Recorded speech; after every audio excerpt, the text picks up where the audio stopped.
Hello.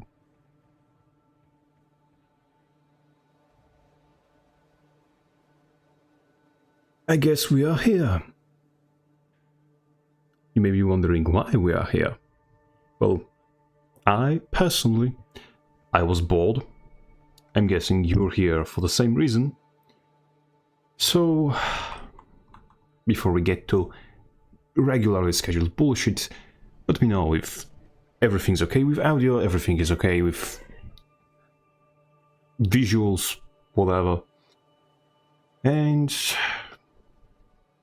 let's have a quick little breakdown of why we're here and what we're going to be doing here. Firstly, what I was planning to do, to try, is to sneak my way into some, hopefully, meta-running Dragon Stand, or assuming someone is going to run it, because getting that tiny little bit of PvE content into the mix would obviously be beneficial, both to sanity and to understanding of what we have in terms of game balance, game design, and Paragon as well, as part of the entire broader, bigger picture. Secondly, and maybe more importantly, it's the sanity thing. Yes, I was here basically just because I was bored and decided why not, but also because, okay, I think we're even in the correct map for it. Yes, we are on the correct map. So step 1 already succeeded. We are in the map that is running Dragon Stand. So let's back to the sanity, because sanity is something I had long-standing issues with, and the current state of PvP does not help. So the main bonanza issue that we have with PvP is that we are at this point in the expansion where people are figuring what's his name? Figuring out the piano specs at rapid rate. So we pretty much have people genuinely getting absolutely cracked. I'm late for more, but no problem. Don't really care about it. We reached the stage where people are getting extremely cracked with Evoker, extremely cracked with what's his name? Antiquary. With Antiquary. And people get extremely cracked with, lo and behold, Luminary, because Luminary is also a piano spec. So we end up being extremely cracked with, like, why are you singing, bro? You should not be teleporting, you're an NPC. We're pretty much every spec that was unbalanced, but people did not know that it's unbalanced because people did not yet learn how to play it properly, is now in the stage where it's getting out of the oh, well, it no longer wants to stay in the box, let's put it this way. So everything becomes terrifyingly cancer in PvP, and it's only going to get better or worse depending on if you're here for content or if you're here for your sanity. If you just want to watch the world burn, then it's better. And I'm in this stage when I'm just watching the world burn and having a good time by just Yes, looking at the explosions and watching PvP go in flames. So that's the funny thing. And second, not as funny, but still thing, is that this is going to just continue and escalate until next balance patch, whenever it comes, or if it comes. Hopefully it will, because if it won't, then that's going to be a lot of skill issue for everyone involved. That would be very, very scary. But the problem is, you may have heard the rumors, which it's not confirmed that and I'm not planning to confirm it, it's still like rumors, and I will still share it as a rumor, that we may be receiving some kind of balance patch this Tuesday.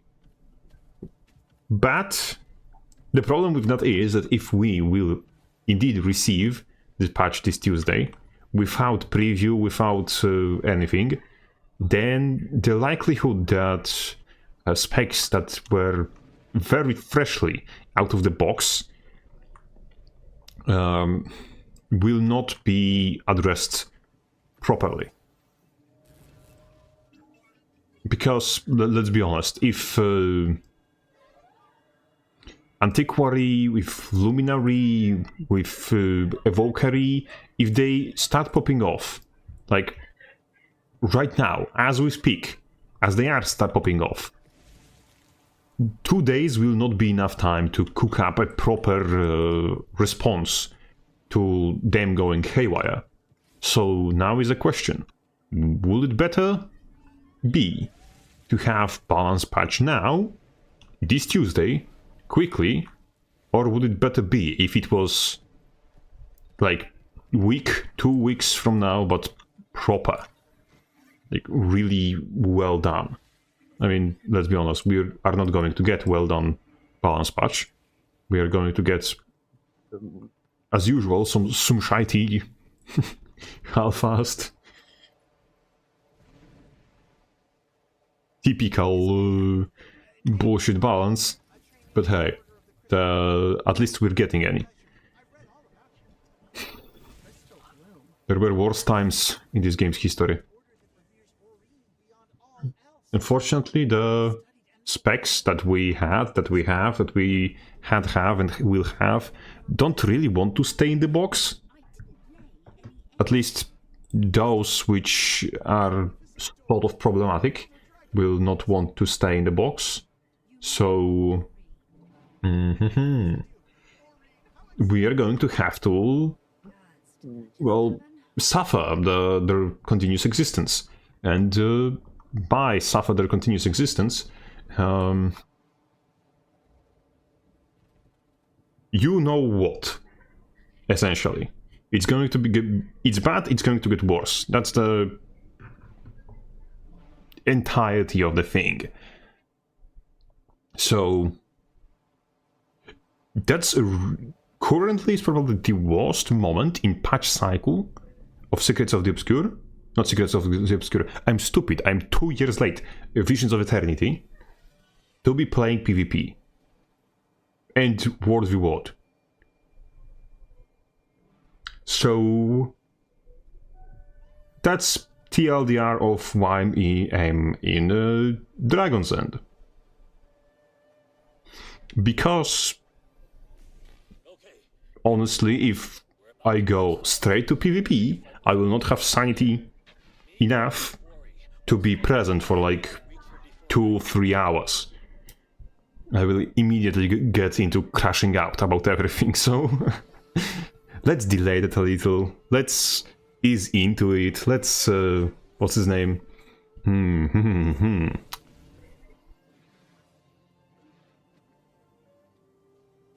Butter up the road before going down on it. Maybe that wasn't the best analogy, but hey, you're not here for eloquence, are you?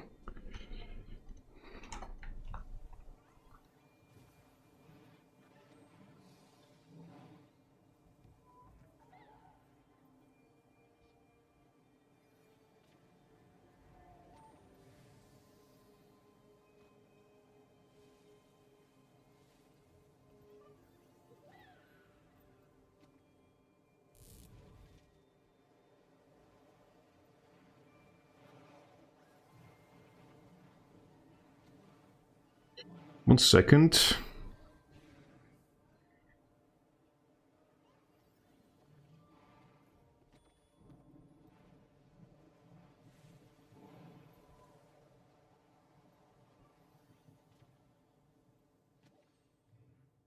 Oh, we are still 3 minutes before this meta starts.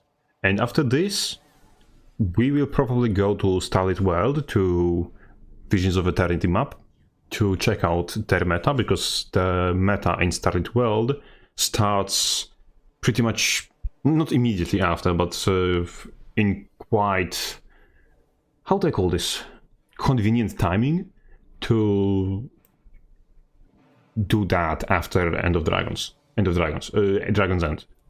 End of Dragon's End, whatever. Please describe the Warrior Elite skill Rampage. How it is in spirit again. Rampage. What is a Rampage? Are you referring to Alcoholic Father stance? This thing?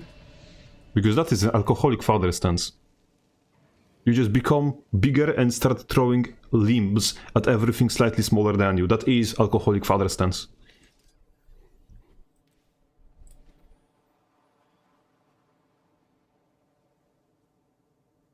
And no, I did not coin this term.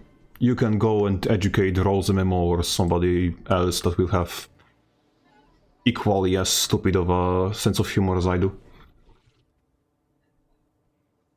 Let's leech off the banners of whatever they're going to drop.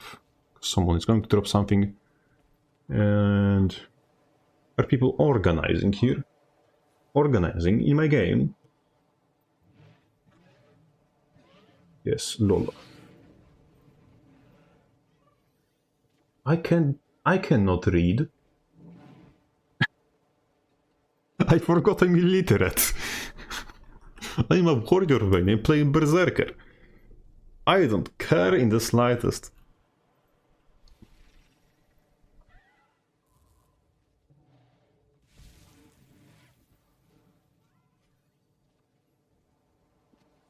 Hello, hello. Oh yes, hello, hello. No. Before you ask, no.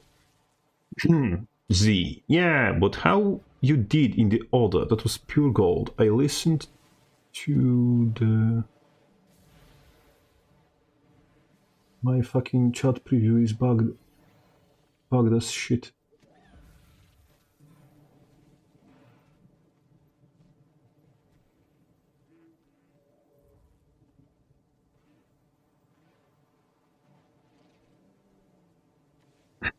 Yes, but like how you did in other video, it was pure gold. I listened to described easily for 80 times. Which video? Because you... What's his name? You may not realize that, but I have been a cloudless loser for quite a long time in this community, so I made a lot of videos with very bad sense of humor, so you may have to narrow it down a little bit more, because quotes the other video so far keeps like 100 possibilities, so there is still a lot of questions unanswered. CBT, oh hello.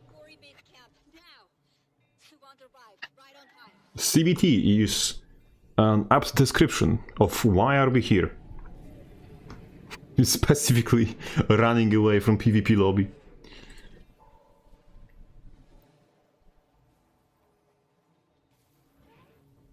We're somewhere where people are mostly normal, and there is no chosen of Babylon in the map chat. Let's go. How much gold do you have at the moment? Asking for a friend. Confidential information. I don't think it's your sense of humor. Warriors just think this way.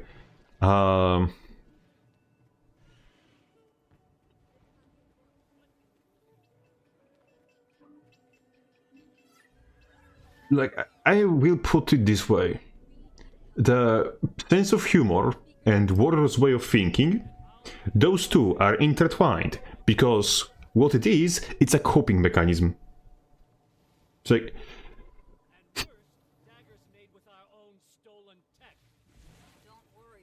when you keep using this skill, you just keep finding out again and again that you should be wearing something more robust, something harder than a fancy hat with a plume, if you don't want to continuously hear echoing thud when you hit something. Because there is this ancient Chinese saying, if you hit a kettle with your head, or a pot with your head, and you hear loud, empty sound, do not assume that it's the pot that's empty. In my case, I do not assume that. I'm absolutely, completely, 100% sure that the kettle would win an IQ competition against me. Because... Oh, hello, filthy casual. Welcome to the voodoo bullshit stream when I'm being a complete waste of time and space and energy, especially for you. Hello and have fun. Which is why we need this alliance. What's in it? So, Life free from void coming out of your every orifice. Troops, we're heading south to take back our old base. hold on. No, I'm stupid. Without Marshal Thackeray and the reinforcements, we'll need to be on guard. Filthy casual, I didn't know you were my kind. Define your kind. Do you mean filthy? Do you mean casual? Or do you mean playing PvE? Or do you mean stupid? Because I'm currently all four of those at the same time.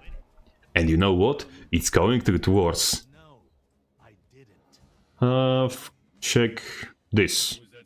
We're going to be providing quickness, because I do not think people in this group will guarantee to have quickness. And quickness is magic bullshit voodoo that is very broken OP, so we are going to be very broken OP. Let's go.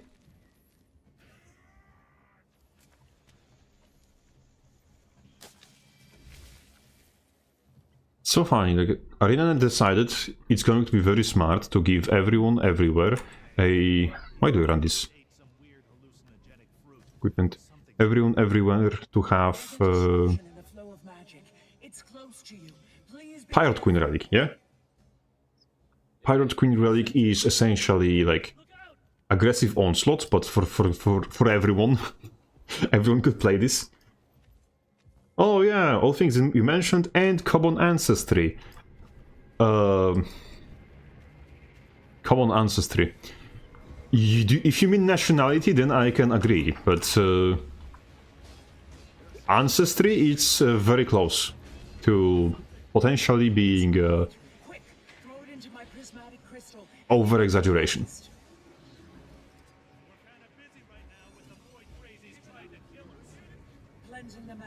Because if either of us tries to play, what's his name, Ritualist in IRL, and Oja boards our ancestral spirit, I do not think they will recognize both of us at the same time. So, if you know what I mean, you know what I mean. If you don't, skill issue.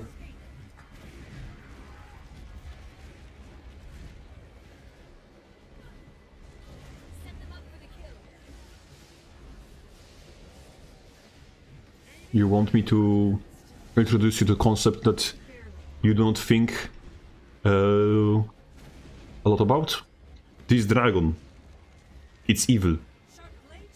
Or, quote, it's evil. We are attacking it specifically because it's black. End of dragons. It's just racism. Peak expansion. I'd say you handled yourself pretty well. With more training, who knows? So funny to be like, You could become one of if you try, if you genuinely try to see like racism everywhere, you can. You actually can. It's so easy. And I thought we were starting to become friends. For real. Yeah.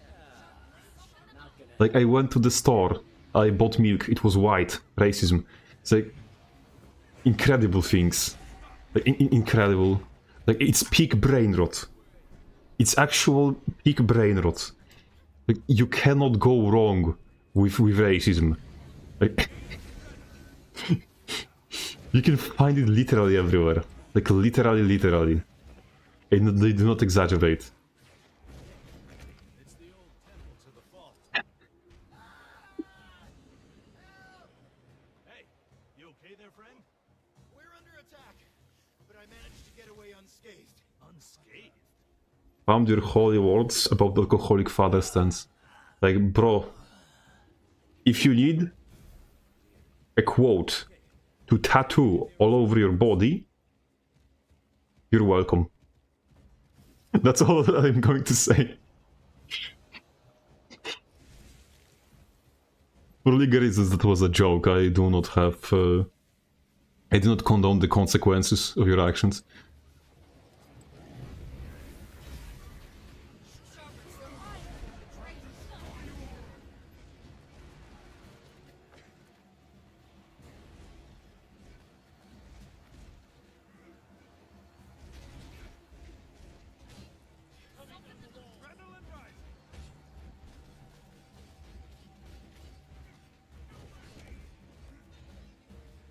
Identify as a panda. That's a request? There is no I before identify. It's just identify as a panda. Like, that sounds like an order. A little bit.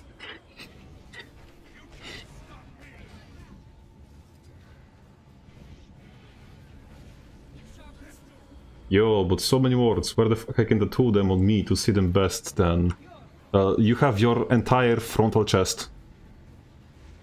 It's a big canvas where you can put everything you ever want in your life. That's where everything goes. Though you have to shave it Okay. Let's first. towards your base. Unless you don't grow hair on front of your chest, in which case, my condolences. And it's going to look dog shit in the mirror, so that's another reason to do it. Enemies! I'll handle them, boss. Excuse me? Pen? We need to keep moving south. How much gold for you to become a furry? Do you want to get banned of the server or something? Yeah. If you wanna have label-free boon, you have to identify as a panda, whose panda can't be racist. Brother, pandas live in China. They can be racist, they probably are.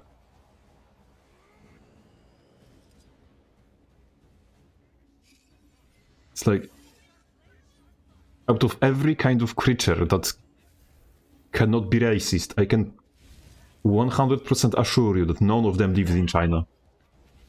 Like, China...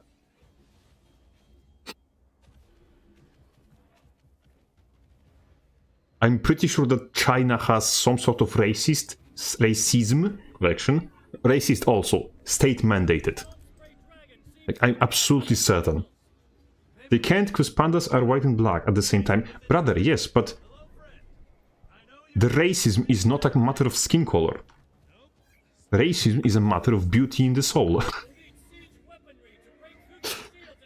So, I think I had some overheard a conversation somewhere where it was in Polish, but roughly translating into English, it was something like pain is just weakness leaving your body, and racism is just weakness leaving your heart, or something like that.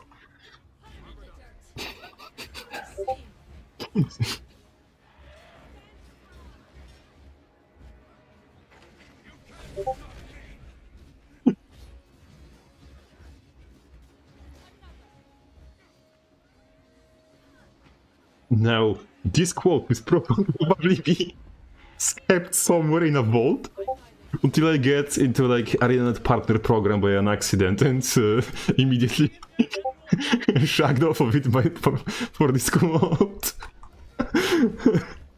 Yeah. WTF. Yes, that's that are beauties of Polish public transit.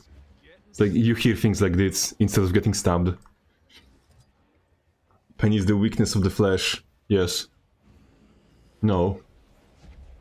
Pain is literally the like. Why am I in the? I've been kidnapped. Hello. Why am I in Turtle? Pain is like body's response to taking damage. By the way, if you ever like thought why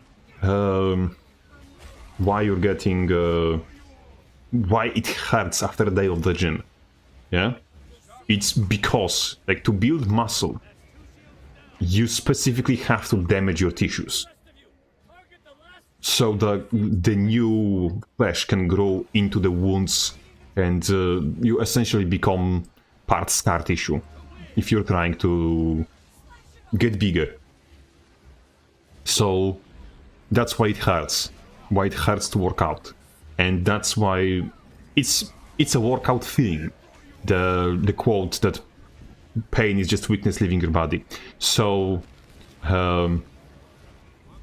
the rest of the quote is just piggybacking off of that, essentially. If you want the partner deal, you'd have to cut like 90% of your... Yeah, probably. But to be honest, like, there are people who were on ArenaNet partner program like Nike who are much worse than me. That said, he was kicked off of the partner program for I don't know what. Considering the Arena would probably platform Hitler if he was still alive and streaming. It's just very bizarre. And some people that got into the partner program quite recently were... what's his name? Like, I had this maybe false... not presumption. Like I saw essentially people who were like kind of nobodies in comparison to me, which should say a lot, get onto the partner program. So it seemed like pretty much anybody could get onto the program. So that's why I'm slightly salty that I did not apply in time, because it would be funny to see if I actually had a chance if I apply at normal, you know, not a month too late. Because he literally, what's his name, applied only because someone who was already on partner program told me that I'm fucking retarded and I should apply now while it's still possible. But it's most likely my application just didn't reach them in time. Schubert Gaming criticized the game a lot and got given a partner later. Yes, but Schubert Gaming also has this thing called class, style, and dignity, which makes him different from me. So, so that's probably it. He just had class by doing so. Look at Shilwet's gaming. Shilwet's content. Like, he is much more smooth spoken, let's put it this way, than I am.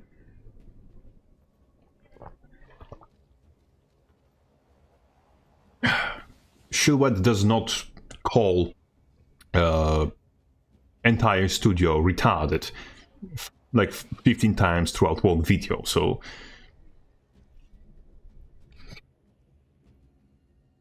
essentially that's probably it, to be honest. Just watching your mouth, something I don't do unless it's in a mirror while I pronounce retardation. to practice. If you see a black Asian dude wearing an AirPod, you should ask, do you make us steal it?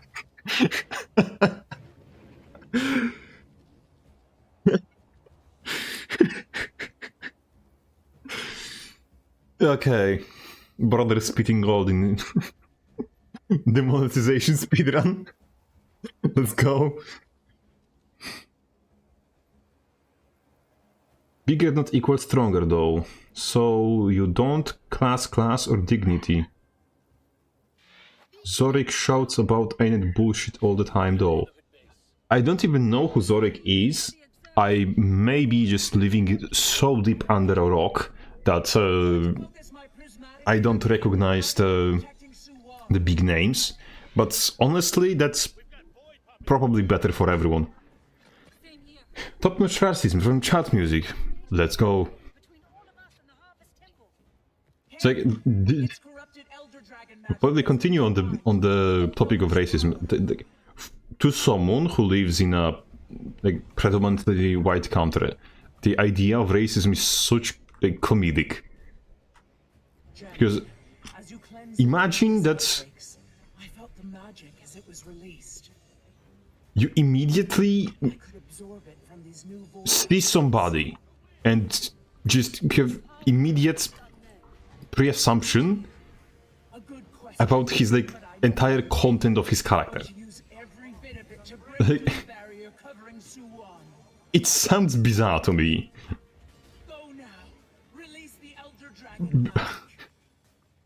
But that's basically me being privileged to the point of having what's his name? Being able to use public transit without fear for my life, so understandably. That's why you love racism, it can be funny as hell. Yes, the entire concept is just... It's something that's sounds like it's out of D&D. Or from something, the orcs are evil, yes. But, the real life getting so tangled, so bad, so what's his name? Bullshit, essentially, just bullshit. That this D&D as concept is becoming a real life problem people have to think about and worry about. That's both sad and funny. Because the entire concept is so bizarre that it should be just a laughing matter, because it shouldn't be possible, honestly, and it is. It is both possible and, unfortunately, in some places of the world, quite likely. But yes, the problem, as usual, is some bullshit voodoo magic that cannot be fixed without whole ass societal collapse. Holy moly, I'm losing frames as fuck. Why is this? Why I have 14 FPS? Why is it word reward? Hold on, let me see. I probably have to disable the other people particle effects. Where is it? Disable...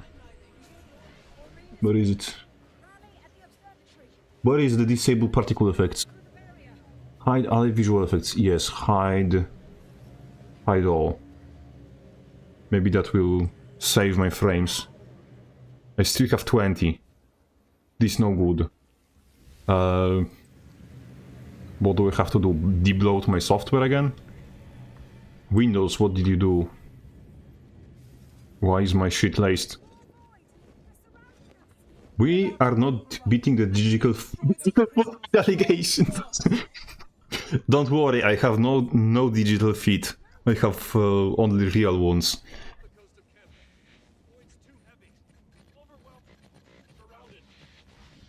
you and the others protect the magic contained within the crystals? Yes. With our lives. Good. I must fly Brother, to Oregon, see like, what state they are in.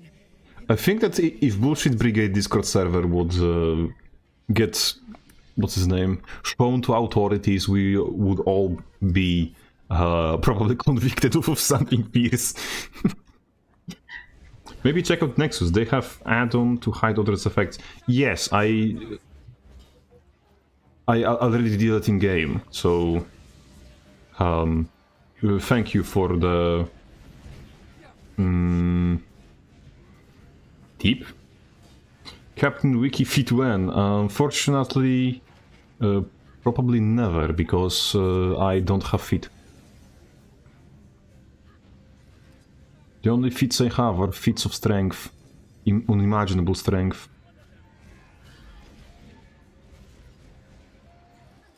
You know what? Like, you know what they should do?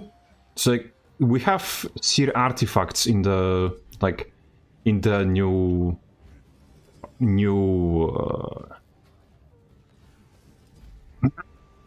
I'm very, very, very, very bad at words. New expansion. We have seer artifacts as, like, legendary things. They should make, like, something extremely rare from the tier lore to be part of the, what's his name, of legendary crafting. What could they do that would be a part of that, possibly? What could they do? And I thought to myself, what is a seer thing that is pretty much non-existent? And, like, actually, seer fit picks would be a legendary quality item.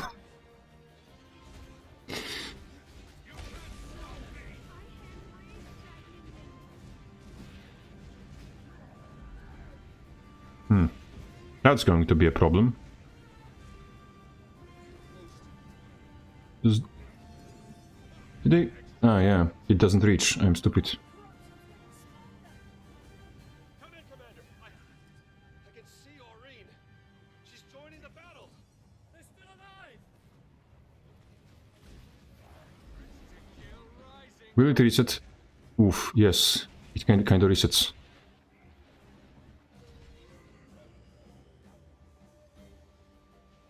Maybe it's going to fail. Bladesword cosplay, ah. What? Ah, yes! The wheelchair Samuel.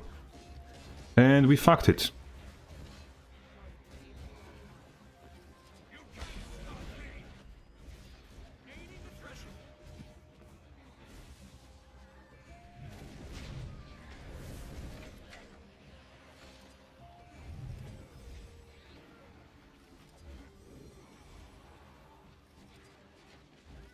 We need a better pipeline for this.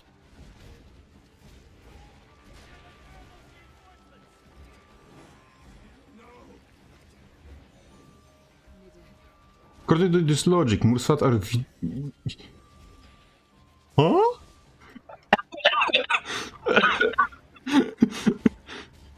Excuse me? Hold on. What is the pipeline?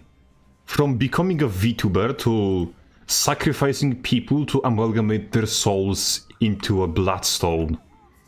Holy shit. New V-Shoujo lore has dropped? Yeah, I mean, this is PvE. We expect to have bots here. And honestly, this meta is probably not run so much. So people are forgetting how to play this. Or maybe we have new people here. That would be very interesting conception. Holy shit, sacrificing simps on Bloodstone? That would be funny. It would genuinely be funny. Like, as a concept. Wasn't there a... Yes, it's above, I forgot. It's here. Is it here? Am I stupid? Where is the zipline? Why is it there?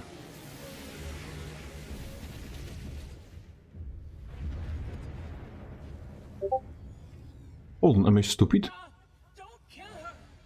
What? Was it bugged? Mom's in pain. Or was I bugged? We must save her. Hold on, there's somewhere... There's a jade lantern somewhere here. And I want to... look at where it is. There. Jade lantern. To the top of the Harvest Temple. I'll be waiting for you with what's left of Suwan. Can I please? Excuse me? Excuse me? Excuse me? They specifically made it so it can only be done after the meta? Circling. These cunts? Why?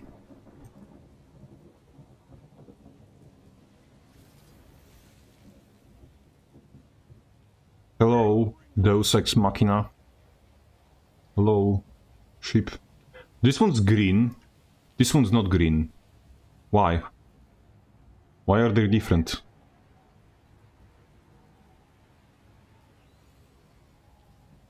The dragon mummy is almost here. And that one's red, and that one's blue. Why are they color-coded? And then it's also red. Do you not know something? There is some lore about RGB airships? Big snake. Jesus Christ. Oh, that's tail. Okay. The world is empty. Got spooked by the... Shattered dreams and death. Stop fucking yapping and show your hitbox. Suwan, it can end here. It doesn't need. Giveaway when? The end will come fast, and death will be Bro. deliverance. Didn't you got enough? She's luring the void toward the temple again. If I Okay, don't fade to black. we'll all be encased. Like, another racism. They doing fade to black to start the violence. Because they know that people will immediately see black and start being violent. Oh shit, that hit me. That's pre-assumed racism. Watch her mouth. Ask, don't let her hit you. Like, this is very comedic. With, what's his name? With the hitboxes. It's like... You're standing pretty much... Penis. Miles away from the boss and swinging melee weapon and hitting it. Like, they... If they keep those hitboxes for Around the impact side. Guild Wars 3, it's going to be very comedic. Yes, the... Suwan, They got yeeted. listen to my voice. It's me. It's like, Suwon, the Guild Wars 2 second biggest no-probe. Right after, what's his name? Mordermoth. Mordermoth was a no-probe.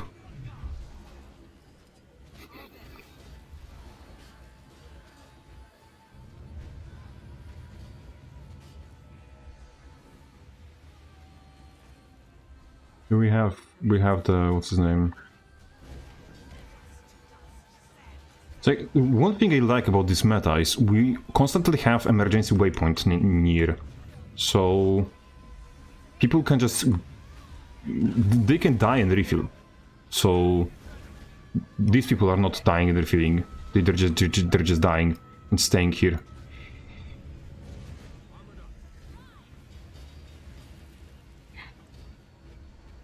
Just kind of bad. At least Mordermoth was cool. Like, visually Suwon is also cool. Like, the only thing that I have any gripes with in terms of Suwon is the lore. Because it was much what's his name? Cooler when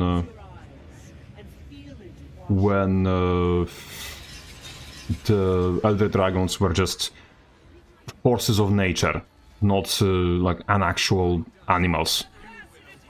It's like when you had this distinction, pseudo distinction, where elder dragons were basically next to gods in terms of raw power and prominence and everything. It was, in my opinion, better for the lore. It's like, oh hey, look, mechanic with pseudo-forced movement. It would be very sad if you had an ability that stops you from moving. Yay, I love it. Why are we sliding right now? I forgot that this thing has sliding. Yes, the tail. Fingernails. Am I hitting her even? At all? Get up. Oh, no, you're dead. You should be fucking teleporting back. Brother. Oh shit, how jungle this dragon? Oh no, moment with... Yes, it was very cool. It's like... When dragons were this... Fucking... basically... Where are you? Can I do this? Let's go. Like, you had this with Mordermoth, but you also had this with Primordius, where, like... But you don't. You didn't. You had this with Primordius in Guild Wars 1. Where Primordius was essentially big enough to, you know, fuck up entire race. Like, they couldn't physically be in the same zip code as Primordius, because he was just this fucking big. Like, his head essentially was a location. Like, imagine being so fat that your nose bone serves as a landmark. Like, Asuras managed to literally plug himself, like, build a city on top of him and not notice, because he was that out of scale. That said, those were Asuras, so that's probably also a smaller city. But it's still impressive that you had essentially Ratasum sitting on top of the Wanker, and still...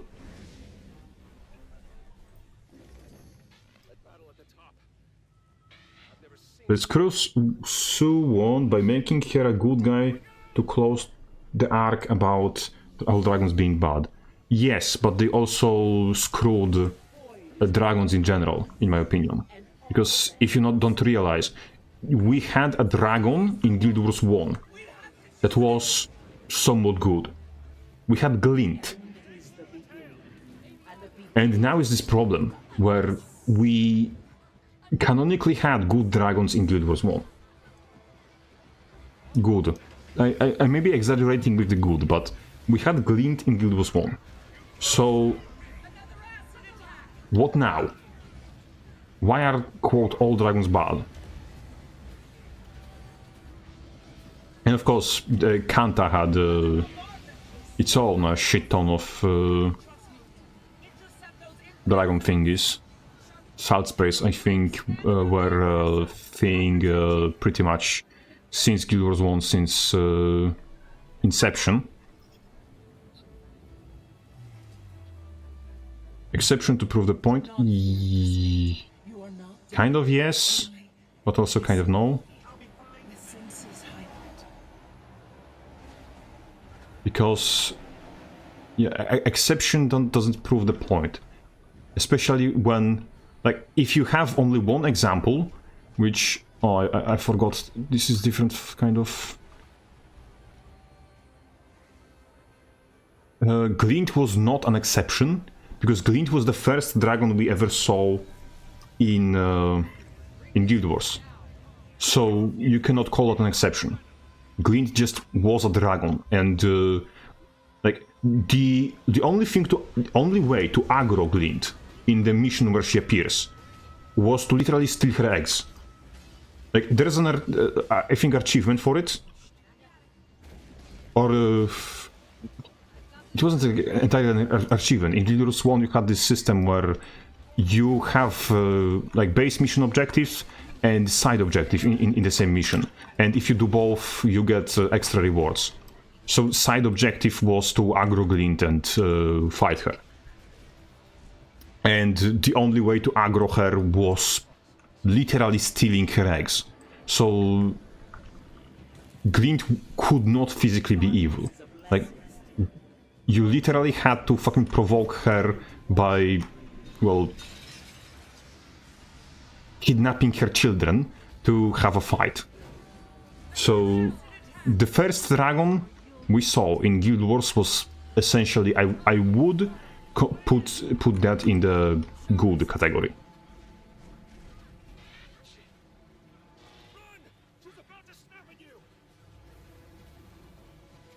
Oh no, skill issue. She swapped, yes. Didn't go that far in Prophecy, so I'm taking from Guild Wars to Dragon Saga even so. Yeah, Guild Wars 2... it did kind of... not great in terms of I can break this on my own, sorry. Guild Wars 2 is not perfect, both in terms of just like, look at this hitbox. I would not assume that it's possible to hit Suwon there. I don't have more CC, I have only cripple right now. But yes, the Dragon Saga in Guild Wars 2, I think that they overdid it. Like, making dragons the main and only, what's his name, problem was part of the problem. Oh, now I'm in Whirlpool, let's go. Because if you have specific pre-assumed amount of dragons you have to kill in specific pre-assumed amount of time, otherwise the world ends, then you have to kill specific pre-assumed amount of dragons before the world ends. And you end up in the situation when you have to just make bajillion fucking stories about dragons. So, yes, that's... like, we still had pretty good, because we had Joko, we had Balthazar, we had a few other villains like sprinkled in, but still we spent like a lot of time just chipping at the dragons. What they should do is just, okay, Zaitan is a threat, but we can kind of ignore the rest. Okay, so we're fighting Zaitan, and then we would only fight dragons when they get more active. So we could leave the dragons the fuck alone for the most time, and just you know, have this focus on normal villains, because the villains of the type that Elder Dragons represent, which is, how they call this, the world-ending massive threats that are looming over the horizon, they shouldn't be like, they shouldn't be the quote main villain's force of the story that player interacts with all of the time. They should be a looming threat, something that is there, and we're working to, like, what's his name, working to defeat it, but with small steps that not essentially involve the threat directly. So, like, why did we fight Zaitan? We fight Zaitan because Zaitan spawns an army of undead. And there's no real... like... And we have to... to defeat Zaitan, we have to defeat, well, the army of undead. But It's like the Zaitan is not present for most of the fight. Yes, okay, so we killed Zaitan. Now, or correction, we cutscened him away. Let's go. Because why would we actually fight the evil bad villain? But coming back, when Zaitan was defeated, we did not immediately swap onto next dragon. We get Scarlet Briar. That's good. But then we go to Mordormoth, which kind of, in my opinion, we got to fight Mordormoth a little quick. Because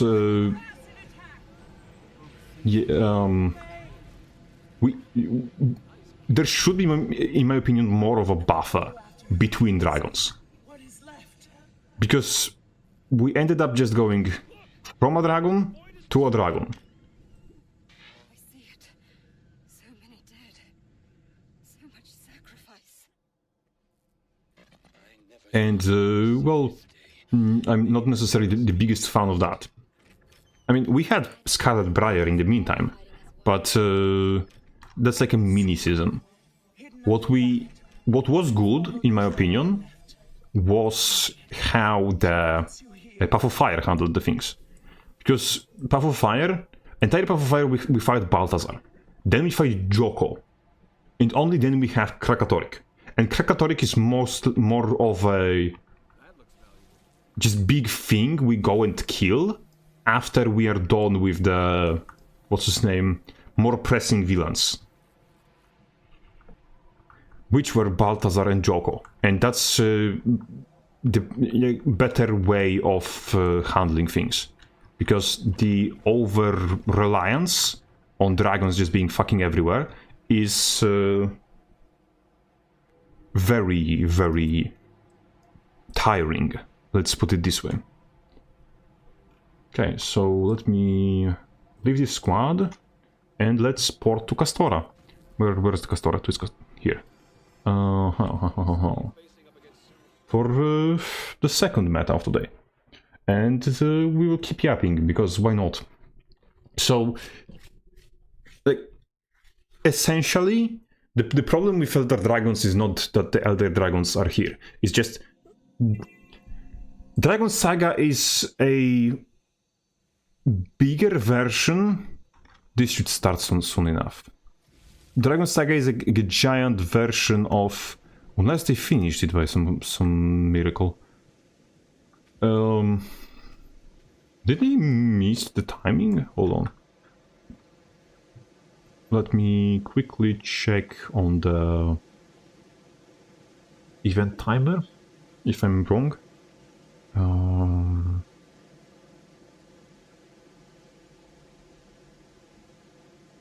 Timer. Where is you? Secrets of the World. It should start soon, or it should be already starting. Huh?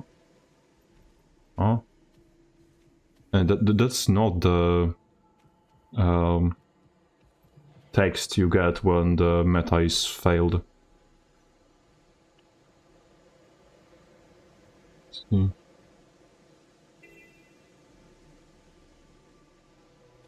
Huh. Oh. And meta starts. We're here, we're talking. Going back to what I was saying. You know how in Jantir Wilds, the... what's his name? We go into Jantir, we notice, oh, there's Titans here. And then we just fucking do an actual hat trick on the Titans. Like... we just wipe the Titans out, like they are nothing.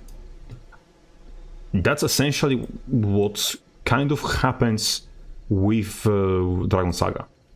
We get this map might be empty. Let's see if there's... we have a mentor here, but they might be running something else. Let's see, is the... I'm stupid, I'm completely stupid, it's the wrong... The fucking LFG is unusable. Started world meta. Join started world. Oh, and then there's Q to the map. Why not?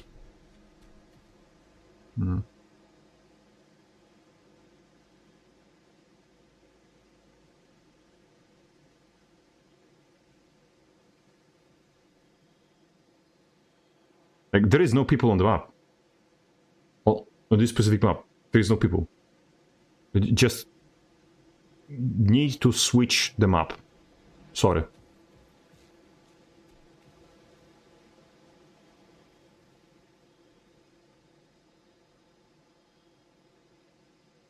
I'm trying to join the squad, but pain. You to the map. So 5 more people. Like if you want the meta to auto fail, I can, like, literally I can, but I don't necessarily want it to fail.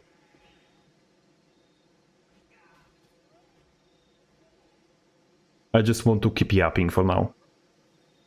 It's like coming back to previous like when we fought Zaitan was a massive threat, but he was a threat that only appears and starts like fighting us when we directly start fighting with him, yeah?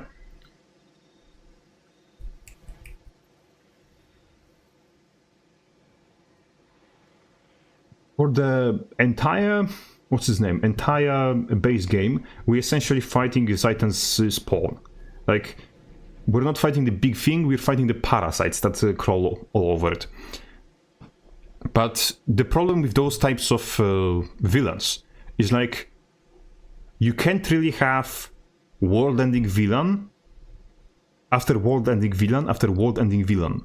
Because this type of a villain, the not present looming threat is, like, they get extremely tiring extremely fast. So imagine if we had, like, a different Sauron in every major battle of Lord of the Rings. Like, if you had Sauron of Helm's Deep, Sauron of Battle of Gondor, Sauron of Battle on the Black Gate, like, if you had like 3-4 different Saurons in pretty much every bigger fight in Lord of the Rings, it would be ridiculous. And this is the problem with the type of a villain that Elder Dragons in Guild Wars 2 represent. Like, Elder Dragons were pretty much not even villains. They were fucking forces of the universe. They were natural disasters. Because, like, you know, Mordormoth was like entire jungle. He wasn't just the no probe that we fought in the meta. Like, the only actual way we fought and quote unquote killed the no probe, or how is he called? Hold on, I'll try to. I don't really want to run Berserker into this because this meta. Let me get out of the fucking combat. This meta gets very annoying with CC, so I want to play something that can supply more stability to itself. And this. Exactly what I was saying.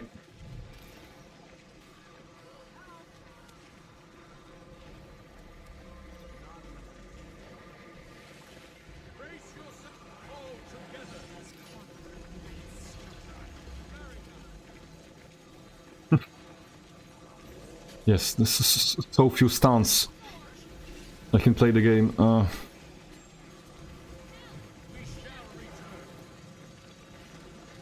Yeah, this is ridiculous with the amount of forced movement in this meta. It's just end this.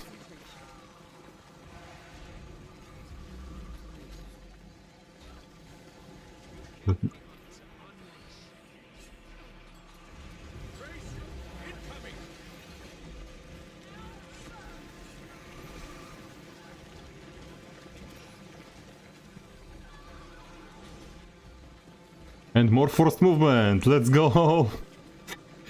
I want to kill myself. And he's fucking off into Narnia, let's go. And he's doing it again, let's go. And more CT, let's go. Oh my god. It's starting to look like PvP. Okay.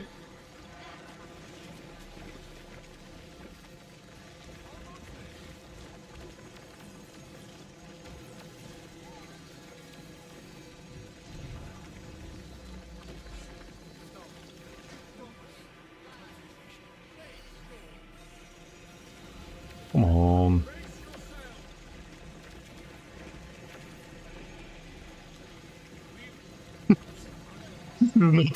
Meta for the faint of heart.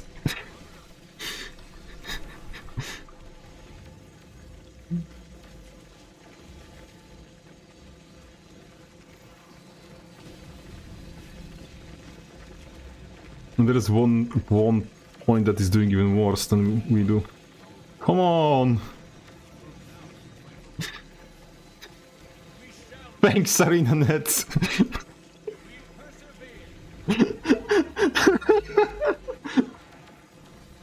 Oh, yeah.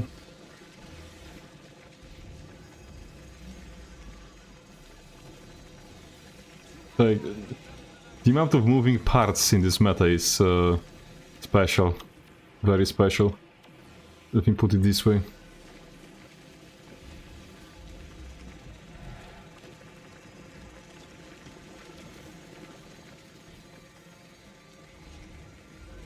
And yes, we have to get all three of them down at the same time. Bro. Ah. Yay! Come on.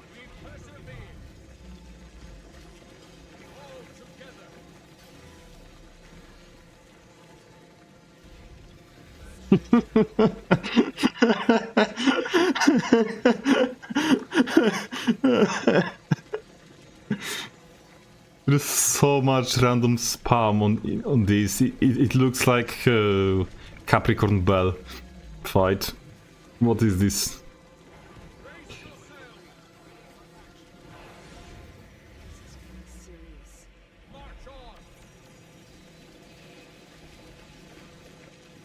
Like, look at this. I'm not the only one.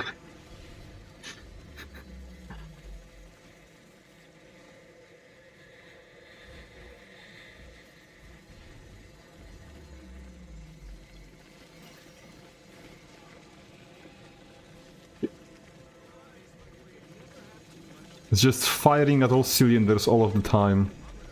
Entire time. Okay, let's get this shit down. Okay.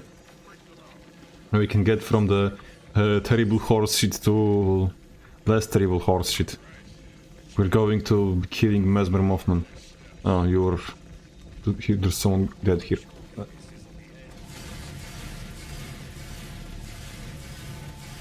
Why are you vaping? Why are you vaping, machine?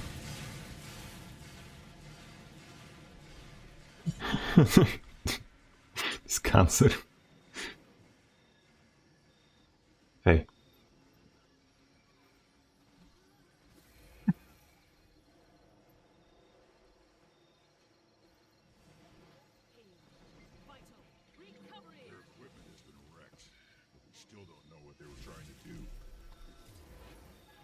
Detecting anomalous magical readings in this. What I was running instead of this? I think I was running second. Yeah, so I keep the barriers then. What? The readings are getting noticeably larger.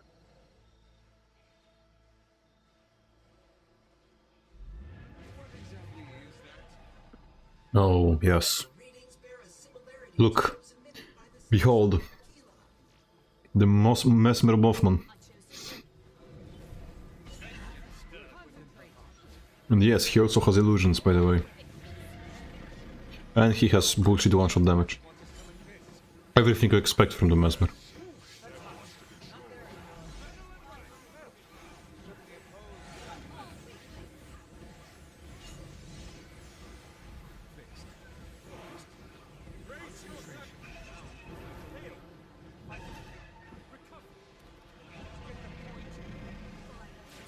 Do not question my timing. It's bad enough without you challenging. It's yeah.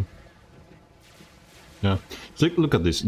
You see the blue things, the spinning blue things, yeah? They do ridiculous damage, but you pretty much cannot see them because that's how the game looks.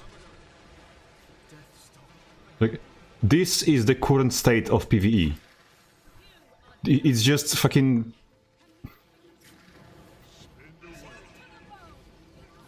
Welcome to Pillarman Cosplay 101. Enjoy your stay. I hope you see the things you're supposed to be dodging. Welcome to PvE. Welcome to the... Yes, the beautiful, wonderful world of try to dodge shit when this is what you have on your screen. I hope you're going to have a very good time. And you will be very efficiently dodging the things that are one-shotting you through the 9000 barrier.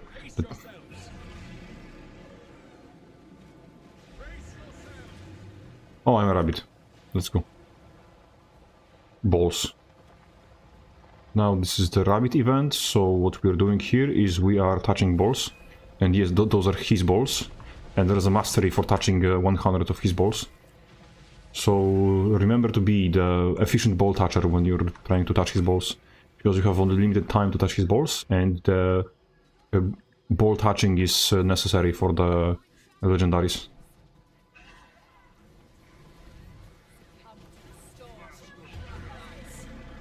I forgot I'm not running the... what's his name?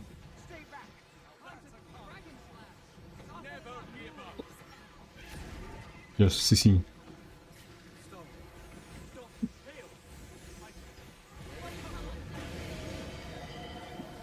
Oh yay, more Mesmer particle effects. Oh, we look. Yay. This is the technology they implement in Guild Wars 2, when we're not looking.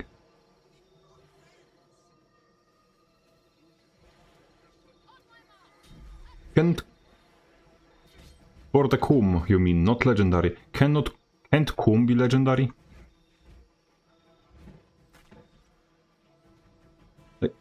Now you have this stupid event, when what you have to do, you have to kill the tiny baby illusions, so they can pinpoint to you which illusion has a CC bar, which you have to then CC. It's very annoying.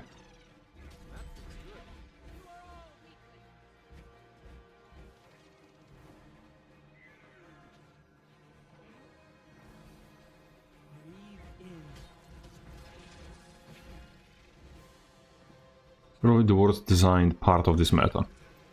And... let's go. Get fucked.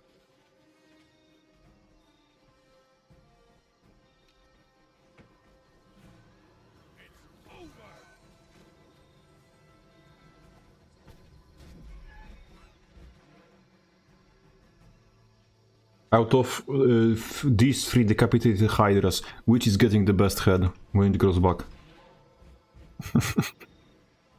Welcome to the internet, when we ask the important questions.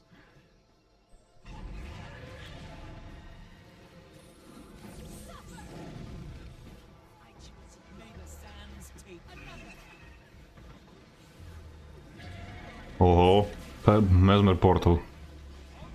Why would Mesmer portal be here? Definitely nothing malicious. Stop asking.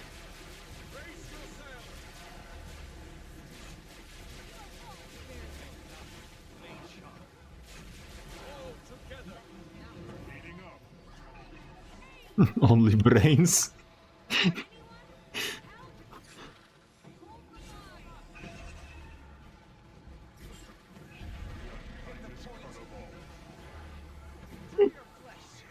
Imagine like OnlyFans, but for the scientific equation. equations, and it's called only brains. Bro, and more forced movement. It's they literally went with on this meta with so much forced movement. Like, it's such like to comical extent. They didn't just said let's put some forced movement to annoy people. They literally went, let's put as much force movement as we can to just stress test the entire community to see when they will fucking go and firebomb our office from frustration, because that's essentially what they did. Only headbutt.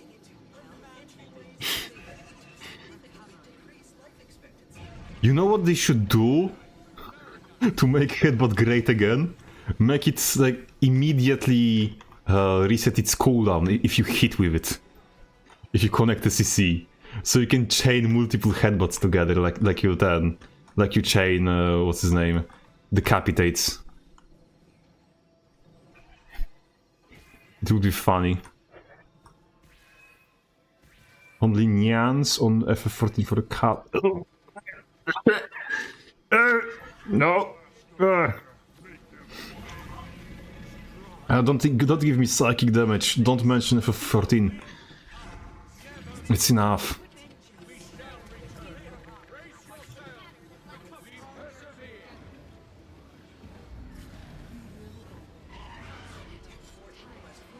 Okay, ball. He become ball. Just make it finish non-players. Well, maybe.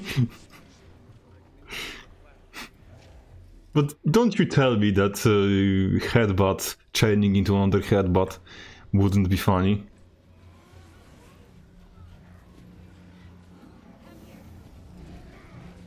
Because it would, and you know it would. And I would.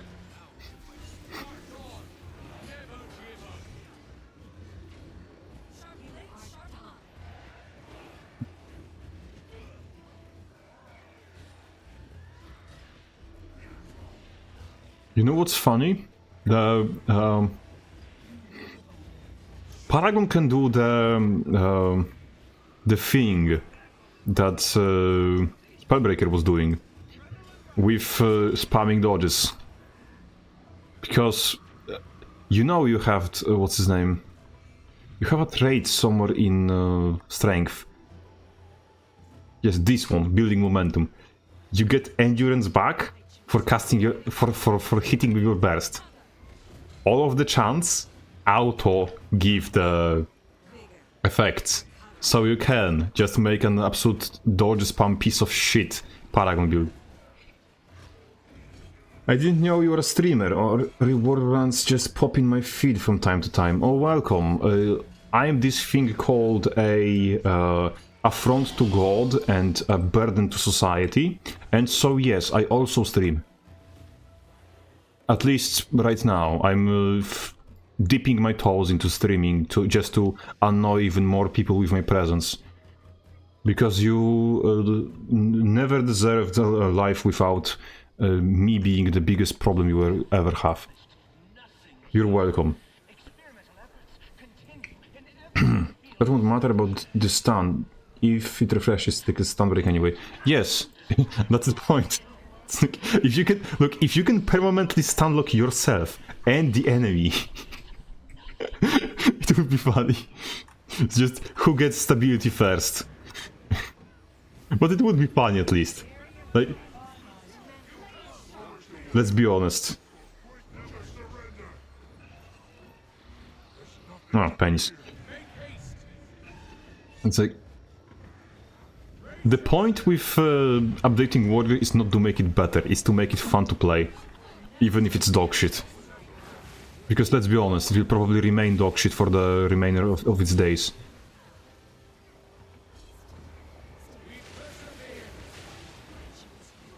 Are those idiots? Oh no, there's more idiots now. Like, look at this. People either don't see or don't understand how the game works. Because they just keep dying to the same spinning thing and not noticing that the spinning thing is spinning on them. Like, this windmill of friendship is just killing people over and over again. No, fuck. More forced movement. Arena Y. I want a refund. No! Immediately from one onto another. Let me go. Leave me be.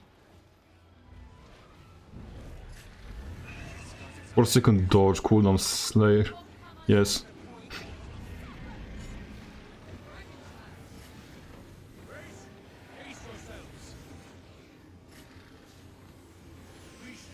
Are we gonna get into the ball touching phase again?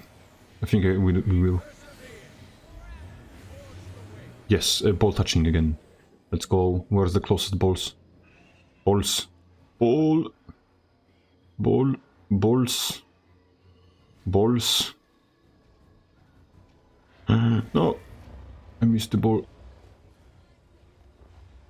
Yes.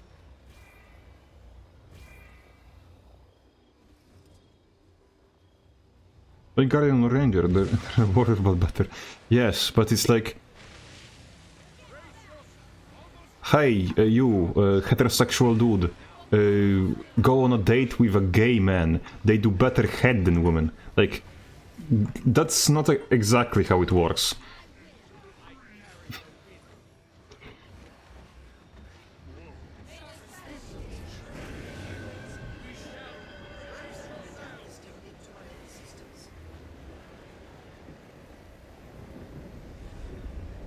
Oh yes, I'm very, what's his name? Played very lot of Iceblood Saga, as you can see. I didn't have the masteries. By the way, Candy Corn is at a year low right now. How do you think it's at a year low? Of course it's at a year low. It's right after Halloween. Yeah, if we can stock up on the candy corn later. Just, you can remind me.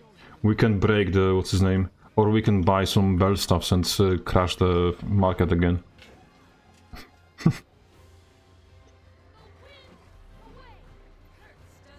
That would be funny, I think.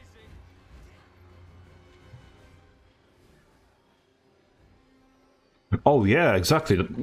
That's actually a good idea to stock up a little bit on the thing, because on 18th starts the, what's his name, the PvP rush, so it would be a good time to just spam some PvP. I'll probably stream some PvP. So you can expect me to be Le Sturmer for a little longer.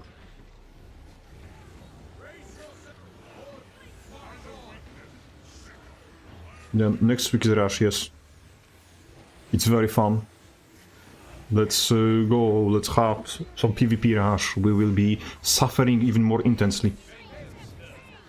Yes. Today.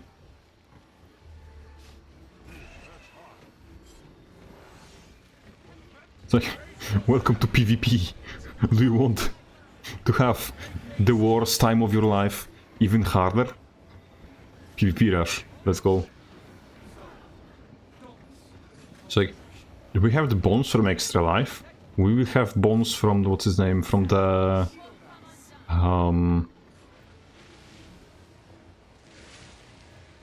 PvP Rush. Then we will have bones from Gobblers, then we have bones from the experience bonuses, or however they're called. Then we will have bones from, I don't know... It's like... something. Like, you know what's funny? Like, we had this like strange scientific bullshit, like quote in quotations scientific, that with the, what's his name, apparent revelation that Hitler had a micro penis. It's like, welcome to the journalistic integrity of, what's his name, of 21st century. Like,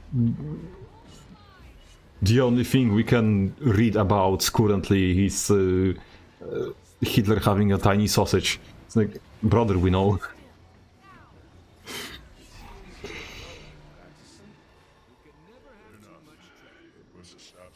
And now he is the ball again. Crabface, Dunu, have you tried Relic of Mistborn or Paragoner yet? Not on a build which you have hate yourself though. No. I did, I tried, and I think that they nerfed Mistborns too much. Like, we have... Yes, Paragon has a lot of good access to Fury and to Might. But... And it is kind of enough to get over the... to keep Mistborns activating. But it's still only like 5% of crit chance. So it's not going to get you to the crit chance cap, essentially. You're still going to be very much longing for more crit chance after you're done. So, like, what's the point of actually running Mistborn on Paragon? Do you want more might? Or do you want that pity 5% of crit chance? Like, brother, you're barely going to be... Like, it's not going to make the difference. It's not like with... what's his name? With... oh, here he is. Sleeping. And he has... Like, you can watch his ass from this perspective. They did it with premeditated. They absolutely knew what they were doing. So, coming back, the Aragon doesn't unfortunately have this privilege of having built-in crit steroids, because ArenaNet wasn't thinking about making him a DPS. So the DPS traits are traits and relics. DPS relics specifically on him are kind of a little worse than I hope they will be. So that's unfortunate, but what's his name? The fortunate thing is that probably, if I had anything to guess as a safe bet, it would be that Paragon in the like next patch cycle, whenever the big balance patch comes, the Paragon will receive some kind of buffs. Because currently Paragon is just what's his name? It's underwhelming at pretty much everything. It's just like a step below what it should be at everything. It's like everything on Paragon is B tier, unfortunately. And Warrior depends on exploiting the parts of his kit that make him S tier. So, because Paragon doesn't really have an S tier part of the kit, because the part of Paragon's kit that would be S tier if we didn't get them nerfed was essentially the parts that make a bunker build. So that's why we had to, you know, cry the wolf and get Paragon killed before he was out of his ass, out of the cradle. I think...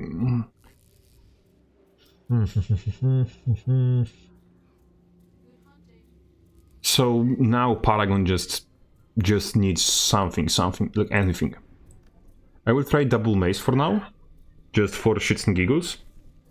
And unfortunately we will probably going to switch into some sort of spear spellbreaker, because it's the new specs are very hard to handle on double mace. It's just they have so much opportunity to kite you or to hack you out of your CZ combos. Pirate Queen relics look very good for war and PvE. Yes, it does. You essentially can just slot, what's his name? Aggressive Onslaught into your relic choice, so you can run so you can run Berserker Strength instead. And if you run Berserker Strength plus like any actual damage, if you run full damage, like you want Berserker Strength. So just the ability to give yourself quickness on any build, in any situation, without need to have concentration, is very good for PvE. This is very fun for PvE. It's just not something that should exist unconditionally in PvP.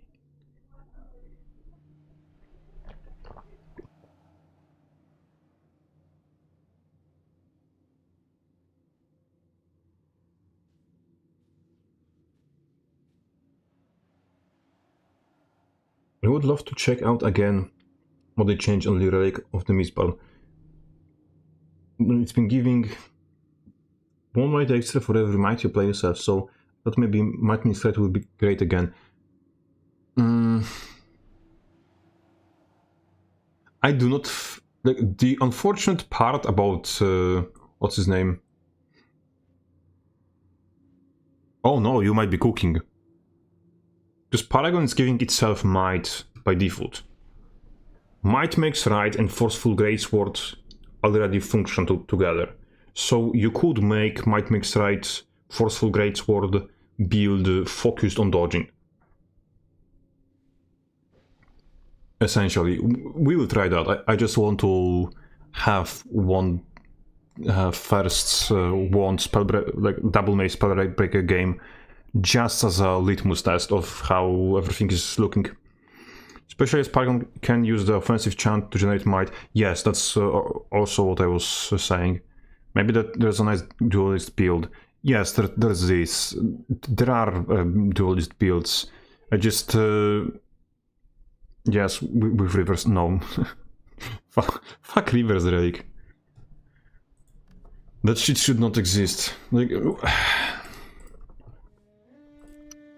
giving people access to quickness, to alacrity, for...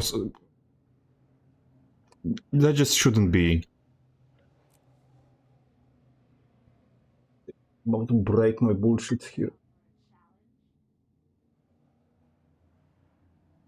So next game, we will try to cook out a Greatsword Paragon. Let's go. It's going to be dog shit, but it's going to be fun. Maybe. Or maybe it's going to be very good, but it's not fun.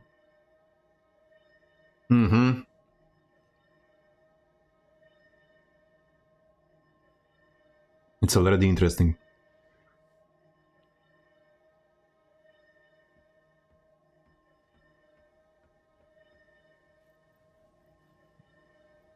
Okay, this is going to be an interesting game. Not a very good litmus test, but it's going to be interesting, at least. Okay. This is a guild-wide accidental collateral damage. PvP stream sniping by an accident. Hider on the enemy team.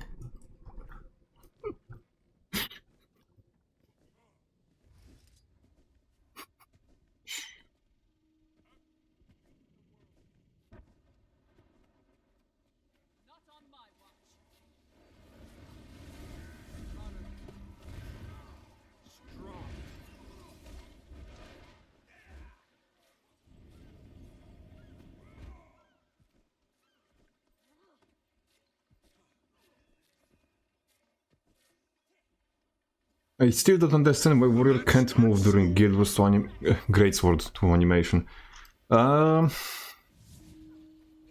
the devs already said they want to preserve its identity. It's like... Hold on to your points. the worst fucking argument in history of mankind, but yeah. So, Enemy ship is pulling into the harbor. It's the Capricorn. Yes, but warrior is not majority of professions. Like, the point of warrior is suffering. Just warrior exists so that Czar is yours. warrior players have bad time at the game. You've lost the dock.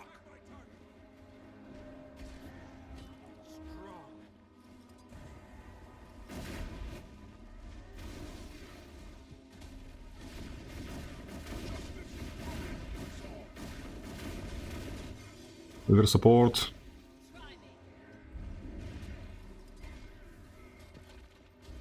This is my build, bro. This is my build. Pain.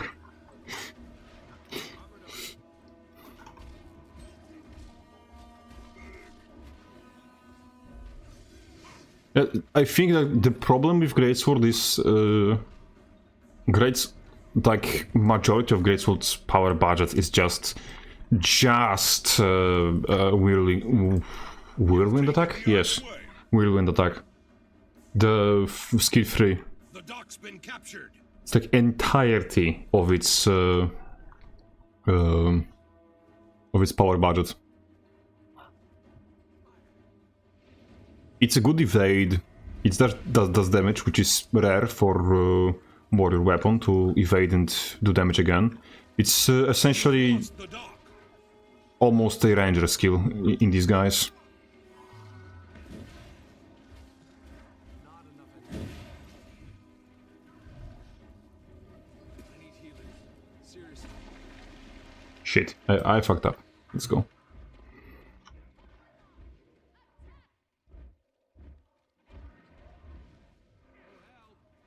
Ready for action. Still rising. Shake it off. He fucked up as well. Let's go. Identity of being fucking useless weapon. Yes, and clunky. Yes, I can understand why Ranger Axe 4 can't move. It's Axe 5. Axe 4 is the pull. It's freaking huge AoE which counter projectiles. That's Axe 5. Yes. The limitations just add to the charm. Yes, that's just like I have no other words than just yes. Slice is best skill on warriors. Cannons loaded. Ring the bell to signal them to fire. Could be. It won't be enough. Shake it off. Blue team, ring the bell. Fire all cannons. It was enough. We got it. I'm sorry. You're gone.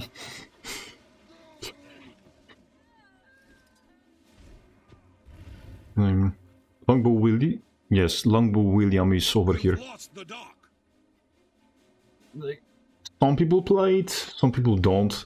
Like, I'm still somewhat surprised that someone's playing currently Wheelbender over Luminary. Which way? But that might be also why they're playing Longbow, because they don't know what they're doing, or just want to have fun despite playing something not 100% good. If you know what I mean. Alcoholic Father's rules, yes. Mason House rules as well. No. I'm sorry. I'm watching you.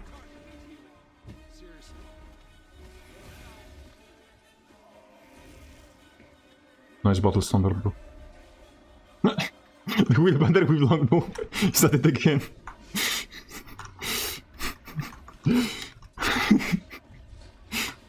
Ah!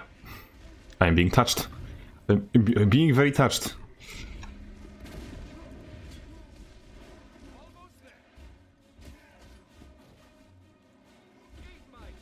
No, sorry. No. Just no. Relic in POF. Are you tripping, brother? Excuse me? Relic in Path of Fire? Oh. Okay.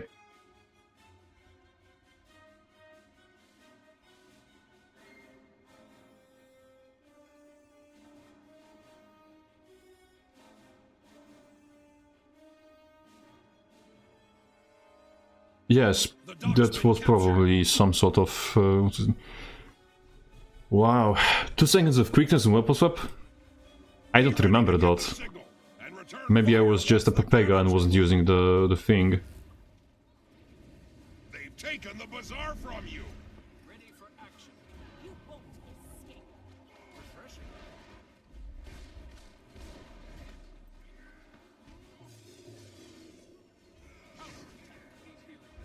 Seriously.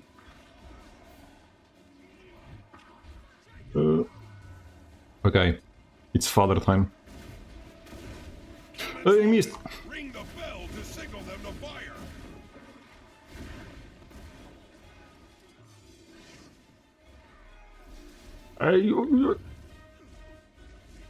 Red team, ring the bell.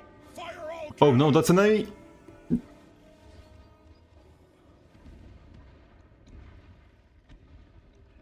Look at him. Point fingers and laugh. Right down on the floor.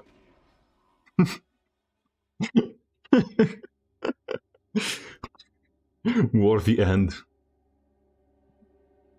BM standard, let's go.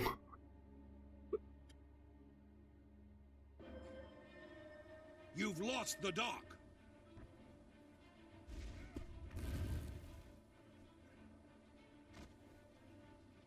Yes, it's like when you beware whenever you're trying to go into alcoholic father stance, because there is this thing called sniper peace bottle.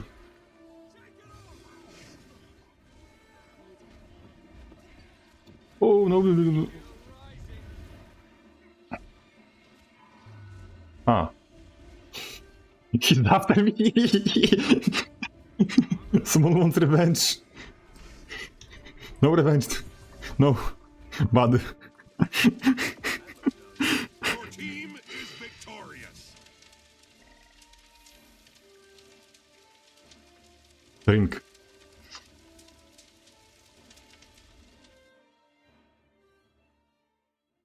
Methanol, yes. There is also methanol. I mean, I think the peace bottle is funnier. Remember, peace. Peace. Sniper special. Okay. Oh. Methanol for the blinds. Yeah, oh. I got it. I finally got it. I'm very intelligent. Very smart man. Very think. Very much. Okay. Let's get this because I have a great food here. And let's try to... what's his name? Magnify a paragon build out of it.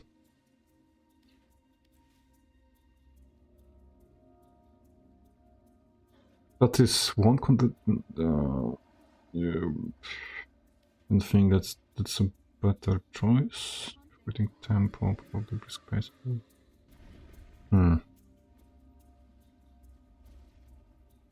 A sigil of agility. Yeah, I remember that. Remember it existed. Will we need more clans, or will we not? That's a bit faster. That's what. Kind of sauce. Why is there a DH build in your build storage?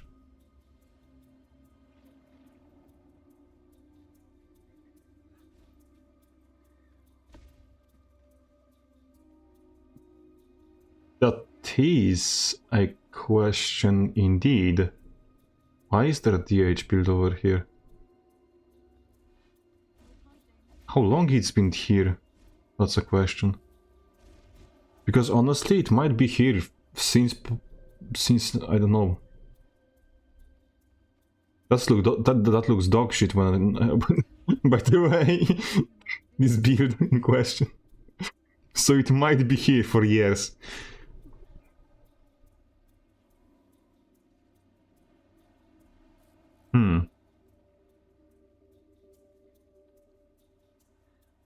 We're gonna use this. I might wanna run this. Going to be interesting.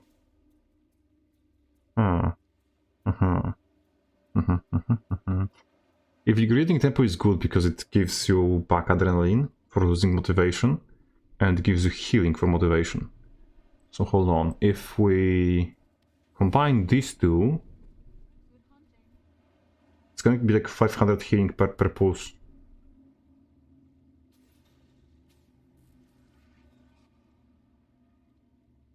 It's on 3-second interval, so it's not as good.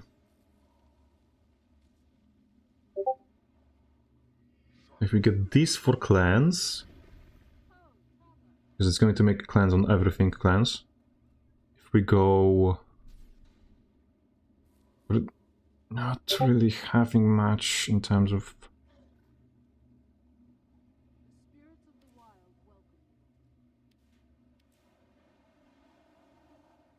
It's tempting, honestly. Signet of Stamina is tempting.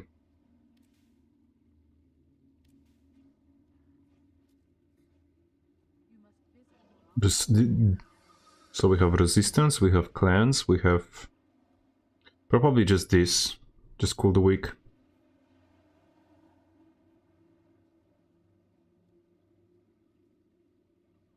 We can potentially get dodge march or legion, but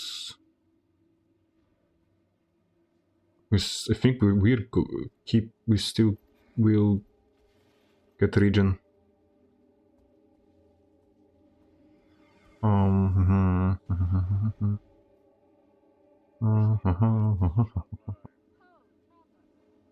Should we go rampage or should we go signet?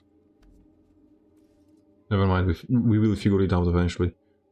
Let me copy stuff from here. Copy. Fuck. I'm stupid. Bottom one. Let's go. We'll try running this. If this is not enough damage, we will then try with Axe Mace or something.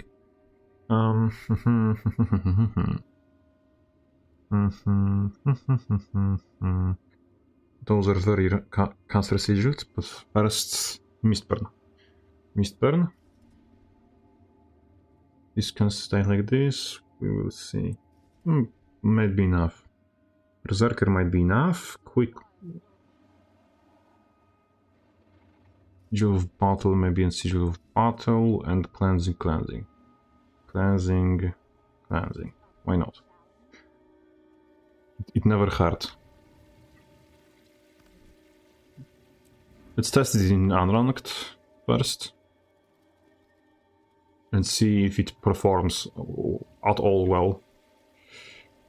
This is not what's something I want. Let's put stamina there. Should be decent.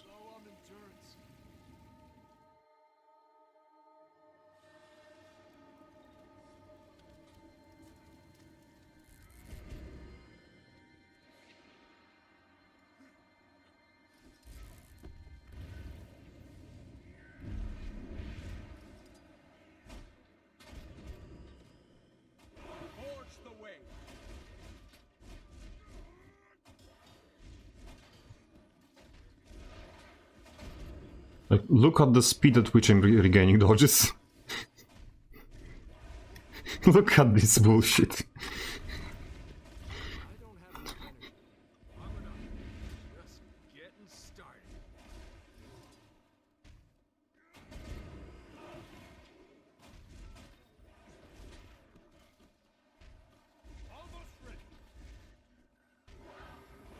I can do better.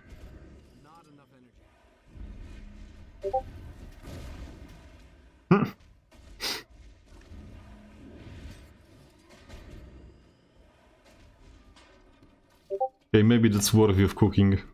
Like... Never give up. Almost there. Adrenaline rising.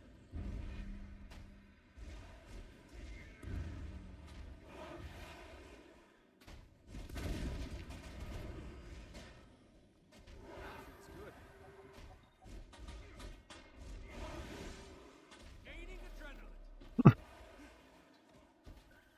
Dark Souls gameplay, yes.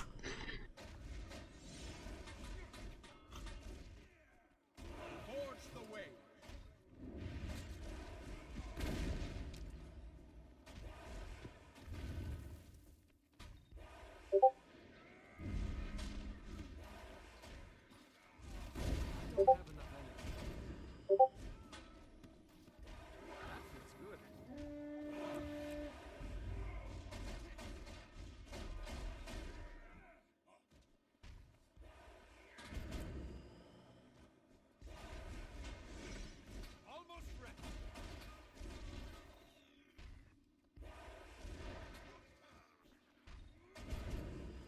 of endurance.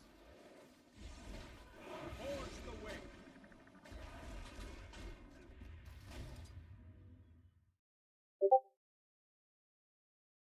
This is ridiculous.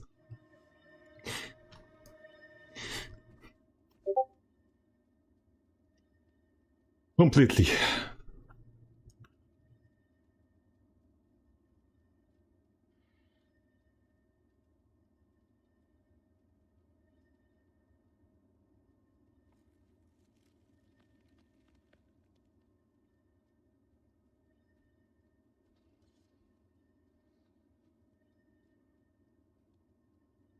Oh. Look what's this. We have an entire squad on the stream. What the fuck? Why am I being stream sniped by my own guildmates? Like, brother.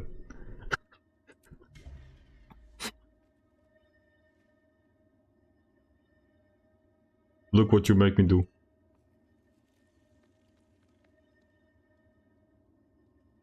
Drinking away my demons. Strong.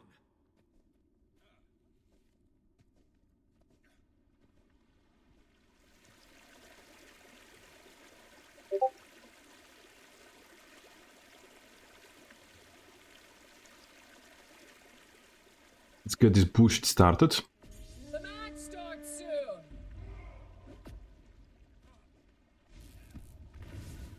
Pick the guild chat. What's going on here? No, what the...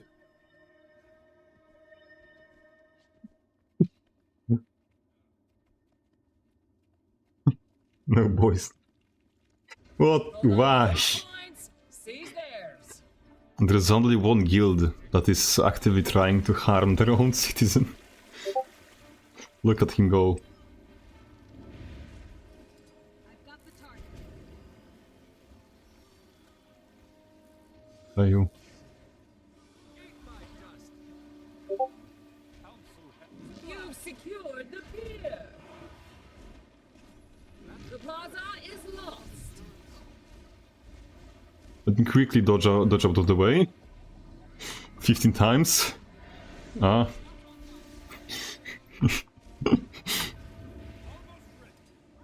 Let me quickly dodge out of the way. unleash.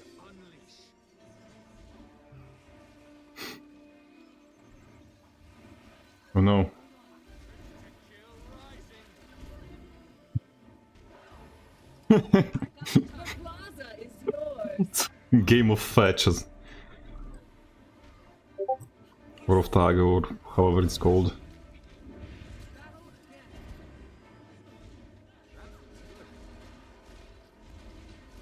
Oh, you see? When we get to play, we get to play. Let's go. Now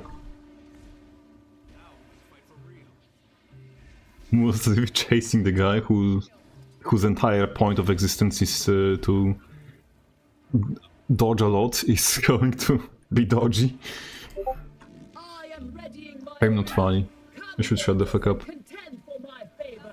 Unfortunately I can't because I'm the only person on the stream. So if I shut the fuck up, who else will embarrass themselves? For the cause. I will ruin my reputation. Why do you ask? Oh. Make haste. Gaining adrenaline. My arena awaits. Prove your worth and Who are you? gain my Why do favor. you have spear? Almost ready.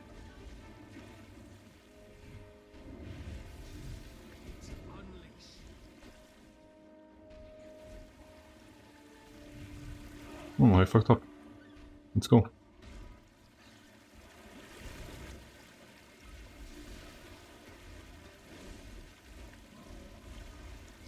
Excuse me? I almost killed him. Never give up. On Paragon. Like, bro is starting to have an actual question about his life.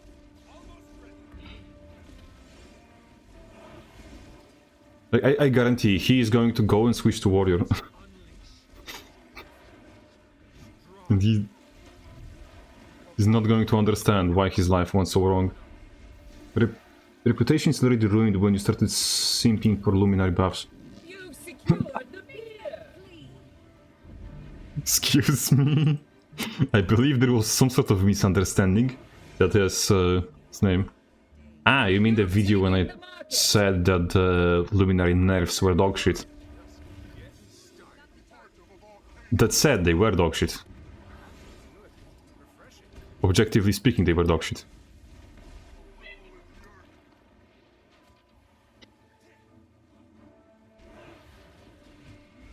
I am readying my Look at him, Come, mortal, so young, contend for my so happy. I still have 2 dodges. I have another dodge. And another. And another. Somebody, please. Somebody stop me.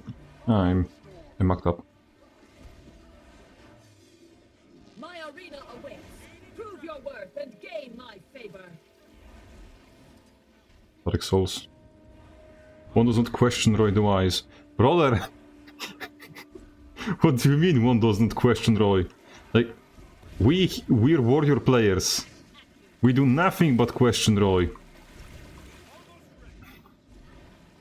I'm stupid.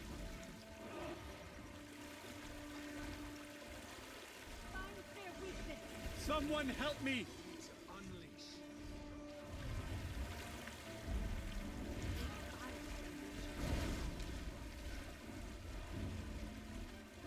Like, this might not be the best build for taking kills, but I can dodge a lot, The red team which I think rises is in my the point. estimation. Like, look at this regen.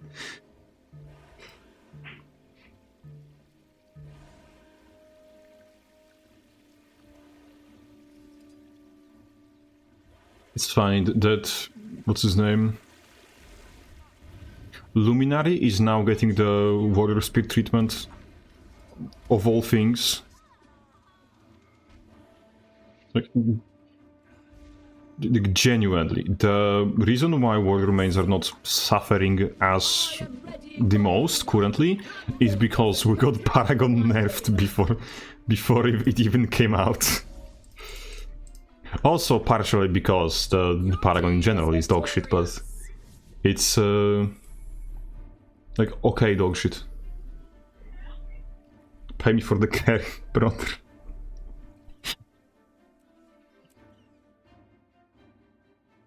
You specifically. You know what?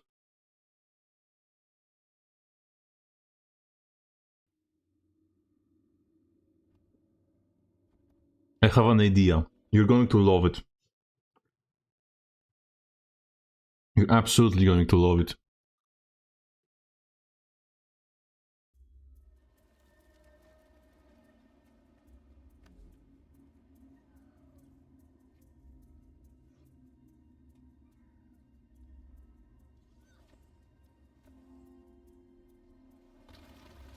Nice gear. When you're I chose you.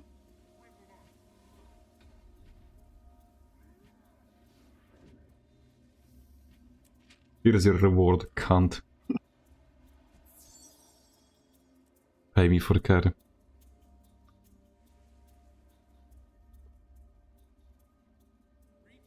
The audacity. No, but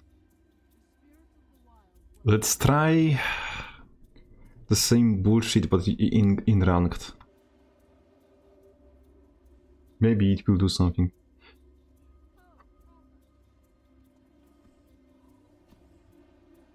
We could run this with one of these.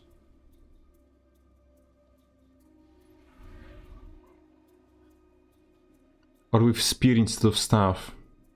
It still could work. No, I do not have... what's his name? I don't think there is a Paladin's Decree Spear.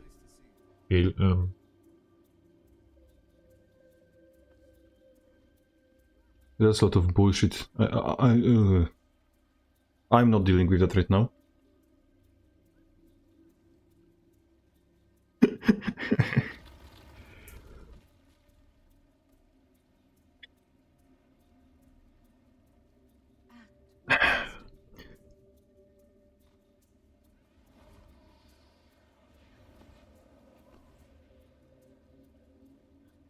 We both know you don't. Much rather have you send me gold. We both know you don't use the story like a dragon, even not that. How do you know? He found out everything. You pretty much dox me at this point. How do you know I'm evil as dragon?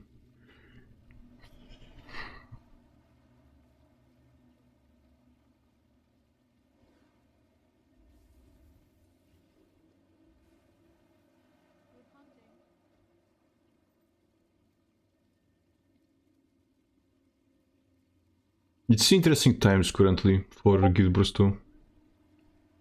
We have some... what's his name?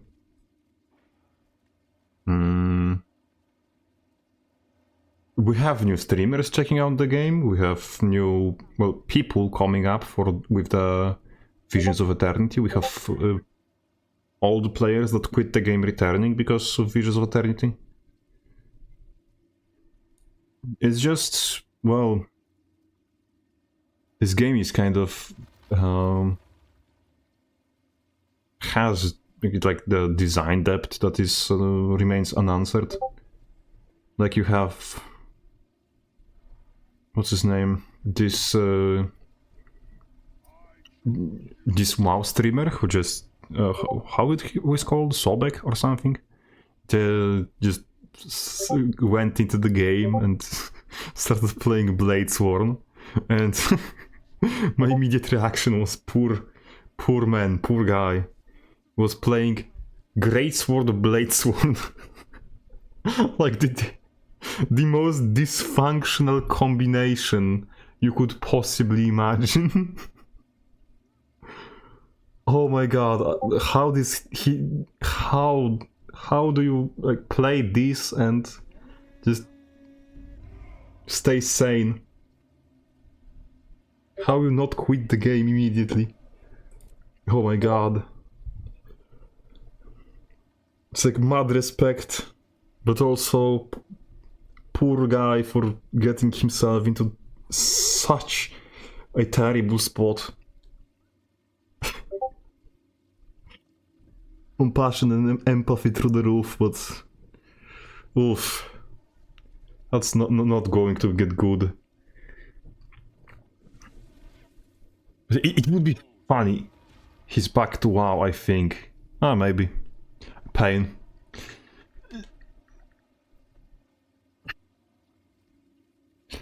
He has, like... Hello. If people have, like, place to come back to, it's always good. For sanity and for... like, some people just yearn for familiarity from time to time. So we will never know. But what's his name? There was a New World streamer as well who came into the game and immediately landed on Gay Shot and was in love. Like the bald dude that looks like, I don't know how guys called, something Arrow or Arrow something, but he extremely reminds me of someone I used to go to trade school with. Like, the problem is that the person which he reminds me of was like the most how do you call this, performatively racist guy I ever met. Like, he was extremely tall, he was short on hair, he was devilishly intelligent, but also was performatively racist neo-Nazi as a joke. And it's like, when this is the person I think of when I look at a streamer, that maybe there is something wrong, and I hope it's only with me. I think it was the bald dude duel a Bladesworn on Gale Shot was the same guy. Maybe the bald dude? I do not bald dude. You mean bold, right? If you mean bold, then probably yes. Because the ball implies something different than ball. The ball dude is the boss we were fighting in PvE.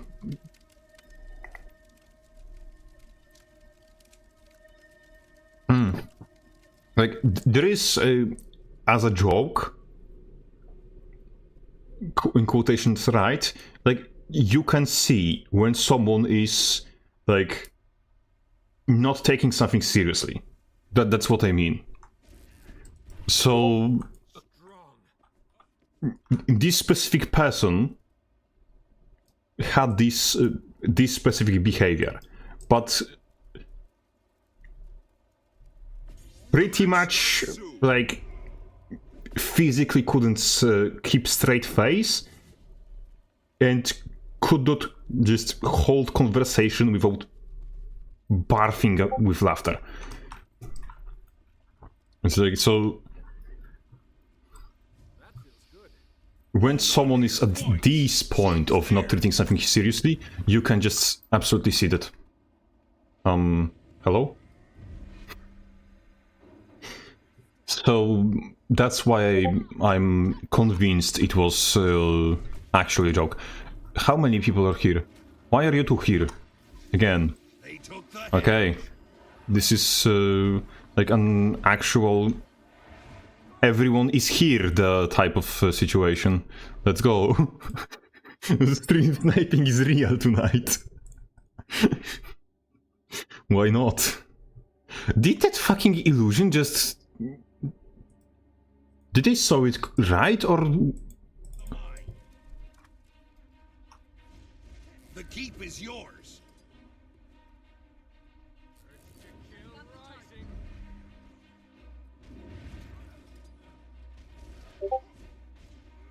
Spawniers return. Okay. Okay, I'm fucked.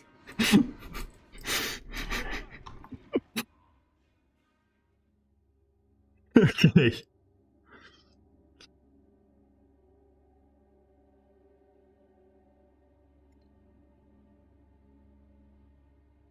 The Night of the Walking Stream Sniper, let's go. The entire guild comes to ruin my stream, by the way. Perfect, I love it.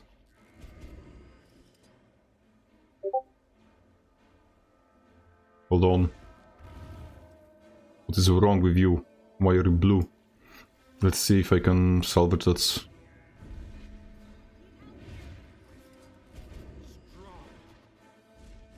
Ah, 100 blades. Yes, the perfect skill.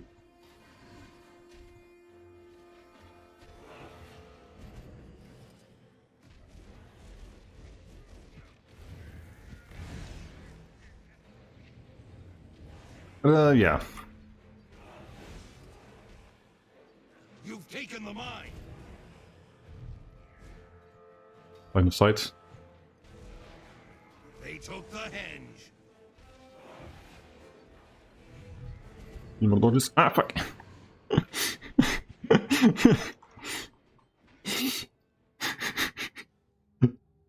If I'm losing to Gunzerker, that does not bode well for the build.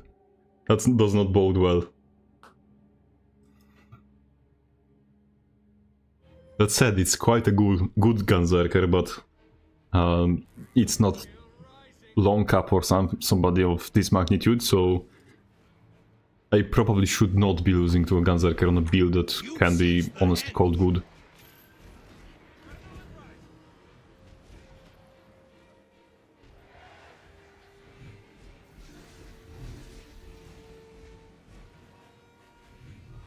Incoming. Forge the way. Hi. Apparently everyone has infinite damage.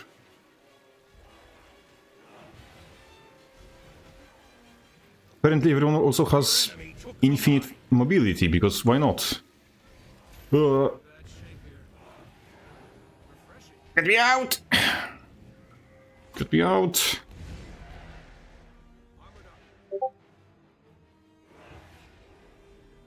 We're somehow not losing this. And I somehow got out of there.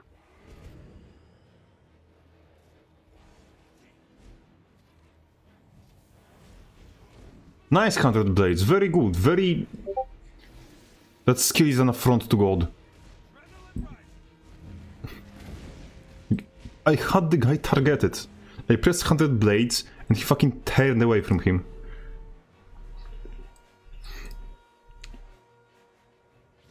The keep is yours.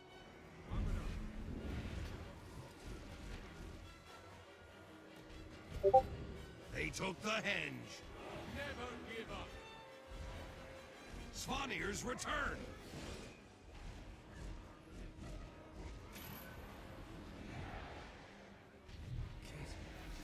Like, look at this thing. The chieftain Why is my entire health bar gone? And why are you here? Like, sanctity of a 1v1. Your enemy took the mine. Completely disrespected.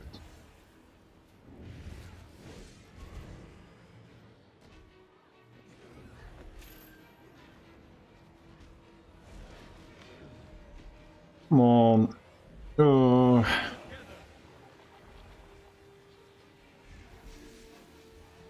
Nice.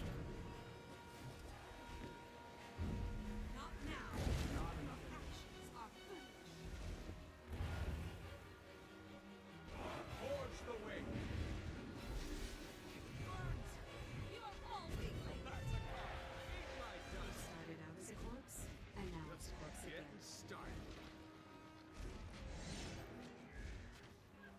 Why? How?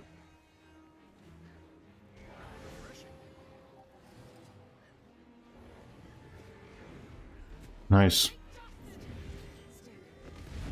Not now, not ever.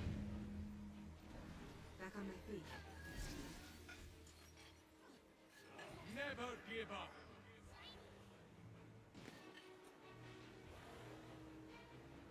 They took the henge.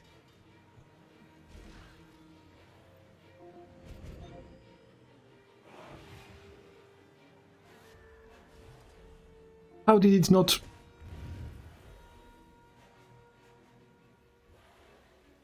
You've taken the mine. On your secured.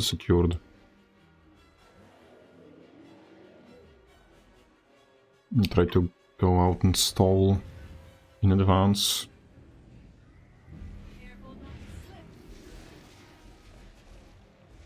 Nice, the damage output is real. It's indeed very real.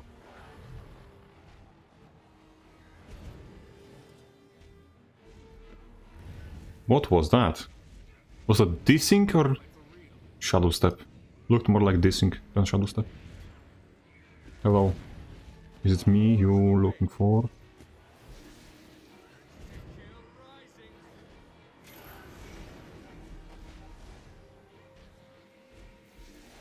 The keep's been lost.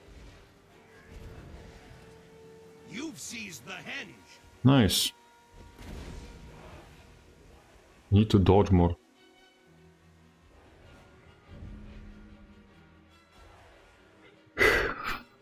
I'm kind of useless, but also kind of doing my job.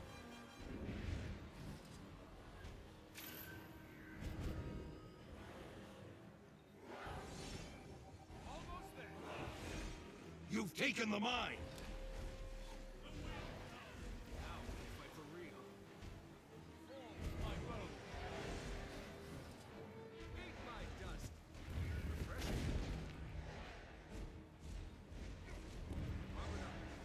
The chieftain has returned.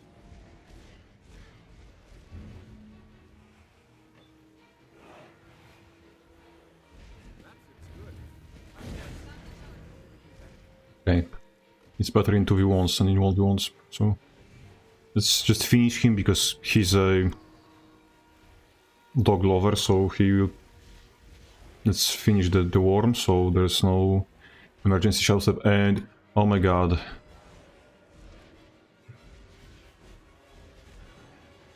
I failed you.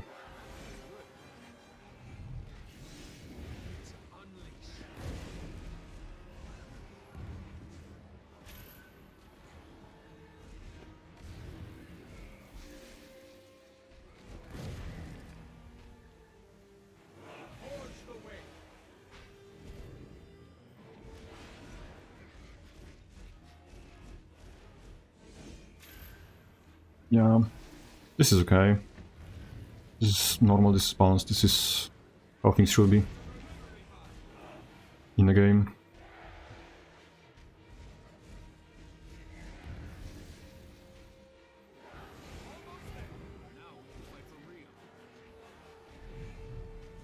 Svanir's return!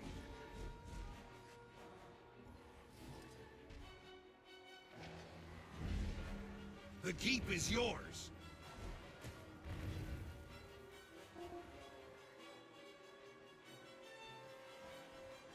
All together. Ready to unleash.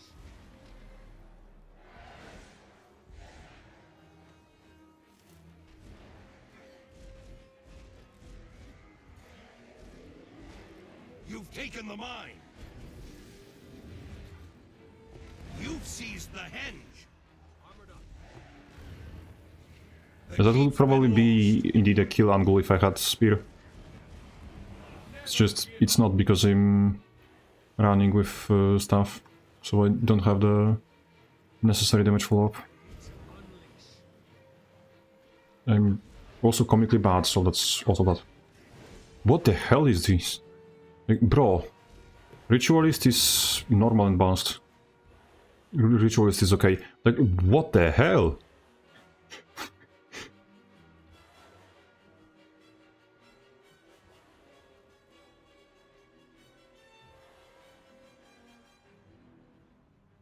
Ritualist is normal and balanced. Yes, I'm here, I'm defending. Just...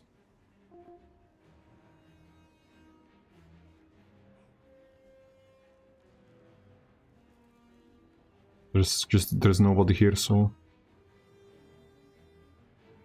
Can extend a little bit, look around. If we don't lose this, we win the game, so... Yes, AFK on the node. Just don't die both at the same time. And one more second. W. This close. The chieftain has This returned. close.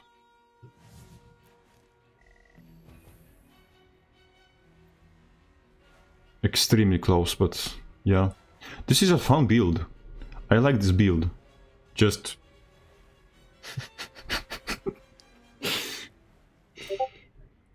Probably we're going to have to try this with spear.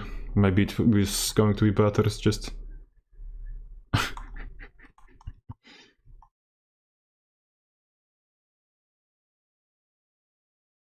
You beat this crazy sustain, why are you using Greatsword on this build? Because Greatsword has a good evade. Like, Greatsword has this. This is one of the best warrior skills in general. Plus, it also gives adrenaline thanks to this. So we pretty much never have adrenaline problems. And because this is majority of our sustain. The Might Makes Right with Forceful Greatsword is majority of our sustain. So honestly, I would probably try Spear instead of Staff before I try this without Greatsword.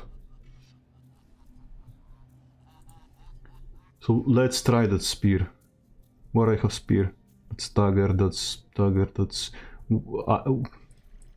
hold on. Where I have Spear?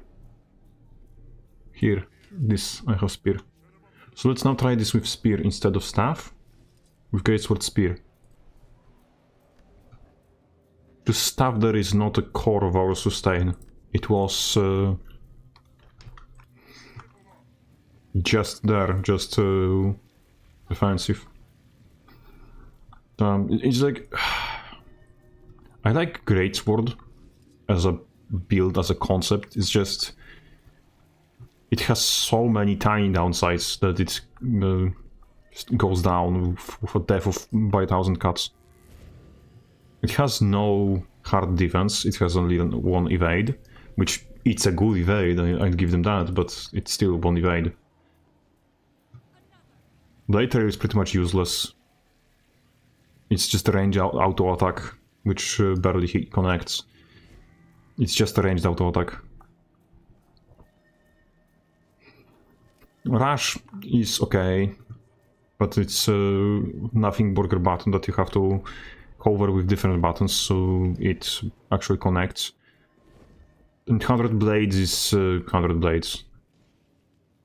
It's only really good if you have an enemy CC'd, and like this is not enough to make its damage do its thing. If we were playing with aggressive onslaught, this would be better, but like the point is to try to make might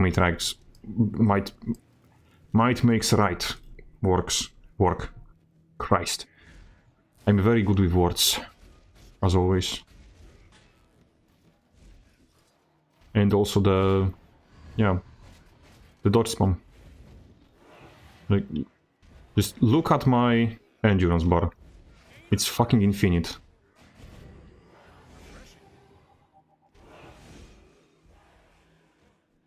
I can just keep dodging essentially forever.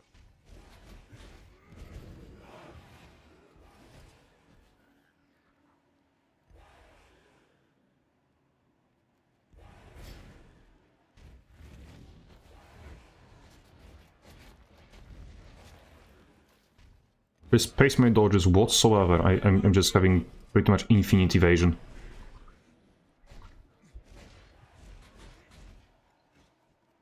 Can dodge out of stuff, dodge into stuff, and I still have endurance.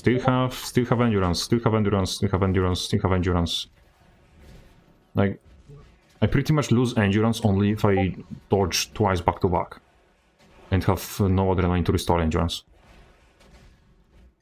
Like, this is pretty much 100%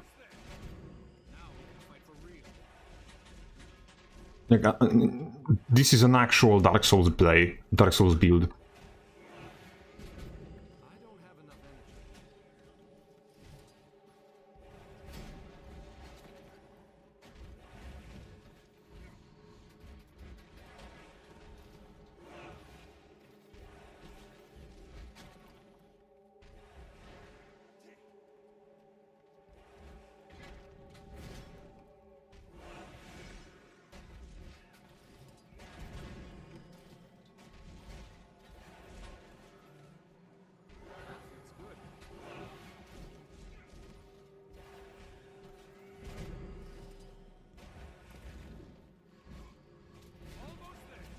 Where Q?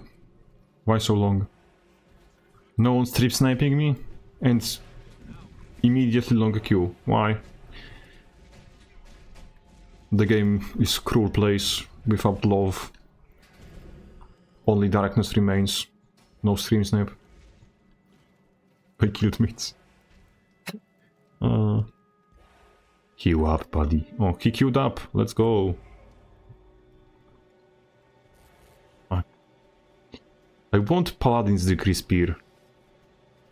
Like, look at these skins, like Paladin's Decree skins. They're great.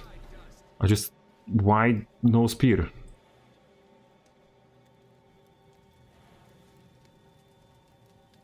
I want Paladin's Decree Spear. Give it to me, Aridanet.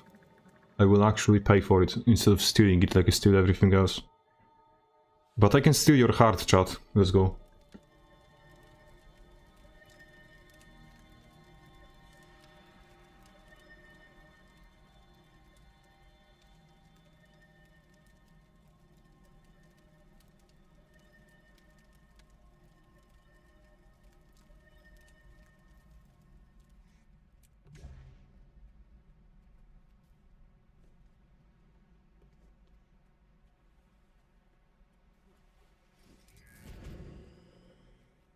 That's kind of wide and fat for my taste, but everything besides being slightly overweight is great about this skin line. It's just only like the blade length to thickness and width ratio is kind of on the scuffed side. Everything else, the same. the gold insignia, the red floaty things. The handle is like... This is kind of, what's his name? Only thing that is bad on the build besides Fat Blade, because this is something you could really jam yourself and die. Because you don't want sharp pointy protrusions to the sides of your pommel. That's essentially asking yourself for arterial bleeding every swing.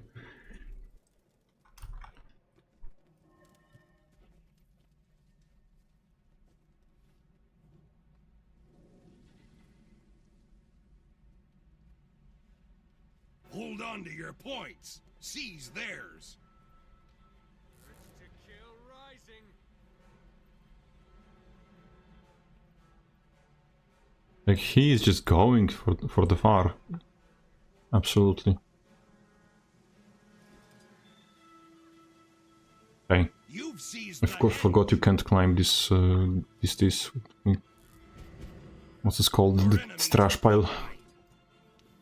The only climbable trash pile here is me. The keep's been lost. What the fuck is this? Yeah, I wasn't ready. Absolutely wasn't ready. Just turned towards me and nuked me from space.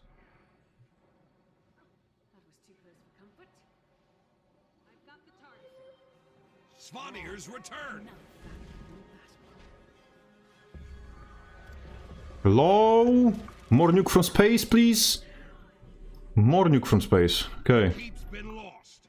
Help me, please.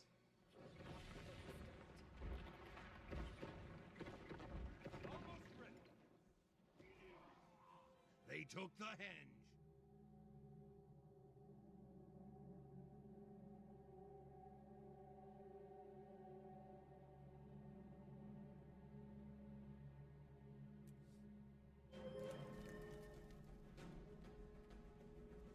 Now it's necro on necro action.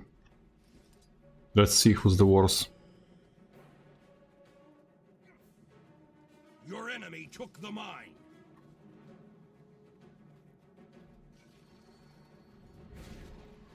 Oh! You've seized Yes! the henge. Yes! Yes! We got it! We somehow got it. Try the Mistward Grades for the... I'll see...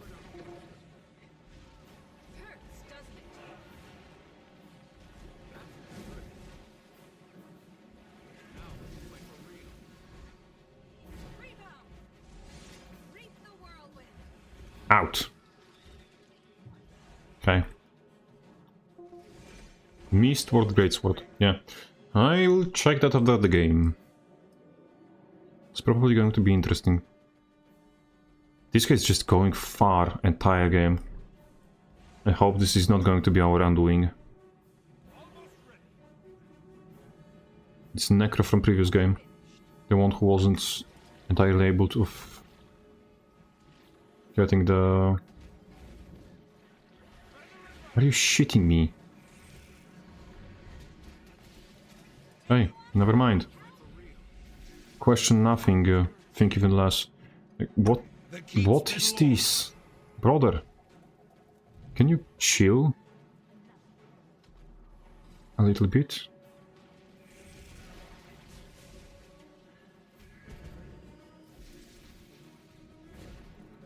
They took the henge.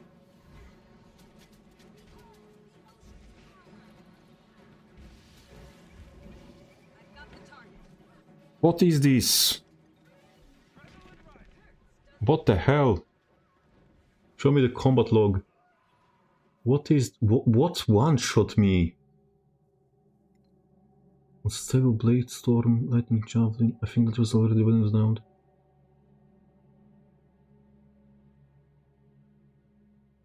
There's nothing here that does much damage. You've taken the mine. It doesn't make sense. Like, if combat log doesn't show me any crit, like, did they hit me with like 10 things at the same time?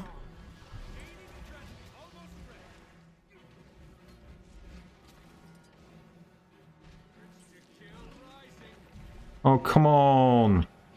It's like...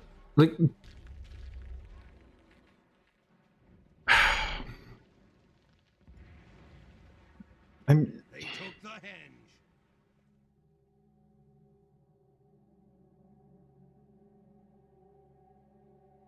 Yes, but 4K is not much.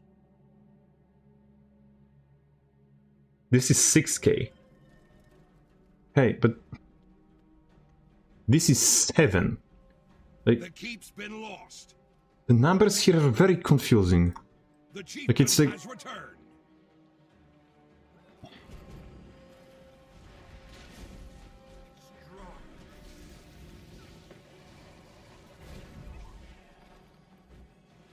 Yes, they have... What?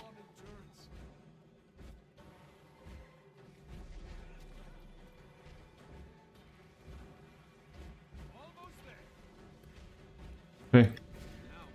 At least they're as squishy as they are dangerous. Svanir's return.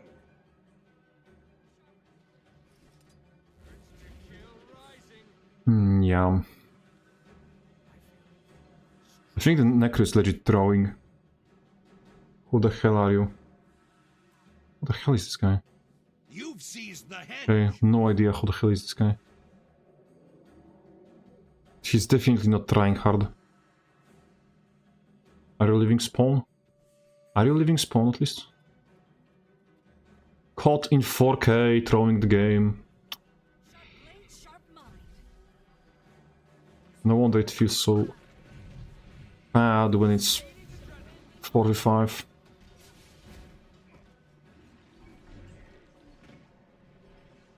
Maybe he just kept going far and dying.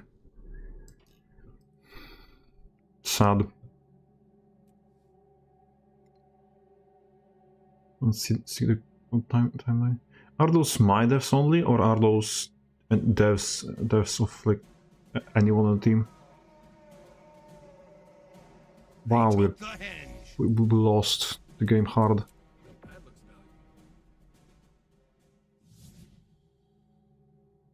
I died 4 times. 1, 2, 3, 4, 5, 6. So no, those are kills we got. Those are deaths on our team. Yeah. It looks grim. It's just... yeah.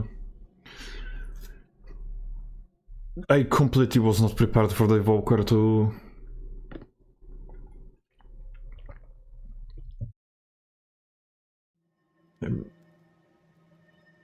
The nuclear devastation of my butthole was not something I was having on my bingo card.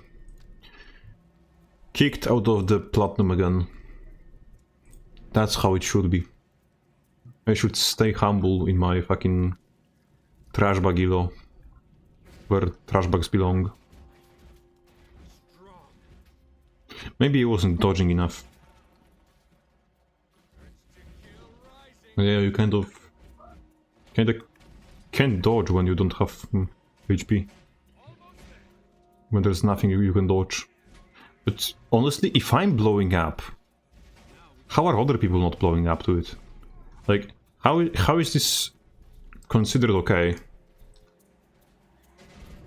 It's like, if I have 20k health and heavy armor, and I get blown up this hard, then like Thief players or what's his name, or Guardian players or something, they either have to have like permanent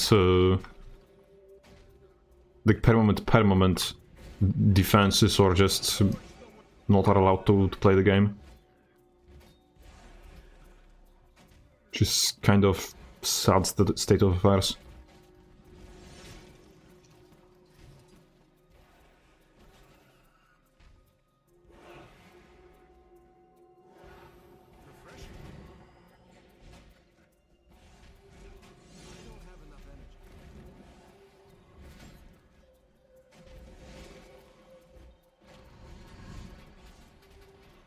There's a neat part, they don't survive either. Yes, that's what I'm thinking about.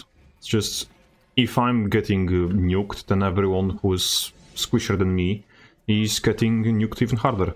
It's not about dodging, Evorka has many things going on at the same time. I can't react most of the time, especially if I get CC'd hard. Like, I get that, it's just...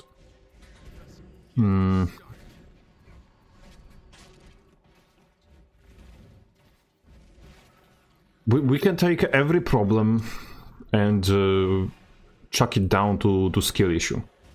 But the problem is, when can we genuinely expect something to be so bullshit that it stops being skill issue, essentially?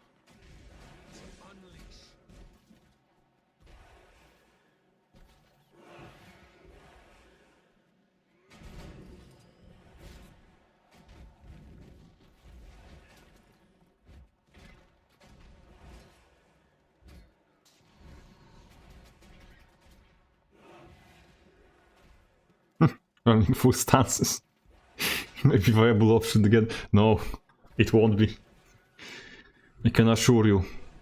You can stay alive, but that won't matter if you can't kill anything either.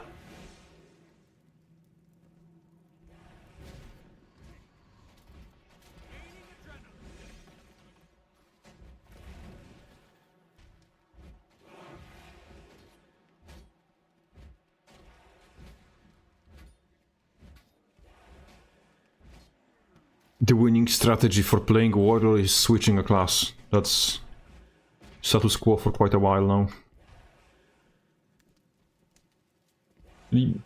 Also, you can technically play, what's his name, the Axe Mace Spellbreaker, but it also depends on one-shotting, so...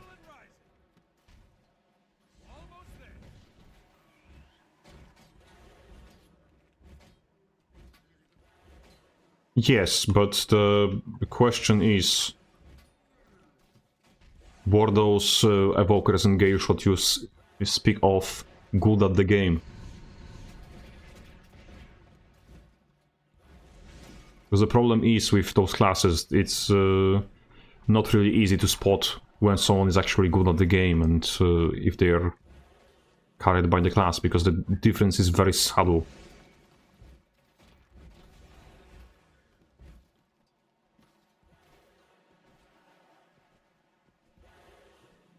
Yes, just don't leave the burst window, except, like...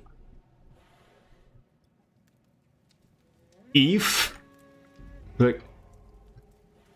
a warrior can stick to Gale Shot, that probably means that the Gale Shot in question is not good enough at the spec that they are playing. Because Gale Shot can hide like motherfucker. The... what's his name? The flip salto that they have as... I think that's their stun break. They also can run spear for evading dashes. They can run greatsword for another dash, or sword something for extra dashes. They can have movement speed from pretty much anywhere, and they have extra movement speed on top of extra movement speed when they have their extra movement speed. So yes, it's like, if you get through the Gale Shot burst window alive, and they don't fucking book it to the next, to like the opposing end of the map until they have another window, that's skill issue on their part. That's just that.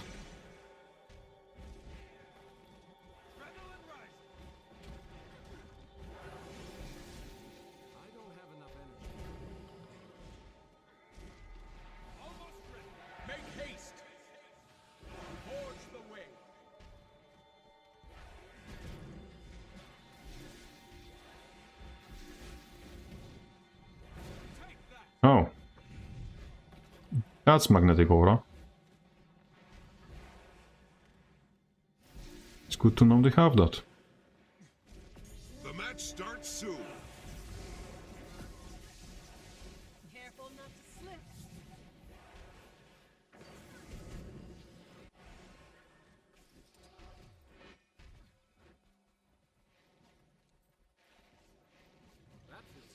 Yeah, but it's, Hold on to your point. they come to you by themselves only to lose half to health to the bullet catcher. Yes, but that's what I'm saying.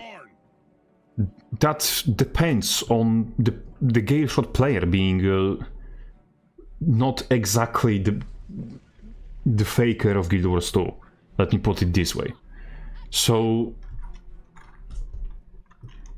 if it's okay for you, because you're playing against somebody who will unload their entire volley into reflex, then I'm sorry, that is not a winning strategy in the long term. Like,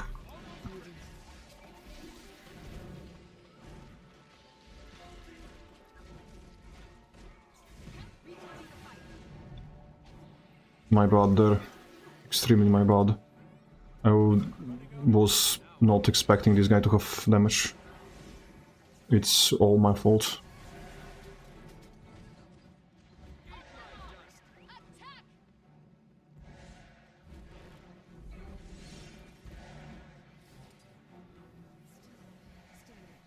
Barely.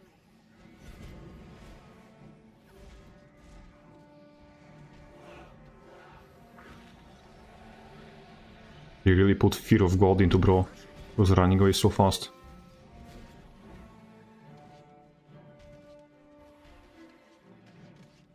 By that logic, it's just impossible to win against disengaged evoker. Like, yes, but look, if you have two players that are good at the game, and they don't have equal chances of winning, then you either have a counter pick, hard counter pick, or you have a balance issue. And more often than not, a hard counter pick is because of a balance issue.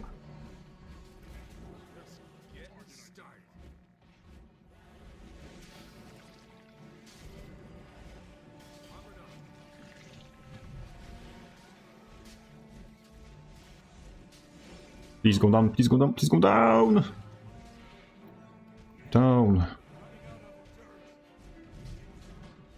Be ready to give the signal and return fire once the cannons are loaded.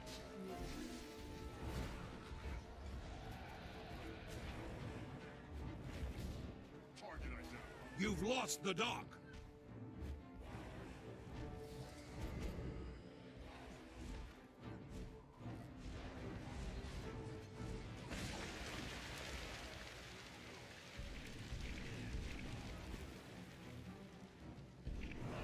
Cannons loaded. Ring the bell to signal them to fire.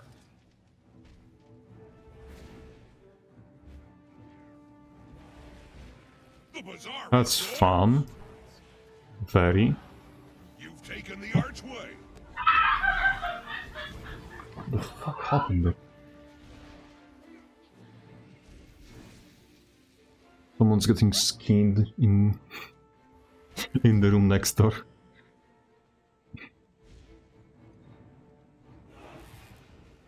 I don't know if you can hear this, but I should probably tell somebody to shut the fuck up over there. Because wow.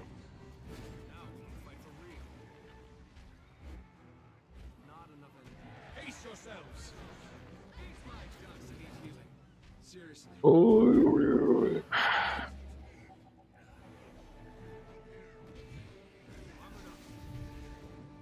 Never give up.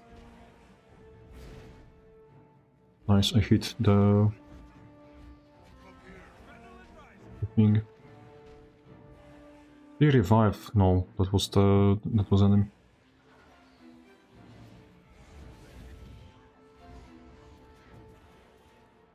Red team, ring the bell. Fire all cannons.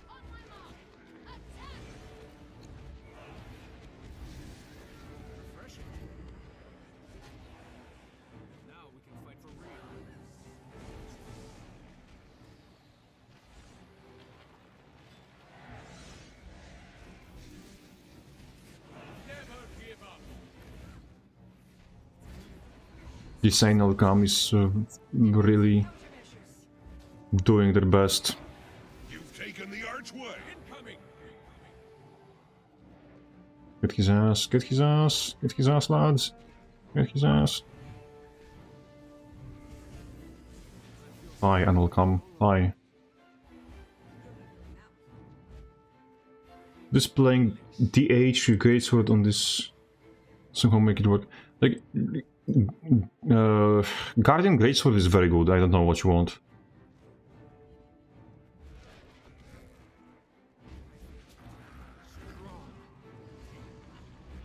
Be ready to give the signal and return fire once Like- the cannons are loaded. The dock's been captured. And like, Dragon Hunter is a strong spec, and Guardian greatsword is good. It's a good weapon. Like, I don't know what exactly do you have against it. Like, how do you justify Ring the bell. what you're trying to say about it? It's just I need to fuck off, and hopefully Your enemy took the archway. Red I'll team, try to ring quick the cap bell. that. Fire all cannons. Just that's currently the only thing The I can be dock's used been for. captured. Just the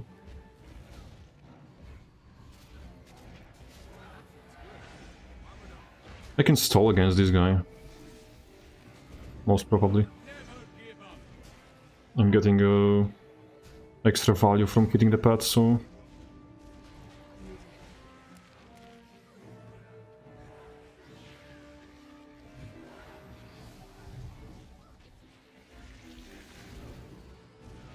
and the teammates comes to reinforce, so we can probably just we can bleed the ranger a little bit, only a little bit though. The pet revive is always a possibility.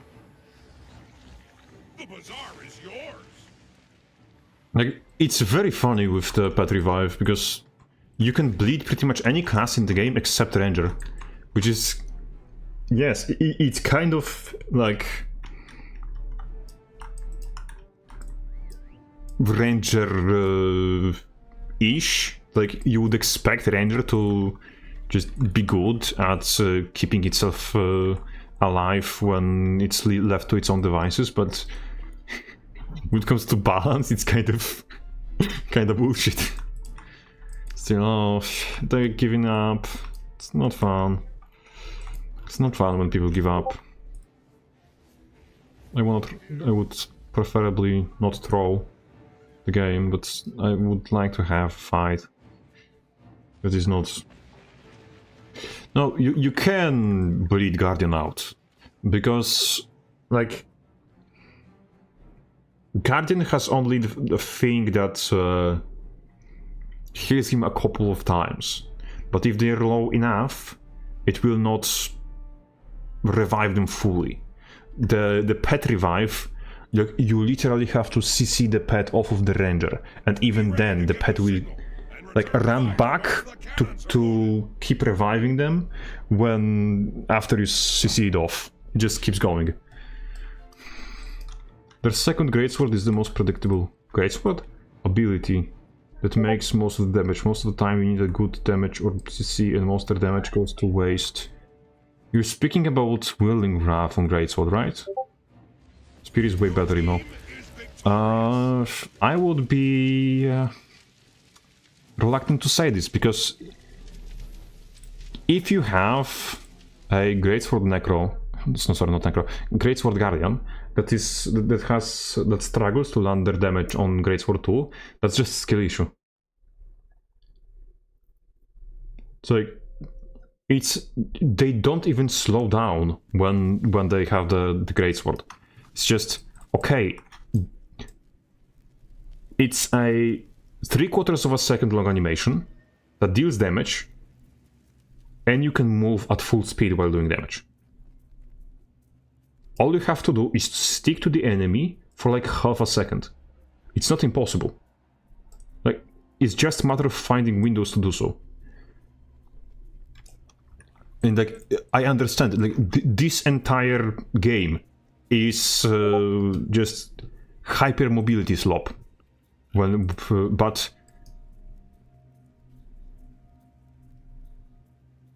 it's still 100% movement speed. It's not like 100 Blades where you're fucking completely stopped to... what's his name? That you cannot physically move. I understand when people... what's his name? Complain about 100 Blades, because you can't move when 100 Blades. So everyone can kite you. Physically everything can kite you. Unless it's CC'd to the face. But yeah, have fun. See you tomorrow. But when you have an ability that is 5 times shorter and allows you full range of motion, which includes every speed up, then it's not really hard to land. Like, imagine having trouble landing whirlwind attack. I cannot defend that.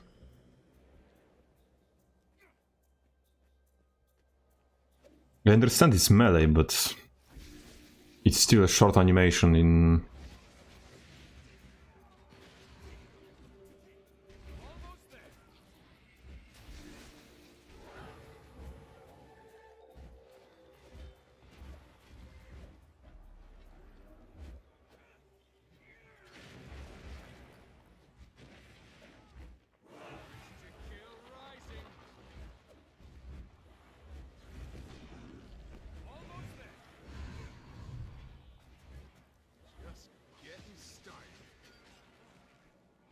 Never give up.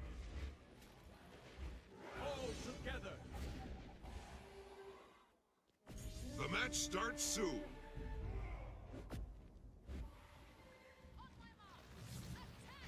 The only thing I would say that is genuinely bad on Guardian Greatsword is the skill 4, in my opinion. Because skill 4 is just... you just create a symbol. Yes, it's a symbol that does damage, but it's just a symbol.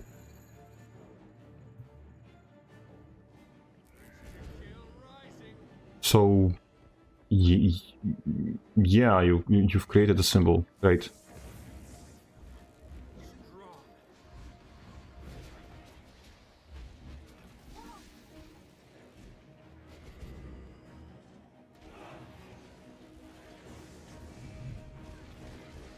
You lost the graveyard.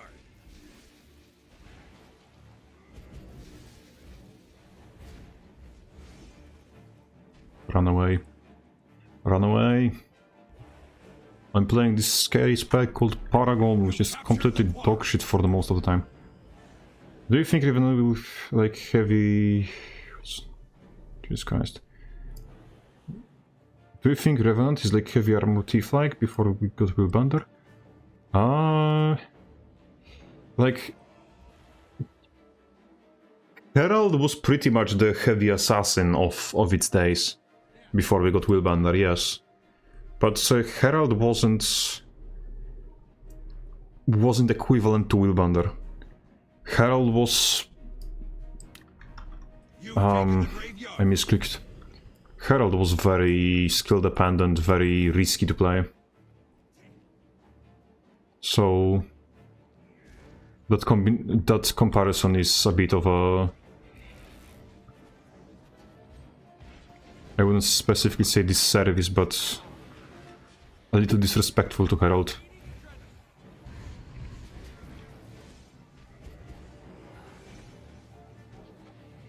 The waterfall is yours.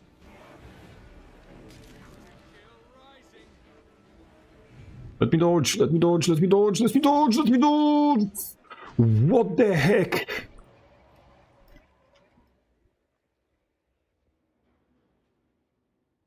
That was a long CC chain.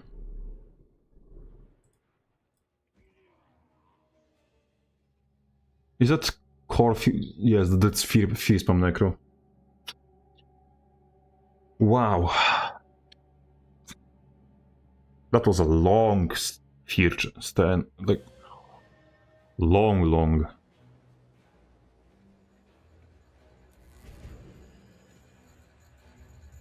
So you agree Willbender is not really skillful. Yes. At least if you play Virtuous build on Willbender, it's definitely not skillful.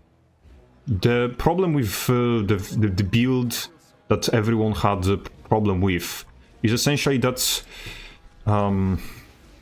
Guardian is balanced around Virtue of Courage having extremely long cooldown. If a Virtue of Courage does not have extremely long cooldown, Guardian slips out from under control. And Crushing Courage, the Willbender Virtue of Courage, has like 20 something seconds. I think 26 is the lowest it can be reduced to. Captured the quarry. And the problem with that is exactly as it sounds. With this short of a cooldown and the ability to reset cooldown in a pinch if you need, and it being a shadow step and source of stability and like, you know, everything that Virtue of Courage stands for, like, you get an extremely abusable button. So there is unfortunately nothing in Virtual Lines that would make it less of an affront to God to just Willbender Virtues. Is he out of the... Yes, he's out. So we ended with the problem that Willbender could just pull open onto somebody, play like a complete degenerate, and he would still have a way to port out or to port in after a fucked up engage with the Virtue of Courage, because that Virtue of Courage was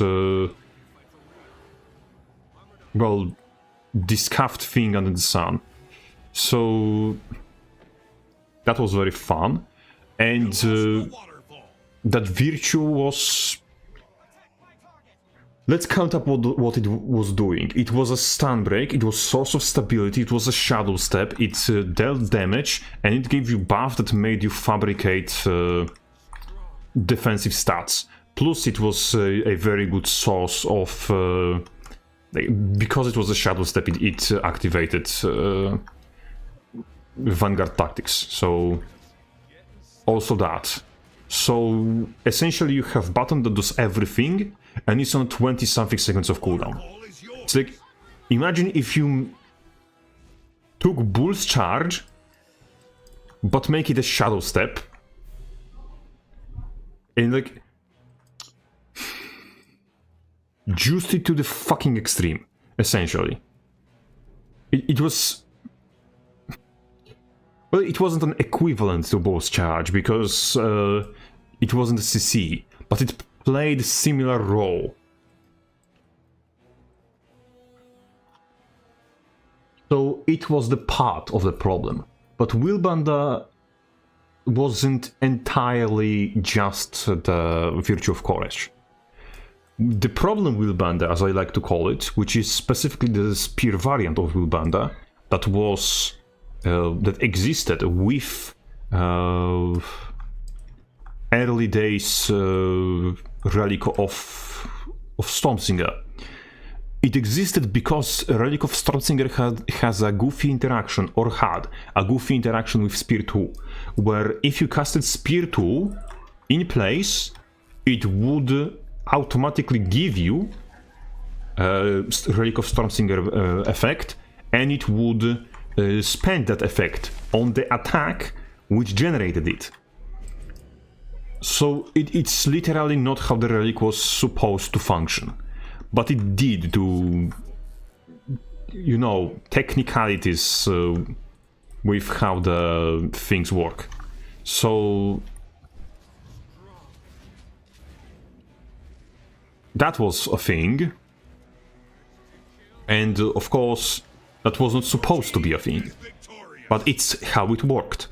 And on release, Stormsinger Relic, yes, it was almost a year ago, and on release Stormsinger Relic had incredible damage. It essentially had the same damage as on release, what's his name, Sovereign of Light.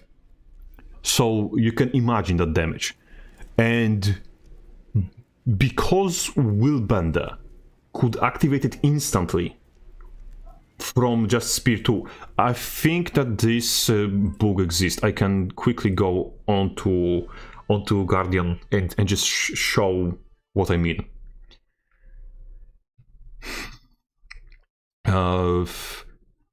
So it wasn't just it wasn't just, oh, I even have Spirit Good. It wasn't just virtue of it wasn't just virtue of courage, it wasn't just anything, and like we will see. Did it proc or did they fix it? Combat. Oh, I think it wasn't in combat. Let me try again. Okay, now it worked. You can see you have Heal Rush and Relic of Stormsinger. This shouldn't be happening. This is still bugged. This shouldn't be. And again, like this is something that should not be happening. We can see Heal Rush, Relic of Stormsinger, like boom. Relic of Stormsinger was not supposed to be like activatable on the same skill that generates the proc, generates the buffer. What was supposed to be is like you do, when attack ends, you get the bonus and you spend the bonus with next attack. But because of this bug, like effectively the skill ends if you cast Heal Rush in place before the damage is applied. So that's why you get the bonus from Relic of Stormsinger before you get before Heal Rush connects. So the Heal Rush connects and consumes the Relic of Stormsinger effect it gave you, essentially. That's what happens here. That's the bug. And this bug, plus Virtue of Courage being obnoxious, plus Willbender, plus Spear damage, because Spear in entirety was obnoxious. You port Spear 5, correction.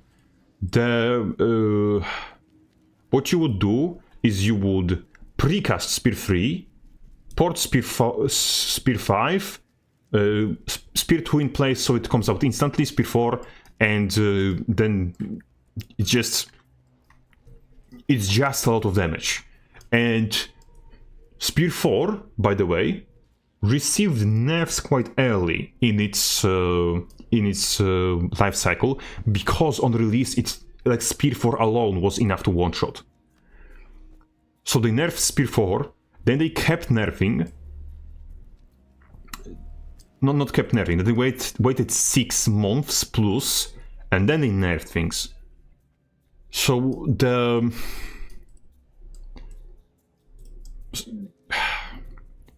Willbender that we know and hate was a combination of multiple factors which on their own were problematic. You had overpowered Relic, because Stormsinger was, in its prime, in its release state, the best Relic on every power build in the game. Then you had the bug with Spear, which is still here, but Stormsinger is no longer the problem.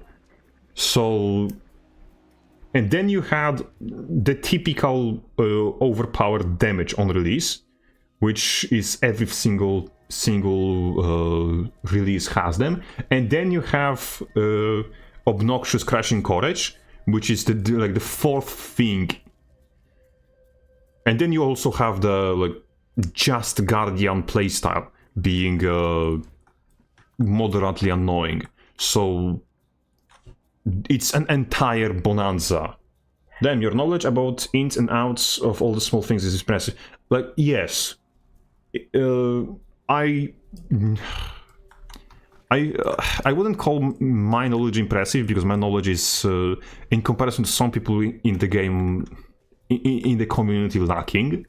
But I think that my knowledge is adequate enough that that my opinion can be considered as worthy of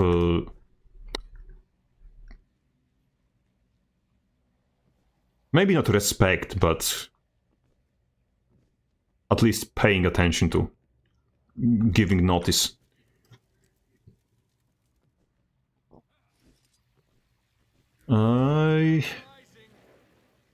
There is also ways to get there somehow. I think you have to jump onto the sign, then onto this here, and then here, and you can clip out of the map. By the way, I feel like you hate paladin-like combatants for some reason.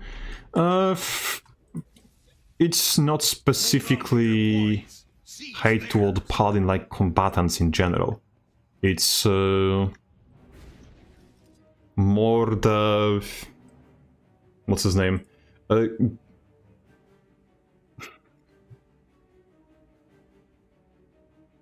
It's combination of a lot of factors that are very... what's his name? You've taken the mine.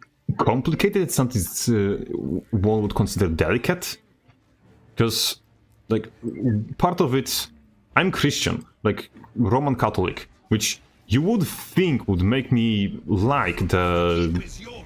holier than thou preachy bullshit, but no, it's the comedic thing about it. A lot of depictions of holy / bullshit quote unquote token good guy is either extremely I don't want to say misrepresentative, but the term Reddit atheist. So now consider that Reddit atheist wrote it. So there is it's kind of what's his name?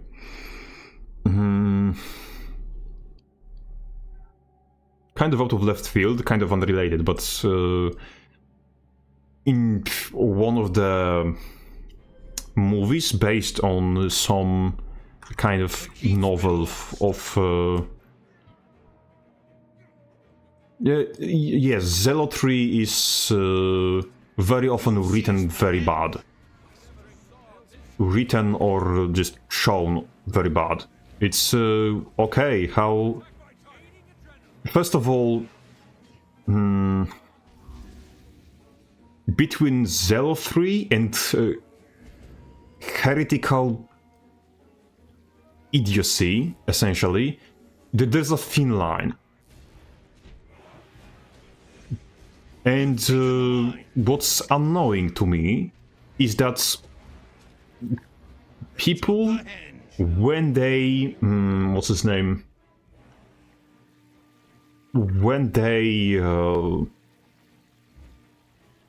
try to show off zealotry, or just unquestioning faith, the vehicle for that pretty often is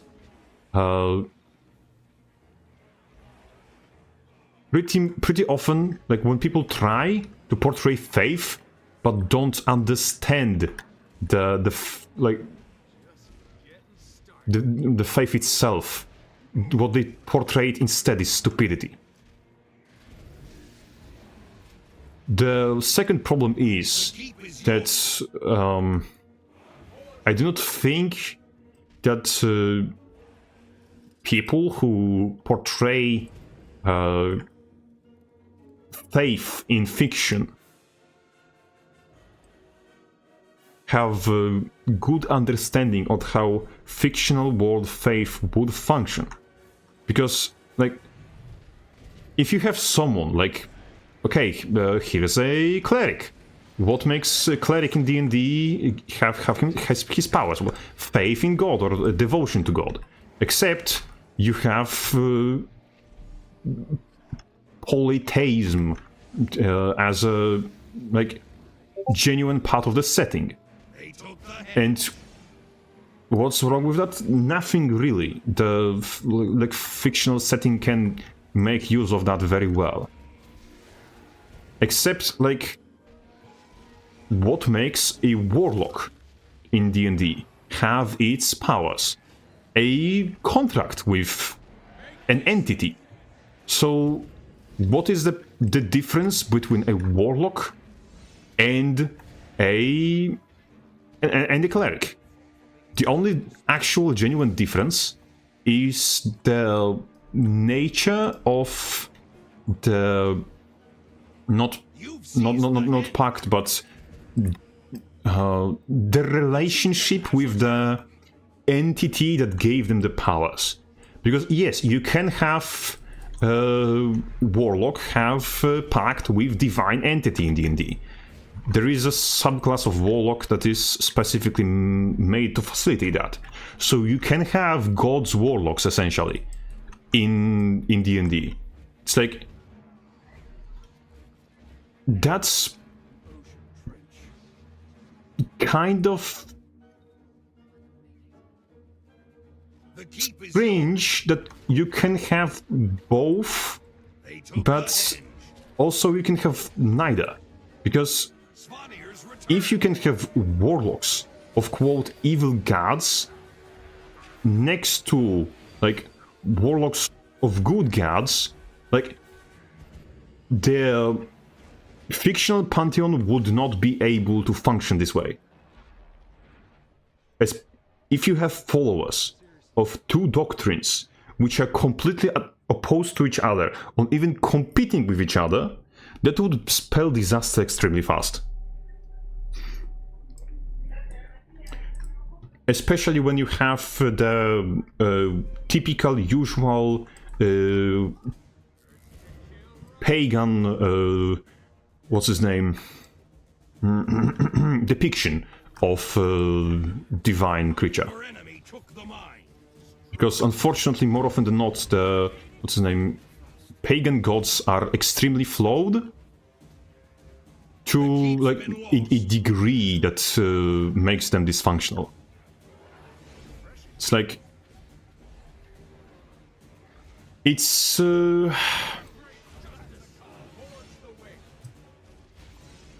like the part of what makes pagan religions interesting is that they are not exactly like they are more of a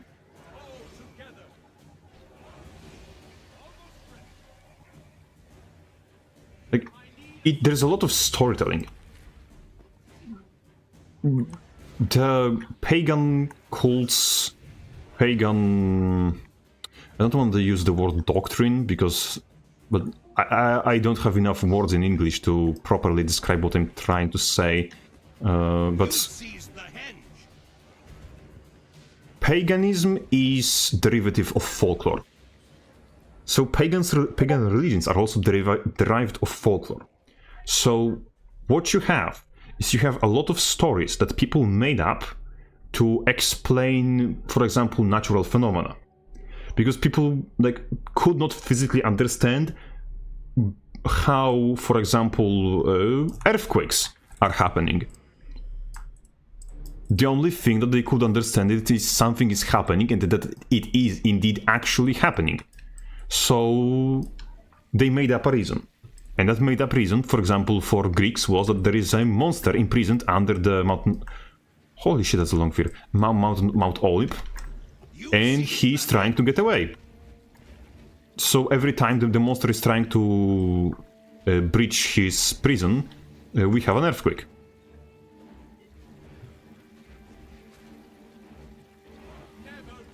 And that is a part of, like, Chieftain has you know, returned. the Greek set of beliefs, mythos. But now you have problems. The keep is yours. Is that made a reason for why earthquakes exist? Part of your religion? Welcome to paganism. That's the problem. The religions that were not trying to The henge. explain why stuff happens in real world are probably only the Abrahamic religions, because they were not they did not exist before people learn how to read and write, essentially. Which still, that is not entirely perfect, because Islam, for example, is not entirely best in this regard. It seems like a lot of followers of Islamic doctrine have not learned how to read and write still. No offense, but yeah. So, like, You've taken the mine. how would, like, if you would have mythos in fictional world, there would be like equally as many completely made up myths and like an actual actual true things mixed together. Because people would still be making up reasons to, for example, why is X, Y, and Z happening. Because they would still have to figure somehow out how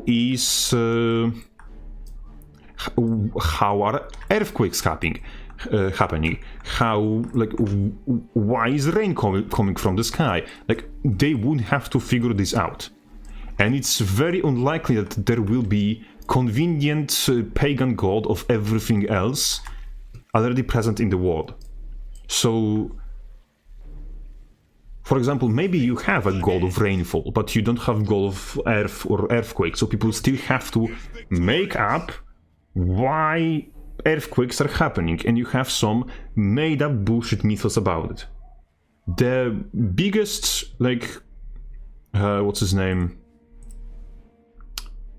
Confusing thing to me in many fictional pantheons, in like D&D, in like other things, is that either you have god of, like, a god for every different part of the world, or for every race,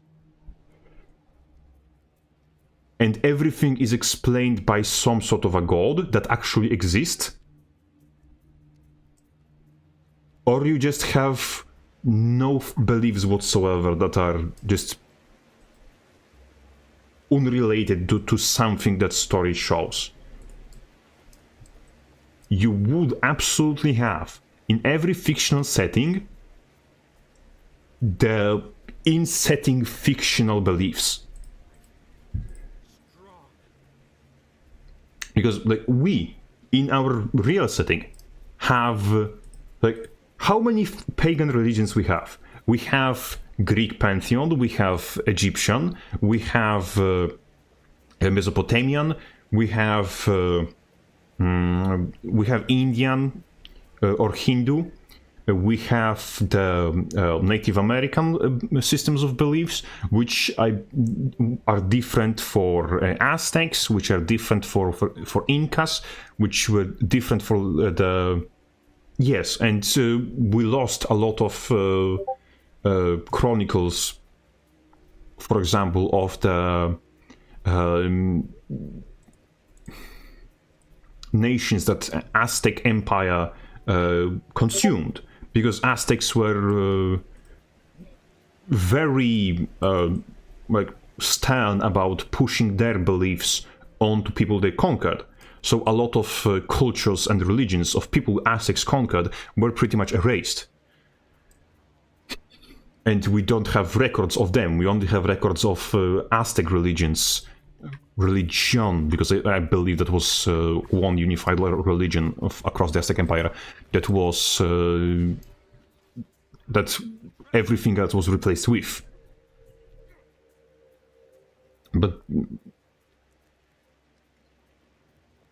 But like, you see, even if we have like pantheons of religions that were in different parts of the world and completely different gods, completely different beliefs, completely different mythological monsters, like for every single one of them, a fictional world, even with an actual like walking on earth, honest to God gods, honest to God gods, yeah, would have multiple pantheons of fictional, non-existent gods, and like the actual living gods would be extremely butthurt about it.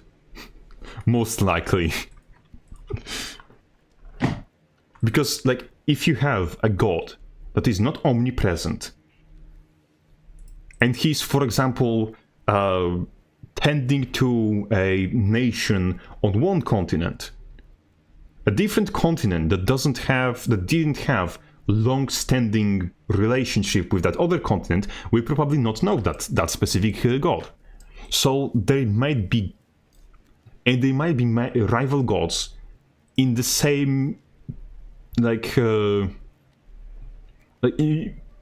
for example, you have two gods of fire, for example, but one is like god of the sun, and other is god of the volcanoes.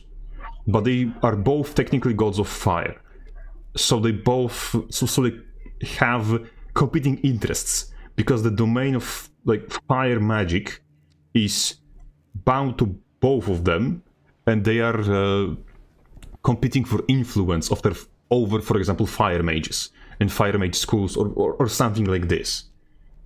Or you have a domain, like for example, I don't know, you don't have a god of darkness in a setting, or you don't have god of XYZ, and people are making up reasons. So, for example, why does night comes at night?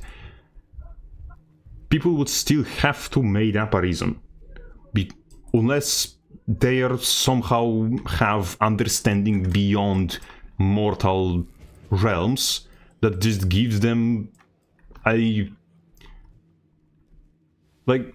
people with medieval technology would not have understanding of how their planet orbits around their sun, so they would not have understanding of why is the day and night cycle happening and why are the seasons cycling. So they would have to make up a reason, even if you did not have gods of specific seasons, like we don't have gods of specific seasons in our like genuine real world.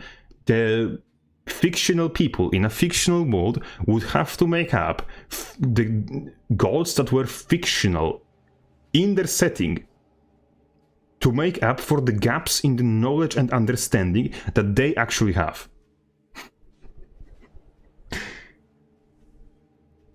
I went on a long tangent here. Yes, so in circling back, so the very ways the religions in fiction, polytheistic religions are portrayed is unrealistic and often patronizing. And then if you have the what's his name, the depictions that are trying to copy Christian crusaders, because most of the time when you have the paladin, when you have guardian guild wars, that is all based on crusaders. There is a massive fucking misunderstanding happening at the very start. Because who were Crusaders? Crusades happened for a reason, and the first, what's his name? First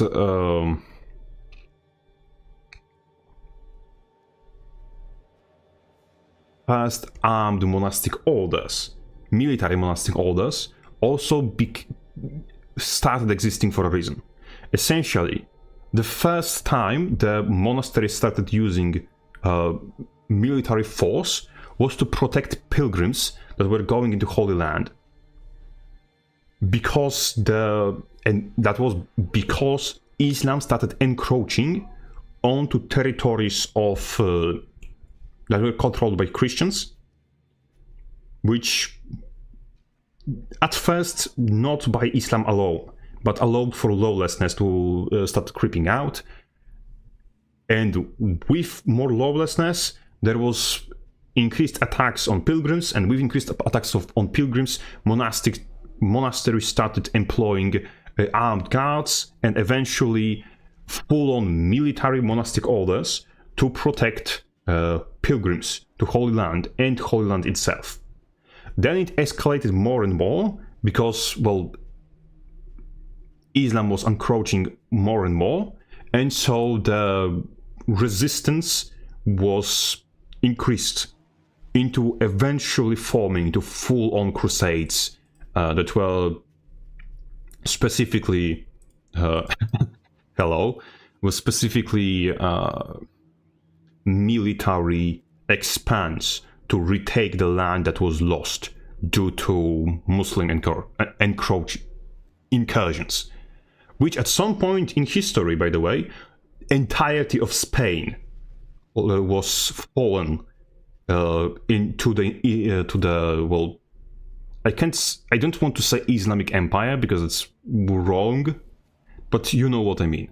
And no, I do not mean right now, I mean in history. Now, what happens in Spain is a different kind of issue.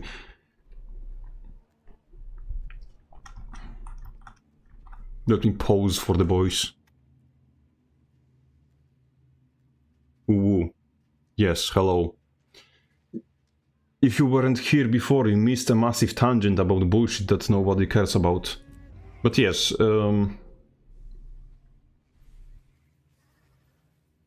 and none of that, by the way, has anything to do with the depiction of zealotry that I have problems with. That is just the background.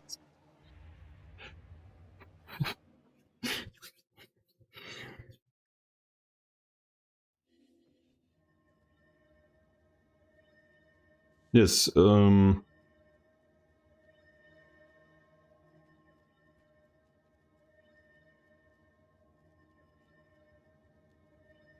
to summarize in as few words as I can, the problems I have with depictions of faith and zealotry in fiction is that most of the time you have essentially complete edges of the spectrum.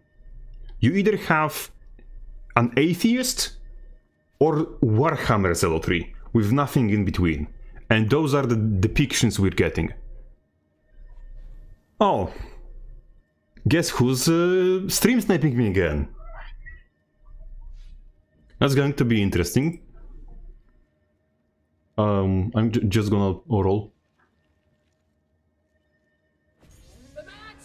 Roll for initiative 100 times. Attack my target. This AoE spammer elementalist. Hey, someone is self-aware. Hold on to your points. Seize theirs.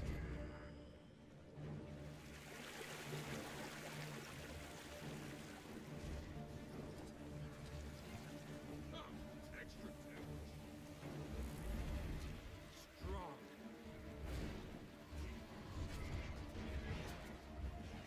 The plaza is lost. You've secured the pier. AoE spammer is down.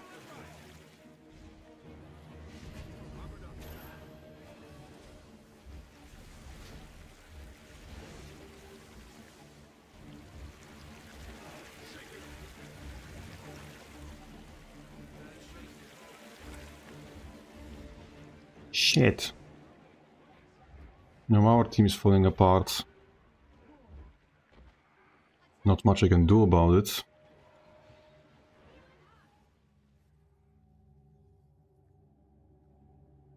Seems we don't have support. But hey, life is life.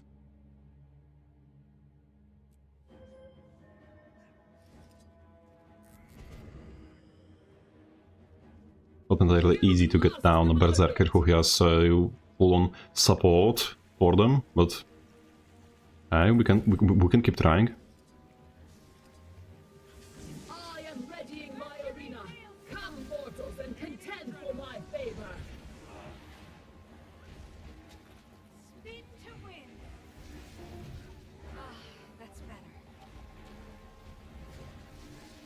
Yes, that's great. That's exactly what I wanted.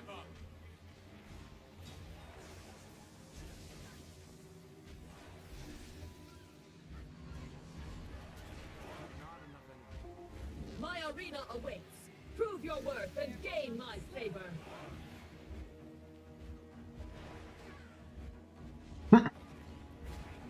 Come on. All together. Attack my target. Refreshing.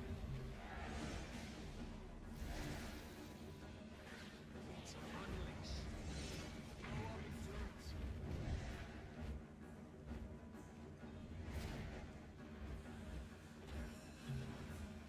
Never give up.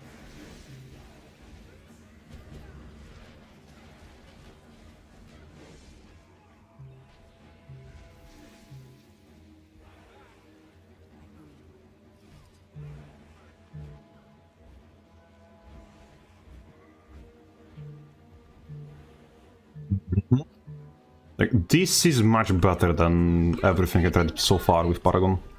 But yeah, it's partly because Spear is just a modern weapon, essentially. It's just that. It's just Spear is just a modern weapon.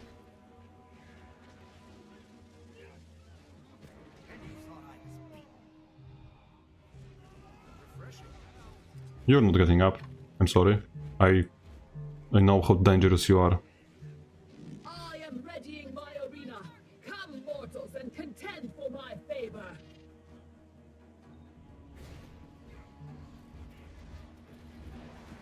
Never give up.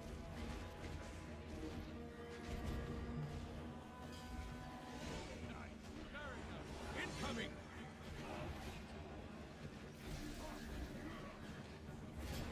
They have Berserk incoming.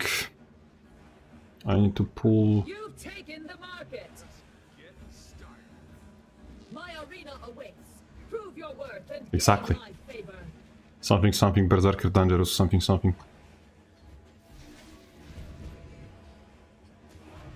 Pennies, I forgot. I got stuck over here, I'm very skillful.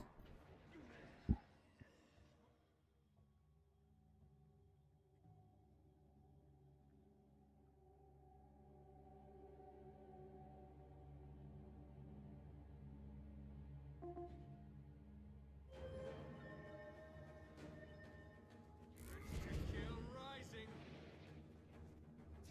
You've secured the pier. Attack my target. You've lost the market. Strong. Gaining adrenaline.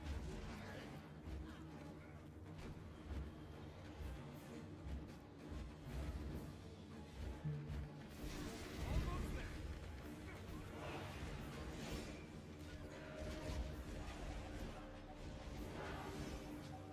Pace yourselves.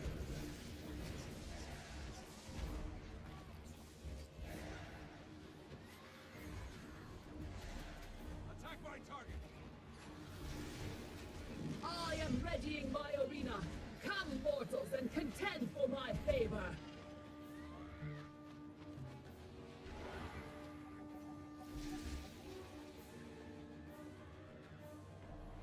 Hmm. Oh no.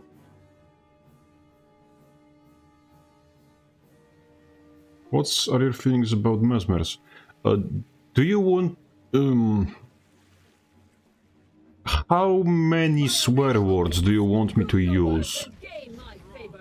Because that's asking me to use swear words. The plaza is lost. You've taken the market. Oh, thanks you. I love how you ported me without counterplay. Was that invulnerable stomp, or am I stupid? No, that's battle standard. Good. Thank God. Because I was about to crash out.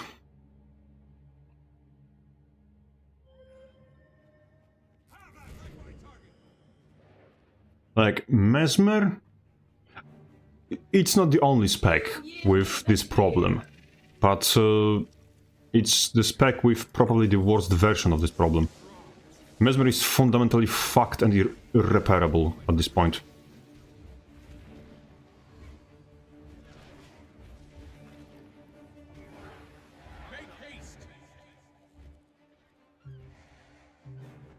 How many I can fit?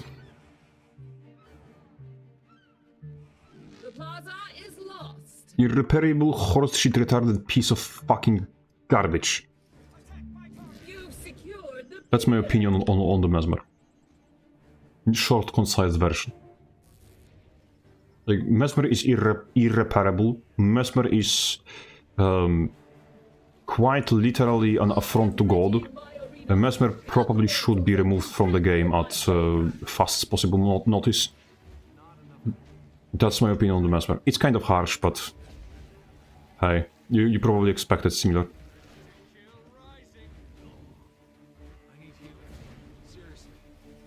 But what's the problem? Well, the problem with Mesmer is that Mesmer is entirely balanced around being unfair to play as and to play against. That's the problem with Mesmer. Mesmer was created specifically to be annoying. Mesmer's entire shtick is two things, actually. First is having clones. Clones, if they were handled with a little bit more care, let me put it this way, could be okay, could be fine. The problem is that they were not handled with care. They were essentially meta'd out of Mesmer's gameplay. Clones Mesmer has access to are borderline useless, and the only thing they do is they feed Mesmer's shatters. And shatters are pretty much completely expendable buttons.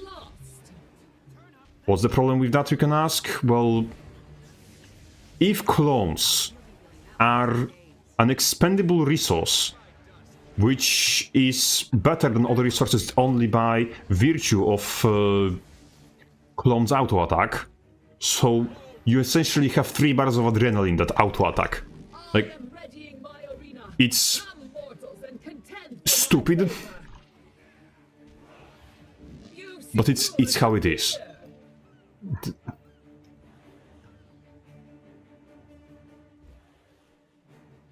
Then, because the because the resource is expendable, and on top of being expendable, it's cheap, it's expendable, and another problem is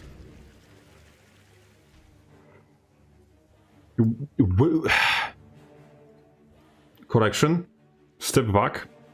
You have cheap and expendable resource that you use to deal damage, which, first of all, contributes to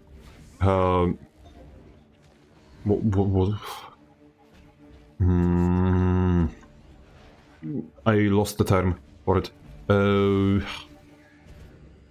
Target cap. Contributes to target cap. because they are cheap and expendable, there's nothing deception-wise happening there. Like, because the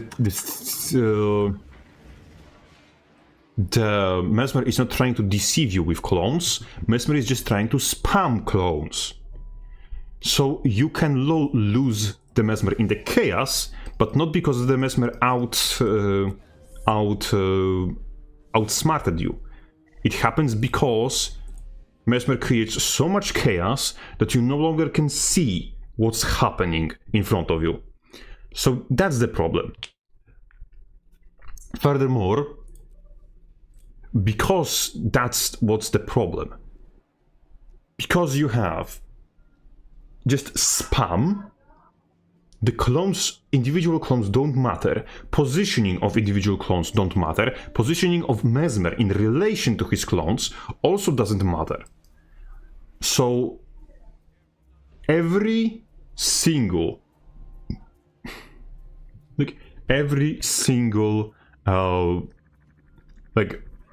fun and interesting gameplay thing that could be happening with Mesmer's clones is essentially overshadowed by sheer spam. So the only thing you get with Mesmer and its clones is more spam. This is the problem with clones. And another problem is that creates massive discrepancy in balance between Mesmer and two kinds of builds.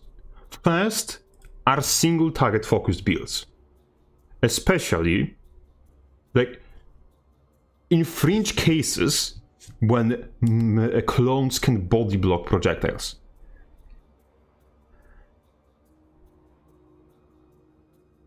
A single target build will not have cleave to constantly remove clones, so Mesmer will function at the top of its damage output because it gets to keep all the clones it creates.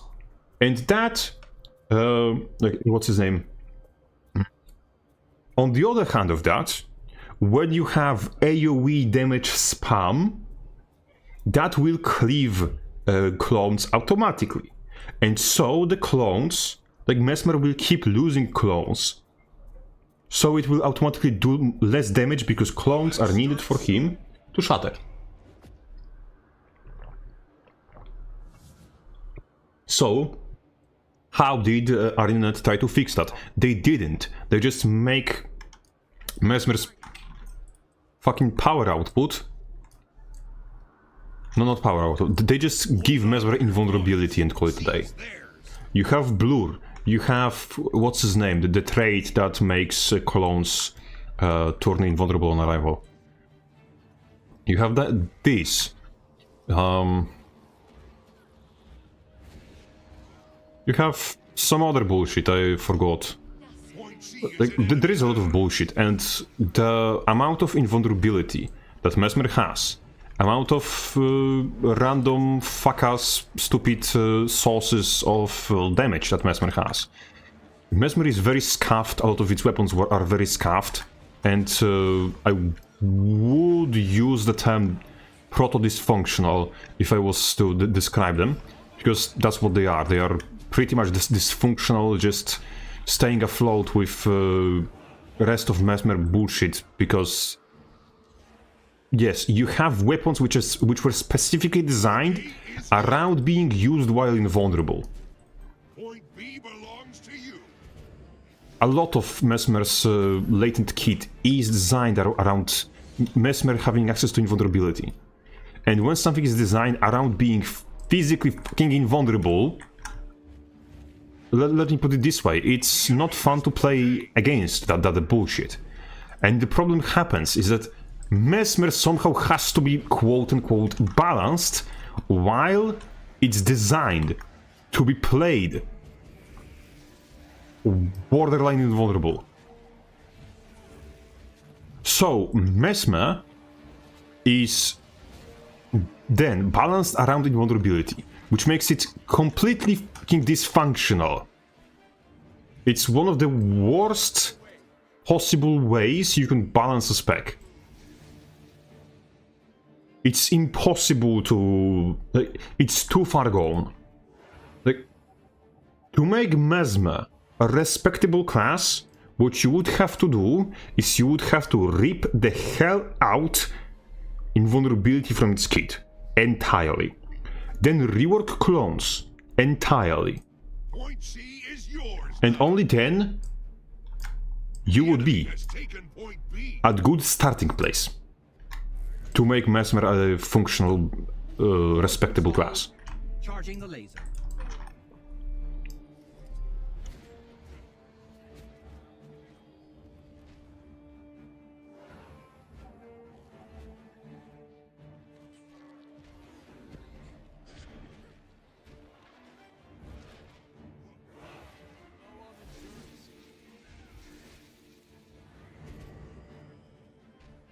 Okay. We'll take these two for a ride. Operational. Ready for targeting coordinates.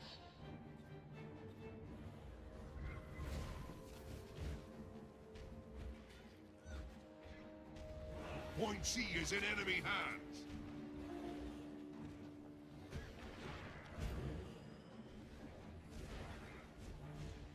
Incoming! Skyhammer calibrated to red. I need healing. Seriously. Oh, okay, I thought I'm going to time it correctly. GG. Better player won, I guess. GW1 Master was so different. Yes. We had... It would be someone like Warlock who Maxen... Yes, like, if we had Guild Wars 1 Mesmer and Guild Wars 2, like, comically speaking, that would be much closer. It would be something between between current Necro and current Ali, which you can probably agree that current Mesmer is not.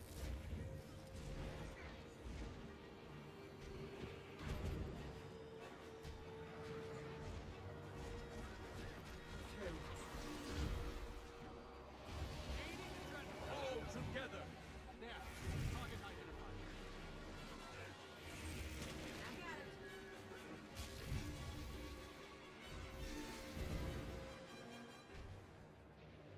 I'm so glad that the...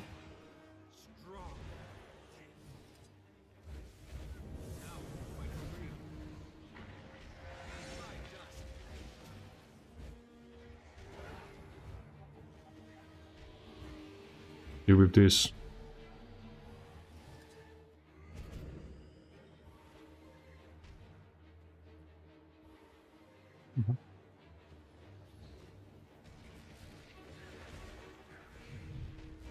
Kill rising. Never give up. Like Mirage concept is magical thief. It's only good on paper or in PvE. It's like, okay, magical thief. Do you know, like, Is yours. do you understand what does that entail for in context of Guild Wars 2? It's like...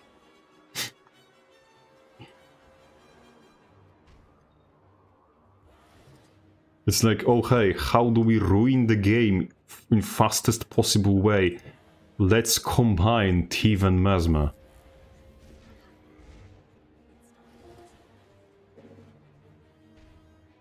It's literally the fastest possible way to destroy the game. Cannon operational. Ready for targeting coordinates.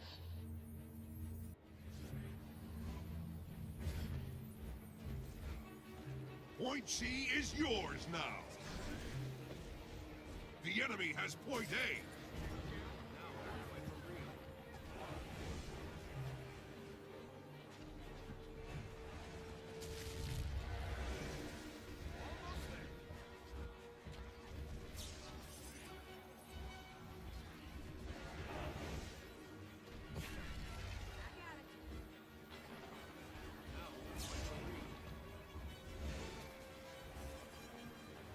Forge the way. Almost there. Shit.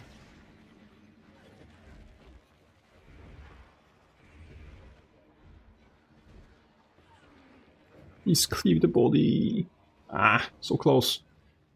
Mirage is tragic because it's kind of like the closest you could get to being a sleeper illusionist, but it's so reliant on taking action while invulnerable. Yes, that's entire problem of the Mesma as a thing.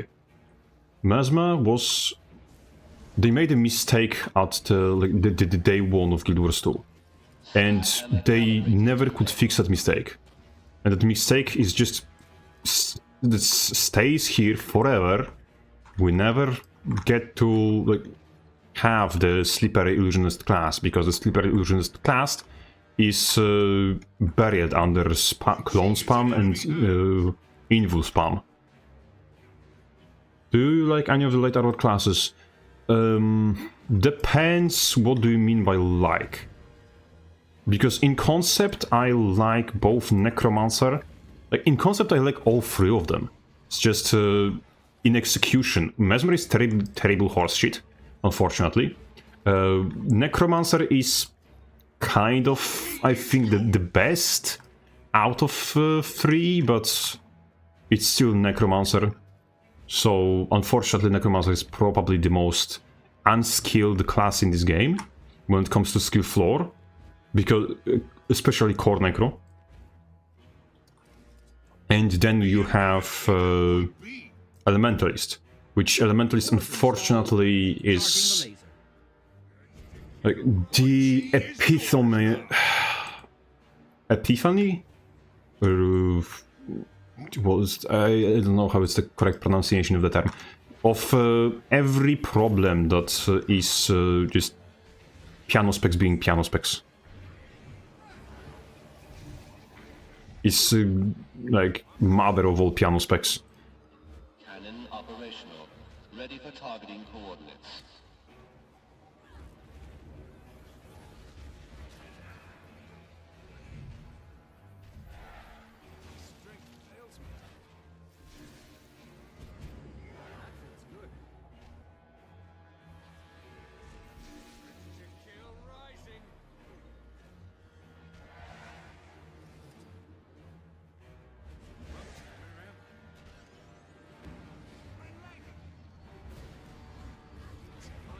So there is no spec that I dislike thematically, and even in what's his name? Yeah, in practice, yes, I'm definitely not a fan of Mesma, but that's, I think, is just the name of the game. What about medium armors? In medium armors, it's kind of better, but also kind of worse. Because there is no spec that I dislike as strongly as I dislike Mesma, but despite Thief being a very good counter to Warrior. Or at least it historically was the strongest counter to Hammer Warrior specifically. So I have a lot of bad blood with Thieves in this regard. But besides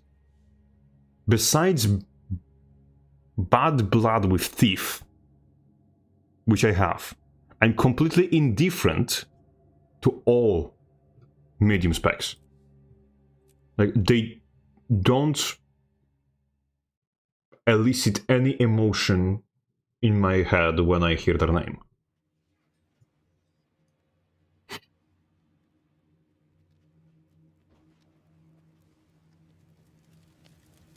So, like, at least about Necro and Elementalist, I somewhat care. But rest of like the medium specs unfortunately fall into pitfalls that just make me indifferent about them. Because, okay, what is Ranger? Ranger is if you took Warrior, made him less fun and added more, like, added a fuck-ass dog that is autistic and mentally handicapped. That's Ranger. Thief has probably the most dysfunctional class mechanic in this entire game. That entire class is dragged down to the fucking abyss by... because...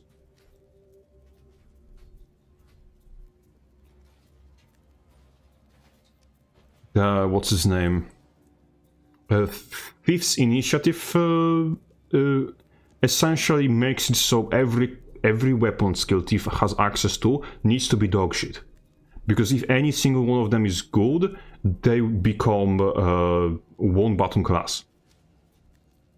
Because they don't have fucking cooldowns, they have just spam one button until problem resolves itself. That's the Thief. And then also Thief has one of the most stupid, frankly, playstyle patterns. Yes, Ranger confused to become Green Warrior, and that's the problem. Ranger in Guild Wars 2 encroaches so much on Warrior stuff that it makes both classes worse simultaneously.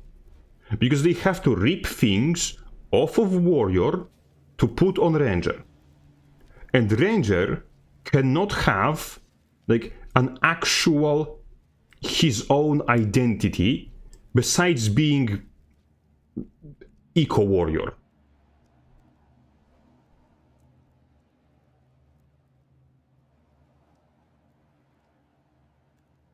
That's the problem with Ranger.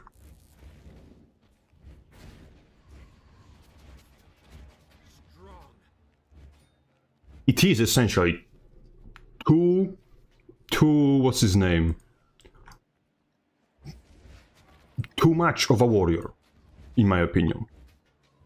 It's like it's 2/3 the same class, except like the 2/3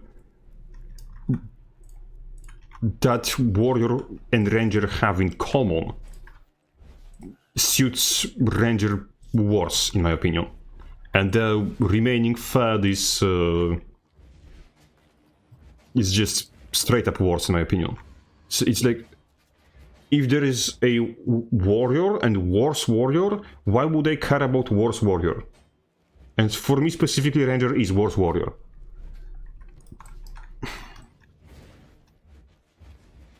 Because what is like, isn't ranger identity survivalist? Identity doesn't equate to gameplay role. This video game, not a book. Yes, but problem with identity and gameplay role is that the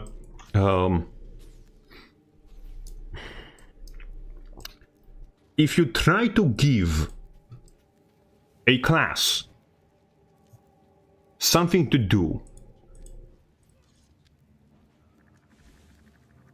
that will shape its gameplay. If you give a class stealth, it now becomes class that has stealth. If you make a class squishy, it now becomes squishy. So if you want a class identity to be a squishy assassin, you need to make it squishy, and you need to give it enough damage to be an assassin. So identity of the class that you want to give it will shape its gameplay. And if identity of a class, and identity of a class also can be divided into two types. Theoretical identity, which is what class is theoretically supposed to be, and practical identity, which is what class ends up being based on its gameplay. Like Warrior, for example, was supposed to be a bruiser, but most of the time Warrior functions currently as a heavy assassin in this game. That's part of problem with Warrior. It leans towards bruiser, yes. And we can make builds like this one, which lean towards bruiser, because it's more focused around extending the fight by avoiding damage, in this case, which is evasion identity of a bruiser of identity or identity of assassin? That's the question. But in both cases, Ranger was banned from dungeons when the game launched because the pet was so badly designed. It was... Yes. Hold on to your points. Seize theirs. It's made it invul in PvE and tried to... Yes. Dude, peace off. Essentially, yes. When you have situations like that, where... I don't want to fight that. That's dog shit. Yes, you have the problems in this case. Like, if the class is so poorly designed that you have to make invulnerability, put invulnerability into its kit, then you fucked up as a class designer, essentially.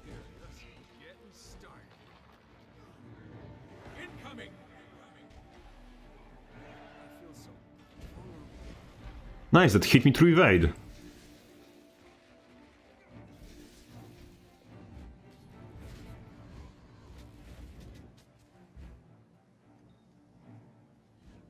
You lost the graveyard.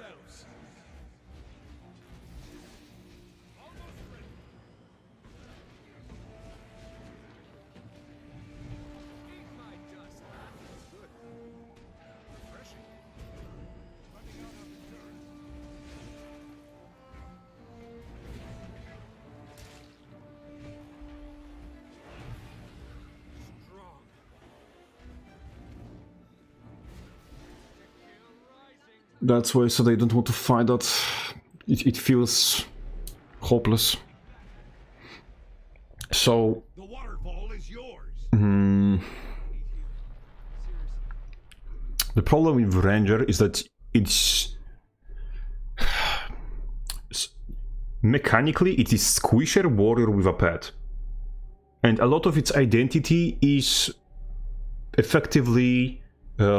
its gameplay identity is surrounded around being Squisher Warrior.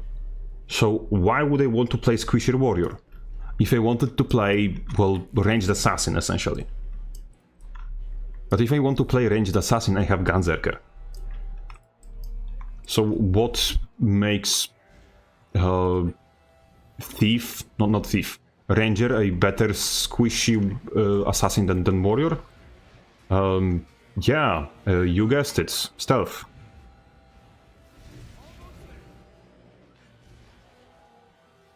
So, okay, You've lost the quarry. this effective problem of Ranger is just Warrior with stealth is just entirety of why I do not like Ranger as a class. I mean, not don't like, I feel indifferent to it. And every time you get a, what's his name? A Ranger build that is not artificially gimped to function,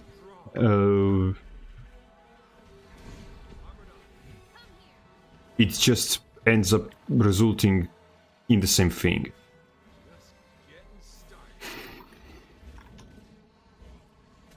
You either have it either, what's his name, results in being worse warrior or in being better warrior, and that is just stupid. I just don't vibe with that, and that's what I think about it.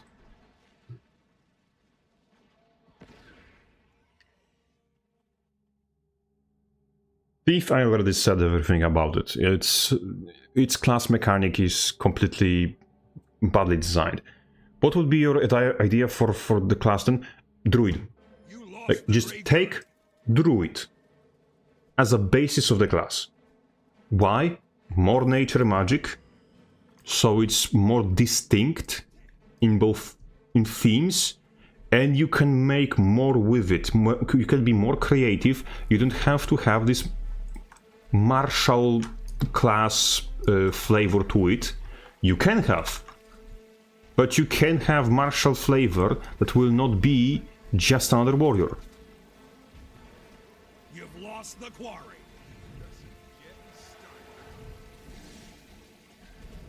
And I think like everyone who likes Ranger for the things that Ranger does specifically well. So essentially I wouldn't say so that pet is well made on Ranger, but there are people who claim so more power to them. Sorry. So the people who claim that they like pet or pet classes could have more fun, not like in WoW, more like a kind of, but if so, then that would be a grounds for subclass or elite spec, not for entire class. Because what's his name? People who like Ranger for its pet, if Ranger is more tied to nature itself, could have an actual like way to summon or control entire pack of animals. Because you can make a spec around it if you have it, for example, summon spirits of nature, because it's a druid and can do that. Yeah. Or you actually still can have the, the ranged archer thingy as a part of its gameplay identity, because like you can make a hunter out of the out of the ranger, because part of druidism is not the hippie-go-lucky bullshit that it's often portrayed as, but it's You've taken the graveyard. What druid entails is the strength and purpose of natural order, so it also would have to have methods to hunt, and therefore the hunter vibe can also be preserved. So, like, the only things that would be lost in translation would be the things that are one-to-one yoinked of warrior. And those things, like, do we really, would we really be so sad if Ranger got the, for example, tankiness that... No, correction. If we had druid that actually does the transformation things and shit as form of magic, not form of I'm running with greatsword and blocking, would it be just bad for the class? No, it wouldn't. It would be at worst indifferent for the class, and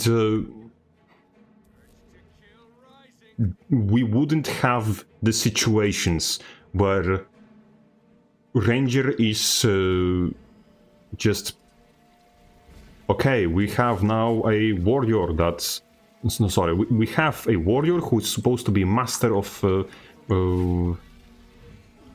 weapons, shit, and martial combat, and now there's also some bumfuck who just left forest and he's using the same weapon but better.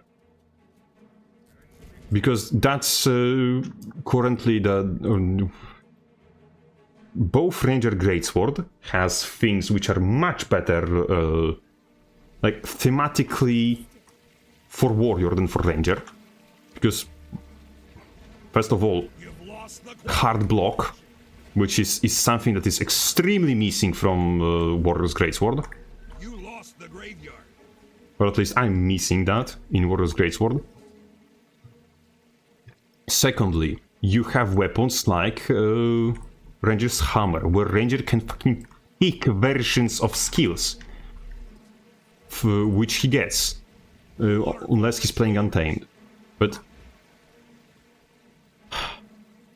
that screams warrior identity, and it's just bolted onto Ranger because Ranger's identity is warrior identity, except better, and some with a little green.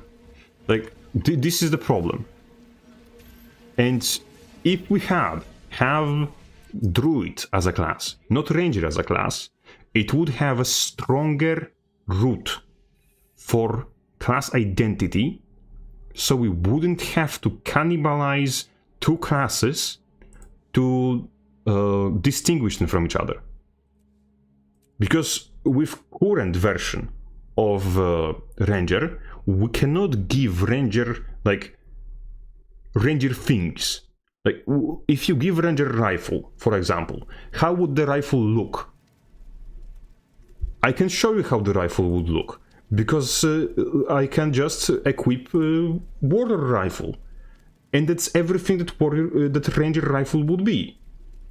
Except maybe it wouldn't have a knockback, or it would have a knockback, because that's something what Ranger would want. What would Ranger want on a rifle? It would want high damage, it would want immobilize, and it would want maybe evasion, and it would want what's his name? Probably knockback to keep people away. So what would you end up with? Is warrior rifle. And that's... Now we can't give Ranger rifle because it physically would either have to be dysfunctional for what Ranger wants, or it would be extremely derivative of warrior's rifle. So we're in a pickle. And also, on the other hand, a lot of things that fit warrior, like, sword block, for example, went to Ranger. And so we didn't give warrior a block on his greatsword, we gave him fucking blade trail as an insult, because we would make weapons too close to each other. The Ranger and warrior existing and having like 2/3 of their identity, 2/3 of their design, basically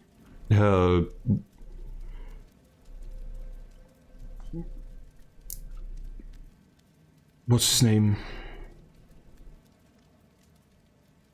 Taking from the same archetype.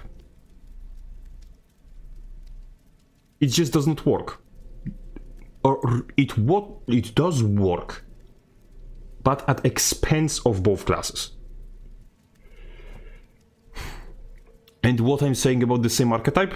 Well, because if you have like a medieval soldier, that soldier can either wear heavy armor on the front line and be a warrior, or the same soldier can take off the heavy armor, put on something lighter, and bolt into the wilderness to be a ranger.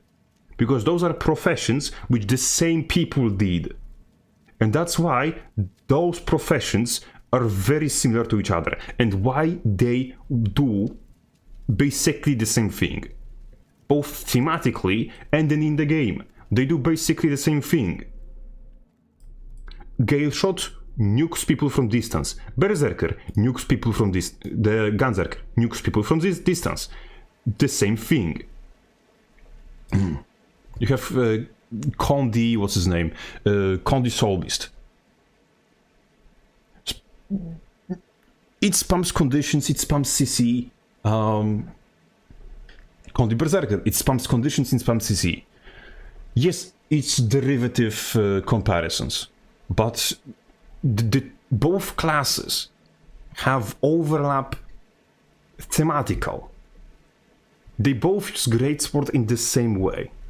They both use sword in the same way. They both use daggers in the same way. They both use axes in the same way. Yes, of course, there is detail comparison. But give me a singular skill from warrior or from ranger that could not be swapped. Weapon skill. Give me single weapon skill from warrior or from ranger that could be moved from one class. Correction. Again, I'm trying the fucking sentence for the third time. Give me a name of one weapon skill that could not have simply slightly different visuals and be moved onto a different class. You will quickly realize that those skills are only ranger staff skills, which are druid specific. Were druid specific.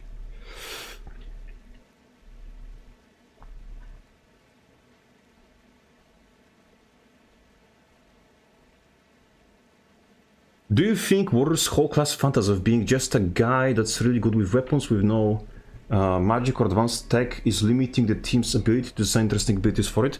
No, I think that the team's lack of knowledge on historic martial arts is limiting their ability to design interesting abilities for it. Filthy Casual, Rapid Fire, brother. We have fucking volley. That's the same skill. And do you think that it would be strange to see a warrior fire along like a bow fast?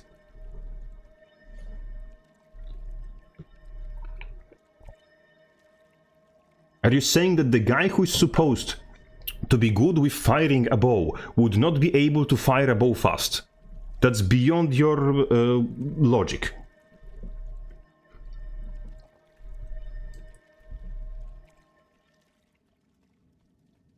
Warrior already does something stupid with longbow. Fires multiple arrows per single shot.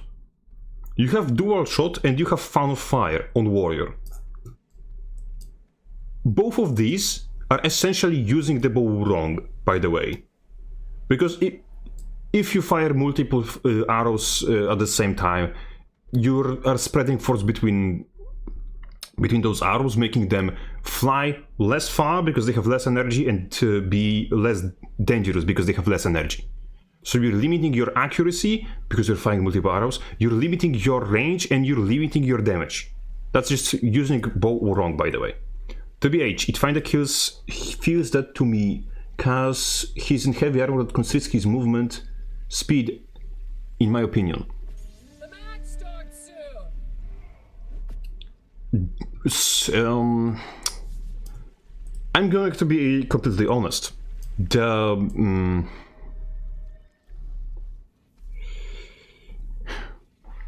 It is very much getting into semantics, because something that would be a bigger problem for warrior due to having heavy armor is this.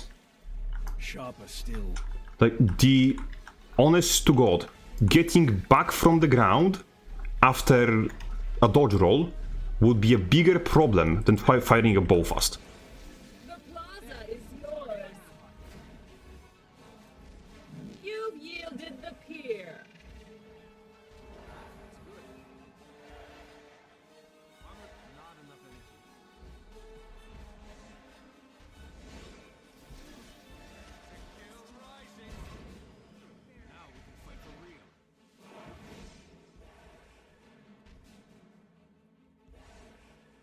The epitome of like fiction, and but every game that has a dodge roll essentially is a game that makes heavy armor wielders sorcerers, essentially. Because the funny thing about heavy armor is the last thing you want to do in heavy armor is to get on the ground. Because you will be picking yourself up from the ground for so long that you are likely to be killed because of it. I am readying my arena. Come, mortals, and contend for So, yes, please. Dodge roll, brother. Please do it, yes. I want you to do it. Like, every single time I dodge, it would be a what's his name? A free win for the enemy. Lost. If it was realistic. And they knew what they were doing.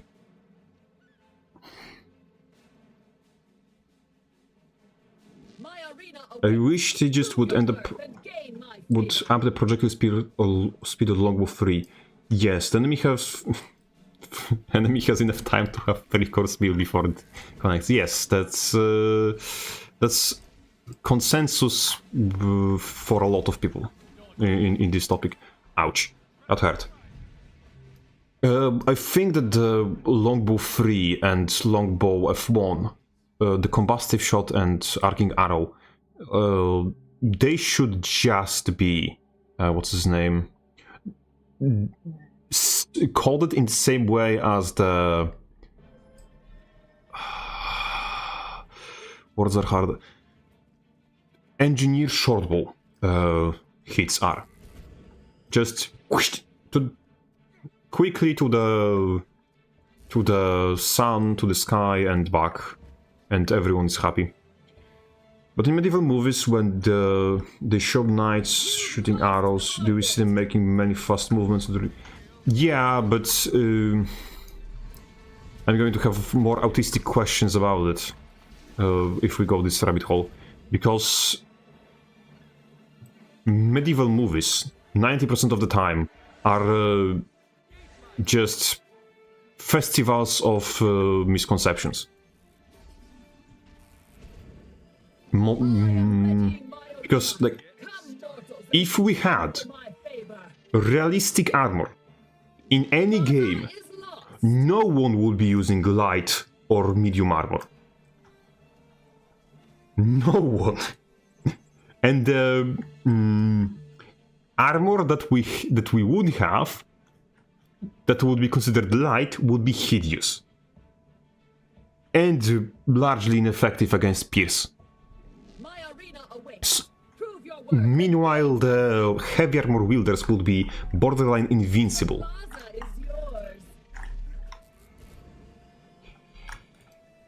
We see legions. We see Legolas. First of all, Legolas was not wearing medium armor. Legolas was plain ass, in book at least, wearing the same armor as everyone else.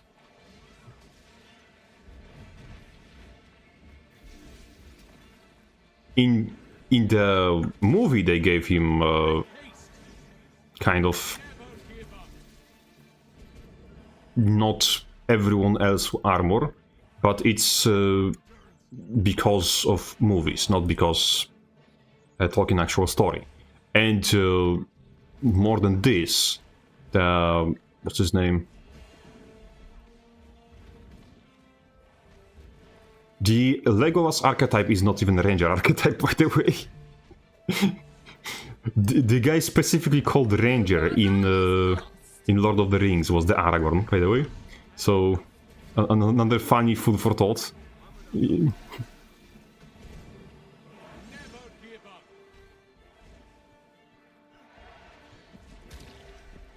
I had stability. I specifically used this button to have stability.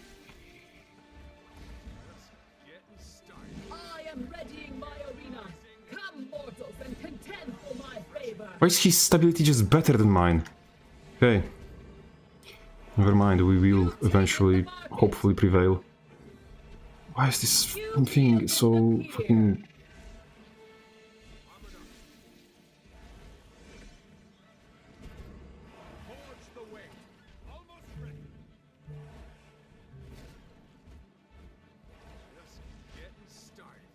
Yes, good. Also, arcing arrows should actually arc so that can actually hit enemies below me when I'm on a wall, without clipping the edge of the wall. That would also be fixed by the... what's his name? By the engineerification of the skill. I think general justification for caster classes exclusively wearing cloth is that magic requires very precise and intricate movements which heavier armor would interfere with. I had a better explanation of that in... There's a better explanation of magic interfering with like armor interfering with magic in Irish folklore, because in Irish folklore there was just plain stated that iron is nullifying magic. So you had raw iron used as a way to combat Fae, and because of that, people wearing heavy armor or just iron in general could not cast spells because the armor they were wearing is nullifying their magic as they cast it. So yeah, that's something that existed, or at least explanation that was thought through. But the intricate movement, etc., like, first of all, people grossly overestimate how much armor what's his name limits movement, because pretty much the only thing when it comes to movement, the only thing you cannot do when you are wearing plate armor, especially like chainmail does not at all impede movement. Heavy plate does, but it impedes your movement in terms of raising your hands above your head, because you have pauldrons. So yes, the pauldrons will impede your ability to what's his name, reach at the top shelf in the supermarket. But every single thing that requires you having your hand, and like, it's not just specifically reaching above your head, it's putting your hand entire way up. That's what you cannot do, because the pauldron will be in the way, so you, depending on the size and shape of pauldron, have bigger or smaller issue with keeping your hands as high as you can. But every movement involving archery is doable without an issue with heavy armor. The gloves are a bigger problem. Arrows are on the back. Funny that you mentioned it. Quivers being worn on the back is a fictional thing. Most often, quivers were worn either on the belt, or, if you're a horseback archer, tucked to the saddle. Because it's plain easier to reach them there, and you can have the quivers on both sides, essentially, as well. And it's easier to grab arrows from your belt than from your back. Especially then when you fire an arrow and you're using your hands and your back muscles a lot with firing, and your arms are getting tired and your back muscles are getting tired. It's easier to reach down for something than to reach behind you for something. So it's more convenient for archers to have quivers on their belt. So fiction has them on their back because, I don't know, it's looking better. Well, I'm taking the setting and not the real world. Yes, and now think about it. We're taking the fictional setting that pretty much does not care for the real world, but we have to figure out some real world bullshit implication that would make this skill not work for the guy who's wearing heavier armor.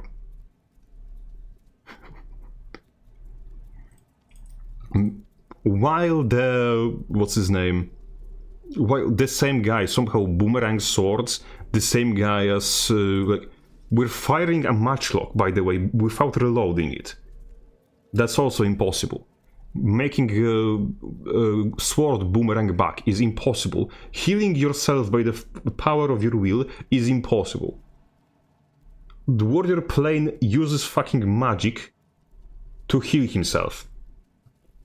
Otherwise, mending does not exist. By the way. So, yes. We don't see arrows. Yes. We also magic bullshit arrows.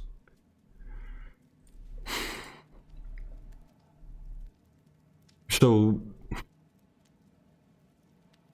and funny that you mentioned it. I think, let me pause for a moment and see if I can find this.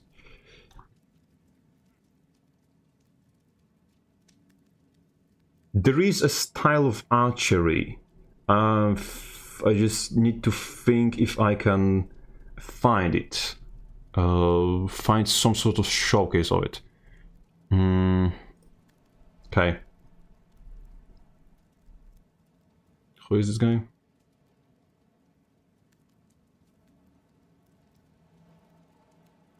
So there is a okay. I think I found it. Let me just. I found something about it. Let me quickly show that. Show what I found. There is a guy, sorry, over here that has a sword in his hand, and he's still using the same hand that he has sword in it to fire arrows. There is a style of archery that is specifically designed so you can keep a main hand weapon and still fire arrows while having a main hand weapon in your, well, main hand. Like, once again, sword in hand, fires arrows from the bow while still keeping sword in the same hand. Like, why this real life thing that is used or was used historically in real life, a real technique, why is it not at all used in fiction? I'm going to tell you why. Because people don't know that it exists. Like, Arena, what's his name? Arena developers don't even know such methods, such techniques exist. You can fire a bow, a short bow or a long bow. There are techniques for both, while still wearing a shield on the arm that you use to hold your bow and holding a sword in your hand that you use to pull back the string and fire arrows. Normal humans, like actual humans, can do it. Fictional humans, therefore, are even more justified in doing this bullshit. Yes, you have correct feeling. The martial history is my king. And this is why I started playing Warrior with hopes of having something better than Pummel Strike on Mace, but yeah.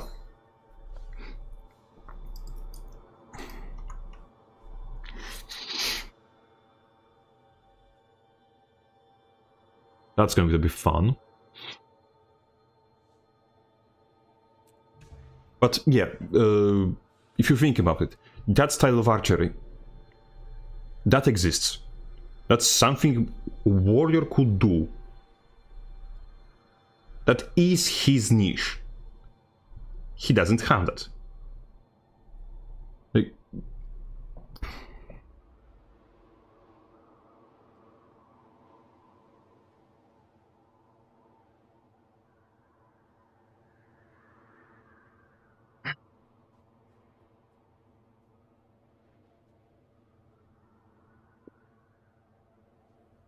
sorry that I'm drinking so much, but my throat is getting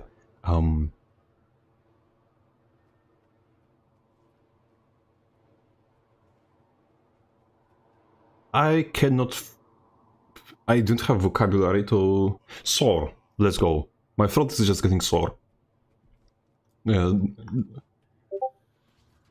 I thought I'm going to make it sound very bad, but yeah, I figured it out in the end. Oh, big rat. Look, it's a hamster. Rifle kinda breaks it though. They went for the typical new era soldier. Yes and no. Because...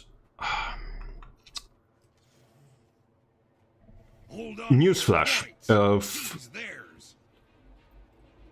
You had someone called Jan Ziska, which was most known for leading Hussite forces. He took part in Battle of Grunwald, by the way. So you had guy who led an army whose main weapons were firearms, hook guns specifically, so handheld firearms. And the same guy fought 20 years earlier, in Battle of Grunwald, which is the biggest battle of medieval era. We had, therefore, a genuine actual armies which used firearms as their main weapon, still in medieval age.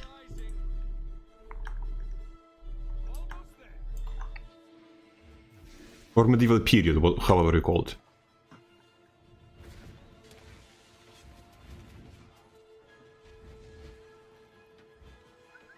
Not in French. Point C is in enemy hands.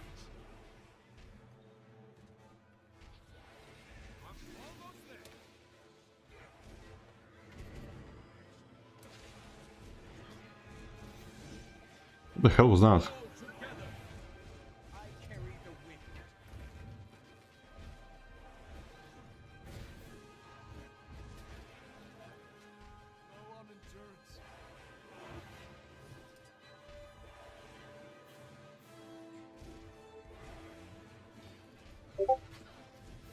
Okay, you got goat.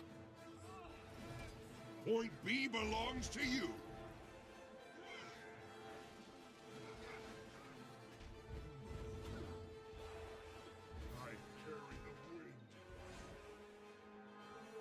Does anyone else unironically want the April Fool's Commando class as an elite spec for warrior? Not really. At least I don't. A spec for warrior focusing on guns, playing into more modern soldier fantasy. Not really. It's... That is a technological advancement, which is, what's his name, a domain of engineer in fiction. Like, it's still the, what's his name, misunderstanding of what engineer is, but it's a fiction trope at this point. That engineer is just Ready for targeting coordinates.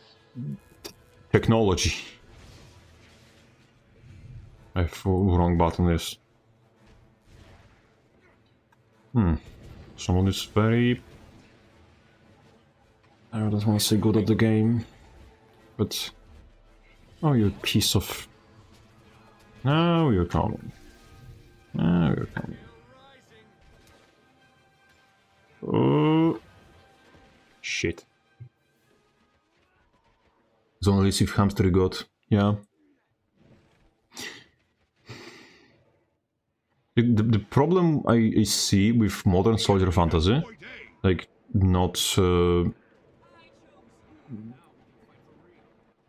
exaggerating, is that modern soldier fantasy is essentially not a fantasy. Like, what modern soldier has as the role of a modern soldier is to just have as bad a time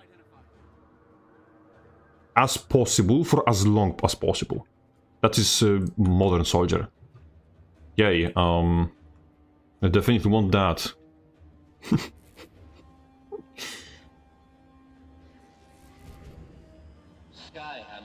calibrated to blue. The modern soldier fantasy is edging trench foot. Like, okay, so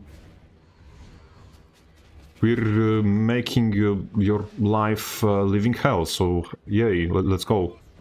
That's fun. That's incredible. That's very nice of you. Fuck you. Fucking gay shot is here again.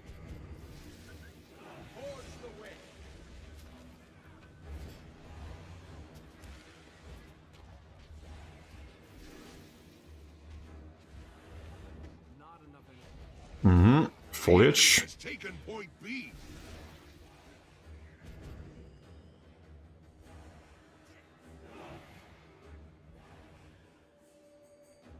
They can fuck off towards the sunset relatively fast on this build, Cores installed.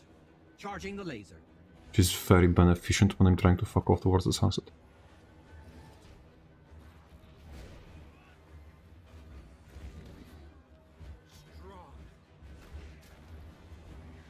Hey, I guess that's what you wanted. Let's go. What do you mean? Pia. Never give up.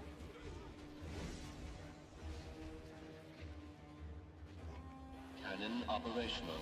Ready for targeting coordinates.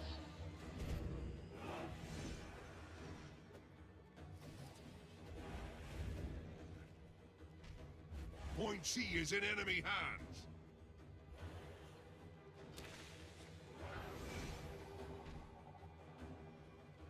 Need to unleash. Oh, nice. Point A is yours. Strong.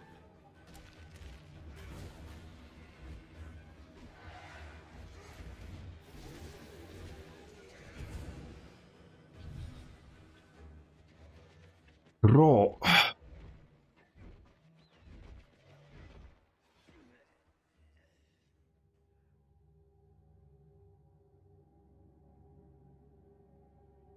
I think I fucked something up, it's just I cannot pinpoint directly what.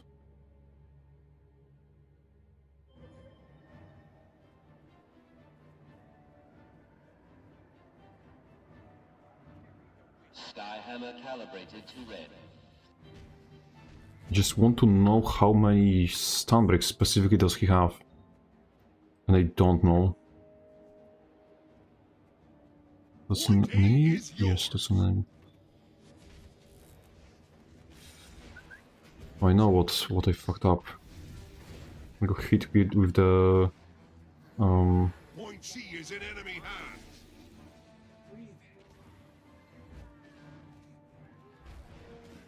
Not enough energy. yeah.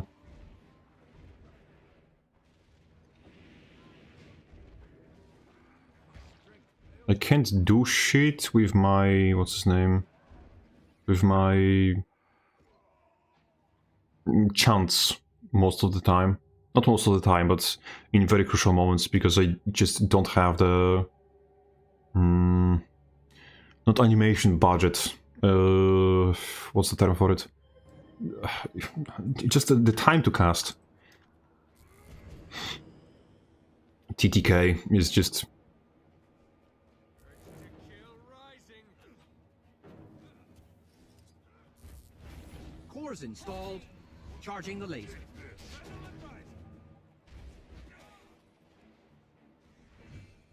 no, you don't. Point A is yours. No. The enemy has taken point B.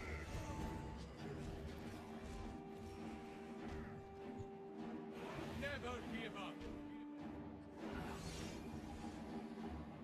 Almost ready. Cannon operational. Ready for targeting coordinates.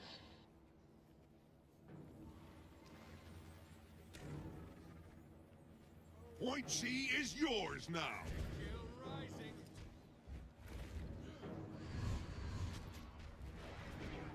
Take that. That's good. I feel so vulnerable. I'm gonna pace yourselves. Almost there.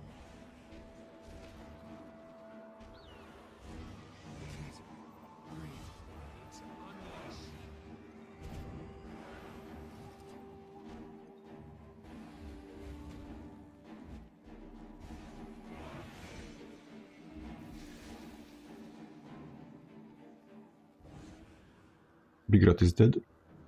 Good. Point B belongs to you.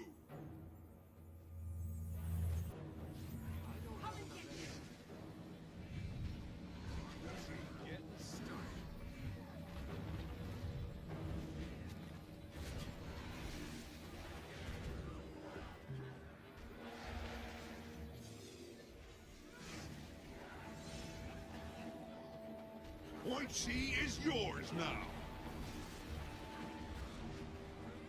And now I'm dead. The enemy has point A. Stalled for as long as I could.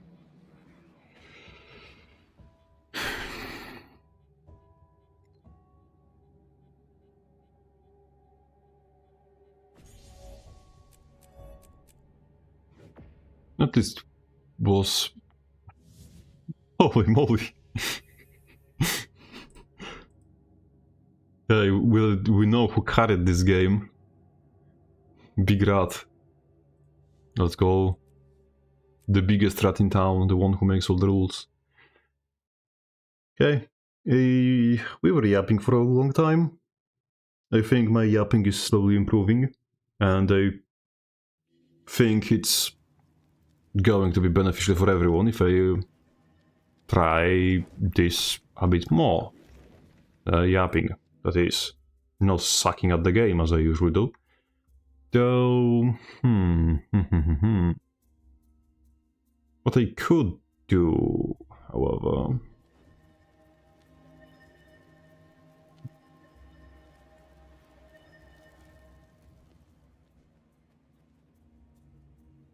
As you probably guess, we will be slowly starting to get on and finish this terrible display of lack of talent, of being bad at the game, of I'm almost back out of Platinum again, which is what I probably should be, because I suck at the game. Anyway, as usual, a big sign of gratitude to all the generous supporters, continuously considering my dubious quality content worth their money. I really don't know what you see in me and my bullshit content, but I am thankful nonetheless. Thank to everyone, and once again, have a wonderful night.